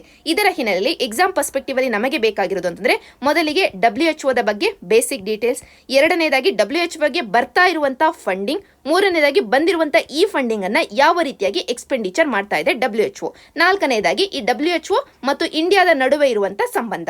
ಈ 4 ಅಂಶಗಳನ್ನ ನಾವಿತ್ತು ಡಿಸ್ಕಸ್ ಮಾಡೋಣ. ಮೊದಲಿಗೆ WHO ದ ಬಗ್ಗೆ ಮಾತಾಡೋದಾದ್ರೆ WHO ಅನ್ನ 1948 ಅಲ್ಲಿ ತಗೊಂಡು ಬರಲಾಯಿತು. ಇದು ಯುನೈಟೆಡ್ ನೇಷನ್ಸ್ ನ ಸ್ಪೆಷಲೈಸ್ಡ್ ಏಜೆನ್ಸಿ ಆಗಿದೆ. ಇದರ ಹೆಡ್ ಕ್ವಾರ್ಟರ್ಸ್ ಬಂದು ಸ್ವಿಟ್ಜರ್ಲ್ಯಾಂಡಿನ ಜಿನೇವಾದಲ್ಲಿ ಇರೋದು. ಈಗ ಸದ್ಯಗಿನ ಡೈರೆಕ್ಟರ್ ಜನರಲ್ ಯಾರು ಅಂತಂದ್ರೆ ಟೆಡ್ರೋಸ್ ಅಭನಾಮ್. ಇವರ ಎಗೇನೆಸ್ಟ್ ಆಗಿ ಈಗ USA ಅಲಿಗೇಷನ್ಸ್ ಗಳನ್ನ ತಗೊಂಡು ಬಂದಿರೋದು. ನಂತರ ವೆರಿ ಇಂಪಾರ್ಟೆಂಟ್ಲಿ ಎಕ್ಸಾಮ್ ಪರ್ಸ್ಪೆಕ್ಟಿವ್ ಅಲ್ಲಿ ಇವತ್ತಿನ WHO the deputy director general ಯಾರು ಅಂತಂದ್ರೆ ಇಂಡಿಯನ್ ಆಗಿರುವಂತ ಸೌಮ್ಯ ಸ್ವಾಮಿನಾಥನ್. ಇದನ್ನ ಒಂದು ಕಡೆ ನೋಟ್ ಡೌನ್ ಮಾಡ್ಕೊಂಡಿರಿ. ಈಗ ನಾವು ಡಿಸ್ಕಸ್ ಮಾಡಬೇಕಾಗಿರೋದು WHO ಗೆ ಎಲ್ಲಿಂದ ಫಂಡ್ಸ್ ಬರ್ತವೆ ಅಂತ. ಎಲ್ಲಿಂದ ಬರ್ತವೆ ಅಂತಂದ್ರೆ ಮೊದಲಿಗೆ ಕಂಟ್ರಿಗಳು ಕೊಡ್ತವೆ. WHO ದ ಮೆಂಬರ್ ಸ್ಟೇಟ್ಸ್ ಗಳು 194 ಮೆಂಬರ್ ಸ್ಟೇಟ್ಸ್ ಗಳು ಇದಾವೆ. ಇವರೆಲ್ಲರೂ ತಮ್ಮ ಕಡೆಯಿಂದ ಕಾಂಟ್ರಿಬ್ಯೂಷನ್ಸ್ ಗಳನ್ನ ಕೊಡ್ತಾರೆ. ನಂತರ ಫಿಲಾಂಥ್ರೋಫಿಕ್ ಆರ್ಗನೈಸೇಷನ್ಸ್ ಗಳು, ಫಾರ್ ಎಕ್ಸಾಂಪಲ್ ಬಿಲ್ ಗೇಟ್ಸ್ ಅವರ ಬಿಲ್ ಅಂಡ್ ಮಿಲಿಂದಾ ಗೇಟ್ಸ್ ಫೌಂಡೇಶನ್ ಸಾಕಷ್ಟು ಕಾಂಟ್ರಿಬ್ಯೂಷನ್ ಅನ್ನ ಕೊಡುತ್ತೆ. ನಂತರ ಯುನೈಟೆಡ್ ನೇಷನ್ ಆರ್ಗನೈಸೇಷನ್ಸ್ ಗಳು ಕೂಡ ಕಾಂಟ್ರಿಬ್ಯೂಷನ್ಸ್ ಅನ್ನ ಕೊಡ್ತವೆ. ಇಲ್ಲಿ ಕಂಟ್ರಿಗಳು ಕೊಡುವಂತ ಕಾಂಟ್ರಿಬ್ಯೂಷನ್ ಅಲ್ಲಿ ಮೊದಲನೇದು ವಾಲಂಟರಿ ಡೊನೇಷನ್, ಎರಡನೇದು ಅಸೆಸ್ಡ್ ಕಾಂಟ್ರಿಬ್ಯೂಷನ್. ಅಸೆಸ್ಡ್ ಕಾಂಟ್ರಿಬ್ಯೂಷನ್ ಅಂತಂದ್ರೆ ಒಂದು ಕಂಟ್ರಿ ತನ್ನ GDP ಯ ಆಧಾರದ ಮೇಲೆ ತನ್ನ ಕಡೆಯಿಂದ ಕಾಂಟ್ರಿಬ್ಯೂಷನ್ ಅನ್ನ ಕೊಡುತ್ತೆ. ಎಷ್ಟು GDP ಇದೆಯೋ ಅದಕ್ಕೆ ಪ್ರಪೋರ್ಷನಲ್ ಆಗಿ ಅಷ್ಟು ಫಂಡ್ಸ್ ಅನ್ನ ಕೊಡೋದು. ಹೆಚ್ಚಿನ GDP ಇದ್ದಿದ್ರೆ ಹೆಚ್ಚಿನ ಫಂಡ್ಸ್ ಅನ್ನ ಕೊಡೋದು. ಆದರೆ ಈ ಒಂದು ಫಂಡ್ ಕೇವಲ 15% ಆಫ್ ದಿ WHO ಫಂಡ್ಸ್ ಮಾತ್ರನೇ ಇದೆ. ವಾಲಂಟರಿ ಡೊನೇಷನ್ 35% ಇದೆ. ಅಂದ್ರೆ ವಾಲಂಟರಿ ಡೊನೇಷನ್ ನ ಶೇರ್ ಜಾಸ್ತಿ ಇದೆ ಈ ಅಸೆಸ್ಡ್ ಕಾಂಟ್ರಿಬ್ಯೂಷನ್ ಗಿಂತನೂ. ಈ ಪಾಯಿಂಟ್ ಅನ್ನ ನೋಟ್ ಡೌನ್ ಮಾಡ್ಕೊಳ್ಬೇಕು. ನಂತರ ಈಗ USA ಹೇಳ್ತಾ ಇದೆ ತನ್ನ ಕಡೆಯಿಂದ ಫಂಡ್ಸ್ ಅನ್ನ ಫ್ರೀಸ್ ಮಾಡ್ತೀನಿ ಅಂತ. ಅಂದ್ರೆ USA ಕಾಂಟ್ರಿಬ್ಯೂಷನ್ ಎಷ್ಟಿರಬಹುದು? 15% ಇದೆ. ಇದು ಹ್ಯೂಜ್ ಆಗುತ್ತೆ. ಇವತ್ತು WHO COVID-19 ಅನ್ನ ಫೈಟ್ ಮಾಡ್ಲಿಕ್ಕೆ ಸ್ಟ್ರಗಲ್ ಮಾಡ್ತಿರ್ಬೇಕಾದ್ರೆ ತನ್ನ ಫಂಡ್ಸ್ ಅಲ್ಲಿ 15% ಬರ್ತಾ ಇಲ್ಲ ಅಂತಂದ್ರೆ WHO ಬ್ಯಾಂಕ್ರಪ್ಸಿನೇ ಆಗಬಹುದು. ಜೊತೆಗೆ ಇಂಡಿಯಾದಂತ ಕಂಟ್ರಿಗಳ ಕಾಂಟ್ರಿಬ್ಯೂಷನ್ ಅನ್ನು ನೋಡಿದ್ರೆ ಇಂಡಿಯಾ ಕೇವಲ 1% of the member States donation ಅನ್ನ ಮಾತ್ರನೇ ಡೊನೇಷನ್ ಆಗಿ ಕೊಡ್ತಾ ಇದೆ. ಅಂದ್ರೆ ಇತರ ಕಂಟ್ರಿಗಳ ಕಾಂಟ್ರಿಬ್ಯೂಷನ್ ತುಂಬಾ ಕಡಿಮೆ ಇರಬೇಕಾದ್ರೆ ಅತಿ ಹೆಚ್ಚಿನ ಡೊನೇಷನ್ ಅನ್ನು ಕೊಡ್ತಾ ಇರುವಂತಹ USA ತನ್ನ ಫಂಡ್ಸ್ ಅನ್ನ ಫ್ರೀಸ್ ಮಾಡಿದ್ರೆ WHO ಗೆ ತೊಂದರೆ ಆಗುತ್ತೆ. ಇದನ್ನೇ ಈ ಆರ್ಟಿಕಲ್ ಅಲ್ಲಿ ಡಿಸ್ಕಸ್ ಮಾಡಿದ್ದಾರೆ. ನಂತರ ಈಗ ನಾವು ಡಿಸ್ಕಸ್ ಮಾಡಬೇಕಾಗಿರೋದು ಈಗ ಬಂದಿರುವಂತಹ ಫಂಡ್ಸ್ ಅನ್ನ WHO ಯಾವ ರೀತಿಯಾಗಿ ಖರ್ಚನ್ನ ಮಾಡುತ್ತೆ ಅಂತ. WHO ಹಲವಾರು ಪ್ರೋಗ್ರಾಮ್ಸ್ ಗಳನ್ನ ಹಾಕೊಂಡಿದೆ. ಫಾರ್ ಎಕ್ಸಾಂಪಲ್ ಪೋಲಿಯೋ ಎರಾಡಿಕೇಶನ್ ಗೆ ಅಂತ ಒಂದು ಪ್ರೋಗ್ರಾಮ್ ಇದೆ, ಅದಕ್ಕೋಸ್ಕರ ಖರ್ಚನ್ನ ಮಾಡುತ್ತೆ. ನಂತರ ನ್ಯೂಟ್ರಿಷನ್ ಸರ್ವಿಸಸ್ ಗಳಿಗೋಸ್ಕರ, ಎಸೆನ್ಷಿಯಲ್ ಹೆಲ್ತ್ ಕೇರ್ ಗಳಿಗೋಸ್ಕರ ಹಲವಾರು ಪ್ರೋಗ್ರಾಮ್ ಗಳನ್ನ ಹಾಕೊಂಡಿದೆ. ಆ ಪ್ರೋಗ್ರಾಮ್ ಗಳಲ್ಲಿ ಖರ್ಚು ಮಾಡುತ್ತೆ WHO. ಈಗ ಖರ್ಚನ್ನ ಯಾವ ರೀಜನ್ ಗೆ ಎಷ್ಟು ಮಾಡುತ್ತೆ ಇದು ನಮಗೆ ಇಂಪಾರ್ಟೆನ್ಸ್ ಅನ್ನ ಹೊಂದಿರೋದು ಎಕ್ಸಾಮ್ ಪರ್ಸ್ಪೆಕ್ಟಿವ್ ಅಲ್ಲಿ. ಮೊದಲಿಗೆ ಅಮೆರಿಕನ್ ಕಾಂಟಿನೆಂಟ್ ಗೆ ಕೇವಲ $62 ಮಿಲಿಯನ್ ಅನ್ನ ಮಾತ್ರನೇ ಖರ್ಚು ಮಾಡ್ತಾ ಇದೆ WHO. ಅದೇ ಆಫ್ರಿಕನ್ ಕಾಂಟಿನೆಂಟ್ ಗೆ $1.6 ಬಿಲಿಯನ್ ಅಷ್ಟು ಖರ್ಚು ಮಾಡ್ತಾ ಇದೆ. ಸೌತ್ ಈಸ್ಟ್ ಏಷ್ಯನ್ ಕಂಟ್ರೀಸ್, ಇದರಲ್ಲಿ ಇಂಡಿಯಾ ಕೂಡ ಬರುತ್ತೆ, ಇದಕ್ಕೆ $375 ಮಿಲಿಯನ್ ಅಷ್ಟು ಖರ್ಚು ಮಾಡ್ತಾ ಇದೆ. ಅಂದ್ರೆ ಇಂಡಿಯಾ ಇನ್ಕ್ಲೂಡ್ ಆಗಿರುವಂತಹ ಈ ಸೌತ್ ಈಸ್ಟ್ ಏಷ್ಯಾಗಿಂತನೂ ಕಡಿಮೆ ಖರ್ಚಾಗ್ತಾ ಇರೋದು ಅಮೆರಿಕನ್ ಕಾಂಟಿನೆಂಟ್ ಗೆ. ಇಲ್ಲಿ ಸೌತ್ ಈಸ್ಟ್ ಏಷ್ಯಾ ನೆನ್ಪಿಟ್ಕೊಳ್ಬೇಕು, ಸೌತ್ ಈಸ್ಟ್ ಏಷ್ಯಾದಲ್ಲೇ ಇಂಡಿಯಾ ಬರೋದು. ನಾವು ಸೌತ್ ಏಷ್ಯಾ ಅಂತ ಹೇಳ್ತೀವಿ, ಆದ್ರೆ WHO ದ ಈ ಮ್ಯಾಪ್ ಅಲ್ಲಿ ಇಂಡಿಯಾ ಸೌತ್ ಈಸ್ಟ್ ಏಷ್ಯಾದ ಭಾಗ ಆಗಿದೆ. ಇದನ್ನ ನೀವು ಅಬ್ಸರ್ವ್ ಮಾಡಬೇಕು, ಒಂದು ಕಡೆ ನೋಟ್ ಡೌನ್ ಮಾಡ್ಕೊಳ್ಬೇಕು. ಯಾಕೆಂತಂದ್ರೆ UPSC ಪ್ರಿಲಿಮ್ಸ್ ಅಲ್ಲಿ ಕೇಳಿದಾಗ ನಾವು ವಾದ ಮಾಡಬಹುದು ಇಂಡಿಯಾ ಸೌತ್ ಏಷ್ಯಾದಲ್ಲಿ ಇದೆ ಅಂತ, ಆದರೆ WHO ತನ್ನ ಮ್ಯಾಪ್ ಅಲ್ಲಿ ಇಂಡಿಯಾವನ್ನ ಸೌತ್ ಈಸ್ಟ್ ಏಷ್ಯಾ ಗುಂಪಿನಲ್ಲಿ ಮ್ಯಾಪ್ ಮಾಡ್ಕೊಂಡಿದೆ. ನಂತರ ಈ ಮ್ಯಾಪ್ ಅಲ್ಲಿ WHO ದ ಇತರ ರೀಜನ್ ಗಳನ್ನ ಕೊಡಲಾಗಿದೆ, ಅಷ್ಟೇನು ಇಂಪಾರ್ಟೆಂಟ್ ಅಲ್ಲ ನಮ್ಮ ಎಕ್ಸಾಮ್ಗೆ. ಈಗ ನಾವು WHO ಮತ್ತು ಇಂಡಿಯಾದ ಬಗ್ಗೆ ಮಾತಾಡಬೇಕು. ಇಂಡಿಯಾ WHO ದ ಭಾಗ ಆಗುತ್ತೆ 1948 ಅಲ್ಲೇ. ನಂತರ ಇಂಡಿಯಾ ಈಗಾಗಲೇ ನಾವು ಡಿಸ್ಕಸ್ ಮಾಡಿರೋ ಹಾಗೆ ಸೌತ್ ಈಸ್ಟ್ ಏಷ್ಯಾದ ಭಾಗ ಆಗಿದೆ WHO ದ ಮ್ಯಾಪ್ ಅಲ್ಲಿ. ಈ ಸೌತ್ ಈಸ್ಟ್ ಏಷ್ಯಾದ ಹೆಡ್ ಕ್ವಾರ್ಟರ್ಸ್ ಅಥವಾ ರೀಜನಲ್ ಆಫೀಸ್ WHO ದು ಎಲ್ಲಿದೆ ಅಂತಂದ್ರೆ ಇಂಡಿಯಾದಲ್ಲೇ ಇದೆ, ನ್ಯೂ ಡೆಲ್ಲಿಯಲ್ಲೇ ಇದೆ. ನಂತರ ಇಂಡಿಯಾ WHO ದ ಜೊತೆಗೆ ಕೈ ಜೋಡಿಸಿ ಯಾವುದಾದ್ರೂ ಕಾಯಿಲೆಯ ವಿಷಯವಾಗಿ ಹೋರಾಟವನ್ನ ಮಾಡಿದ್ಯಾ ಅಂತ ನೋಡೋದಾದ್ರೆ ಮೊದಲನೆಯದು ವೆರಿ ಇಂಪಾರ್ಟೆಂಟ್, ಸ್ಮಾಲ್ ಪಾಕ್ಸಿನ ವಿಷಯವಾಗಿ. 1967 ಅಲ್ಲಿ ಪ್ರಪಂಚದಾದ್ಯಂತ ಇರುವಂತಹ ಸ್ಮಾಲ್ ಪಾಕ್ಸ್ ಗಳ ಕೇಸಸ್ಗಳಲ್ಲಿ 67% ಕೇಸಸ್ಗಳು ಇಂಡಿಯಾದಲ್ಲೇ ಇದ್ವು. ಅಂದ್ರೆ ಸ್ಮಾಲ್ ಪಾಕ್ಸ್ ಬರ್ಡನ್ ಇಂಡಿಯಾದಲ್ಲಿ ಎಷ್ಟರ ಮಟ್ಟಿಗೆ ಇತ್ತು ಅನ್ನೋದನ್ನ ನಾವು ಊಹಿಸಿಕೊಳ್ಳಬಹುದು. ಅಂತ ಸಂದರ್ಭದಲ್ಲಿ 1967 ಅಲ್ಲಿ WHO intensified smallpox eradication programme ಅನ್ನ ತಗೊಂಡ್ ಬಂತು. ಎಷ್ಟರ ಮಟ್ಟಿಗೆ ಈ ಪ್ರೋಗ್ರಾಮ್ ಸಕ್ಸಸ್ಫುಲ್ ಆಯ್ತು ಅಂತಂದ್ರೆ 1967 ಅಲ್ಲಿ ಪ್ರೋಗ್ರಾಮ್ ಅನ್ನ ಲಾಂಚ್ ಮಾಡಿದ್ದು, 1977 ಅಲ್ಲಿ ಪ್ರಪಂಚದಿಂದನೇ ಈ ಸ್ಮಾಲ್ ಪಾಕ್ಸ್ ಅನ್ನ ನಾವು ಎರಾಡಿಕೇಟ್ ಮಾಡಿದ್ವಿ. ಕೇವಲ ಒಂದು ಡಿಕೇಡ್ ಅಲ್ಲಿ ಎಂಟೈರ್ ಸ್ಮಾಲ್ ಪಾಕ್ಸ್ ಇನ್ಫೆಕ್ಷನ್ ಅನ್ನು ನಾವು ಎರಾಡಿಕೇಟ್ ಮಾಡ್ಲಿಕ್ಕೆ ಆಯ್ತು. ಇದು WHO ದ ಸಕ್ಸಸ್ ಮತ್ತು ಇಂಡಿಯಾ ಮತ್ತು WHO ರಿಲೇಶನ್ಶಿಪ್ ನ ಸಕ್ಸಸ್ ಅಂತಾನೆ ಹೇಳಬಹುದು. ನಂತರ ಎರಡನೇ ಕಾಯಿಲೆ ಪೋಲಿಯೋ ವಿಷಯವಾಗಿ. 1988 ಅಲ್ಲಿ WHO global polio eradication initiative ಅನ್ನ ತಗೊಂಡ್ ಬಂತು. ಇಂಡಿಯಾ ಕೂಡ ಈ ಬ್ಯಾಟಲ್ ಗೆ ಜಾಯ್ನ್ ಆಗುತ್ತೆ. ಇಂಡಿಯಾ ಕೂಡ ತನ್ನ ಕಡೆಯಿಂದ ಕ್ಯಾಂಪೇನ್ ಅನ್ನ ತಗೊಂಡ್ ಬರುತ್ತೆ. 2012 ಅಲ್ಲಿ ಪೋಲಿಯೋ ಕ್ಯಾಂಪೇನ್ ಅನ್ನ ತಗೊಂಡ್ ಬರುತ್ತೆ. ಅದಕ್ಕೆ WHO ತಾನು ಕೂಡ ಕೈ ಜೋಡಿಸುತ್ತೆ. ಬಿಲ್ ಅಂಡ್ ಮಿಲಿಂದಾ ಗೇಟ್ಸ್ ಫೌಂಡೇಶನ್ ಕೂಡ ಕೈ ಜೋಡಿಸುತ್ತೆ. ಎಲ್ಲ ಎಫರ್ಟ್ಸ್ ಇಂದಾಗಿ ಇಂಡಿಯಾ ಇವತ್ತು ಪೋಲಿಯೋ ಕಾಯಿಲೆಯನ್ನ ಕಂಪ್ಲೀಟ್ಲಿ ನಿರ್ಮೂಲನೆ ಮಾಡಲಿಕ್ಕೆ ಆಗಿದೆ. ಇಂಡಿಯಾದಲ್ಲಿ ಇವತ್ತು ಯಾವ ಯಾವ ಕಾಯಿಲೆಗಳನ್ನ ನಿರ್ಮೂಲನೆ ಮಾಡಲಾಗಿದೆ ಅಂತಂದ್ರೆ ಮೊದಲನೇದಾಗಿ ಸ್ಮಾಲ್ ಪಾಕ್ಸ್, ಎರಡನೇದಾಗಿ ಪೋಲಿಯೋ, ಮೂರನೇದಾಗಿ ಯಾಸ್ ಅನ್ನುವಂತ ಕಾಯಿಲೆ. ಈ ಮೂರು ಇನ್ಫೆಕ್ಷನ್ಸ್ ಗಳನ್ನ ನಾವು ಇವತ್ತು ಕಂಪ್ಲೀಟ್ಲಿ ಇರಾಡಿಕೇಟ್ ಮಾಡಿದೀವಿ. ನಂತರ 2012ರಲ್ಲಿ ministry of health and family welfare ತನ್ನ ಕಡೆಯಿಂದ ಕಂಟ್ರಿ ಕೋಆಪರೇಷನ್ ಸ್ಟ್ರಾಟಜಿಯನ್ನ ತಗೊಂಡ್ ಬಂತು. ಇದಕ್ಕೆ WHO ನಮಗೆ ಸಹಾಯ ಮಾಡ್ತು. ಈ ಸ್ಟ್ರಾಟಜಿ ಏನ್ ಹೇಳುತ್ತೆ, ಯೂನಿವರ್ಸಲ್ ಹೆಲ್ತ್ ಕವರೇಜ್ ಅನ್ನ ಕೊಡಬೇಕು ಅಂತ ಹೇಳುತ್ತೆ. ಪ್ರೈಮರಿ ಹೆಲ್ತ್ ಕೇರ್ ಸರ್ವಿಸ್ ಏನಿದೆ ಇದನ್ನ ಇಂಪ್ರೂವ್ ಮಾಡಬೇಕು ಅಂತ ಹೇಳುತ್ತೆ. ಈ ರೀತಿಯಾಗಿ ಹಲವಾರು ಫೆಸಿಲಿಟೀಸ್ ಗಳು ಇರುವಂತಹ ಈ ಸ್ಟ್ರಾಟಜಿಯನ್ನ ಇಂಡಿಯಾ 2012ರಿಂದ 2017ರವರೆಗೂ ಇಂಪ್ಲಿಮೆಂಟ್ ಮಾಡುತ್ತೆ. ಇದಕ್ಕೆ WHO ನಮಗೆ ಸಹಾಯ ಮಾಡಿದೆ. ಇಷ್ಟು ನಮಗೆ ಇಂಡಿಯಾ ಮತ್ತು WHO ನಡುವಿನ ರಿಲೇಶನ್ಶಿಪ್ ನ ಬಗ್ಗೆ ಬೇಸಿಕ್ ಡೀಟೇಲ್ಸ್. ಈ ಆರ್ಟಿಕಲ್ ನ ಹಿನ್ನೆಲೆಯಲ್ಲಿ ನಾವು 4 ಆಸ್ಪೆಕ್ಟ್ ಗಳನ್ನ ಡಿಸ್ಕಸ್ ಮಾಡಬೇಕು ಅಂತ ಇದ್ವಿ, 4 ಕವರ್ ಮಾಡಿದ ಹಾಗೆ ಆಯ್ತು. ಇಷ್ಟು ಇವತ್ತಿನ ಈ ಸಂಚಿಕೆ. Thank you for watching.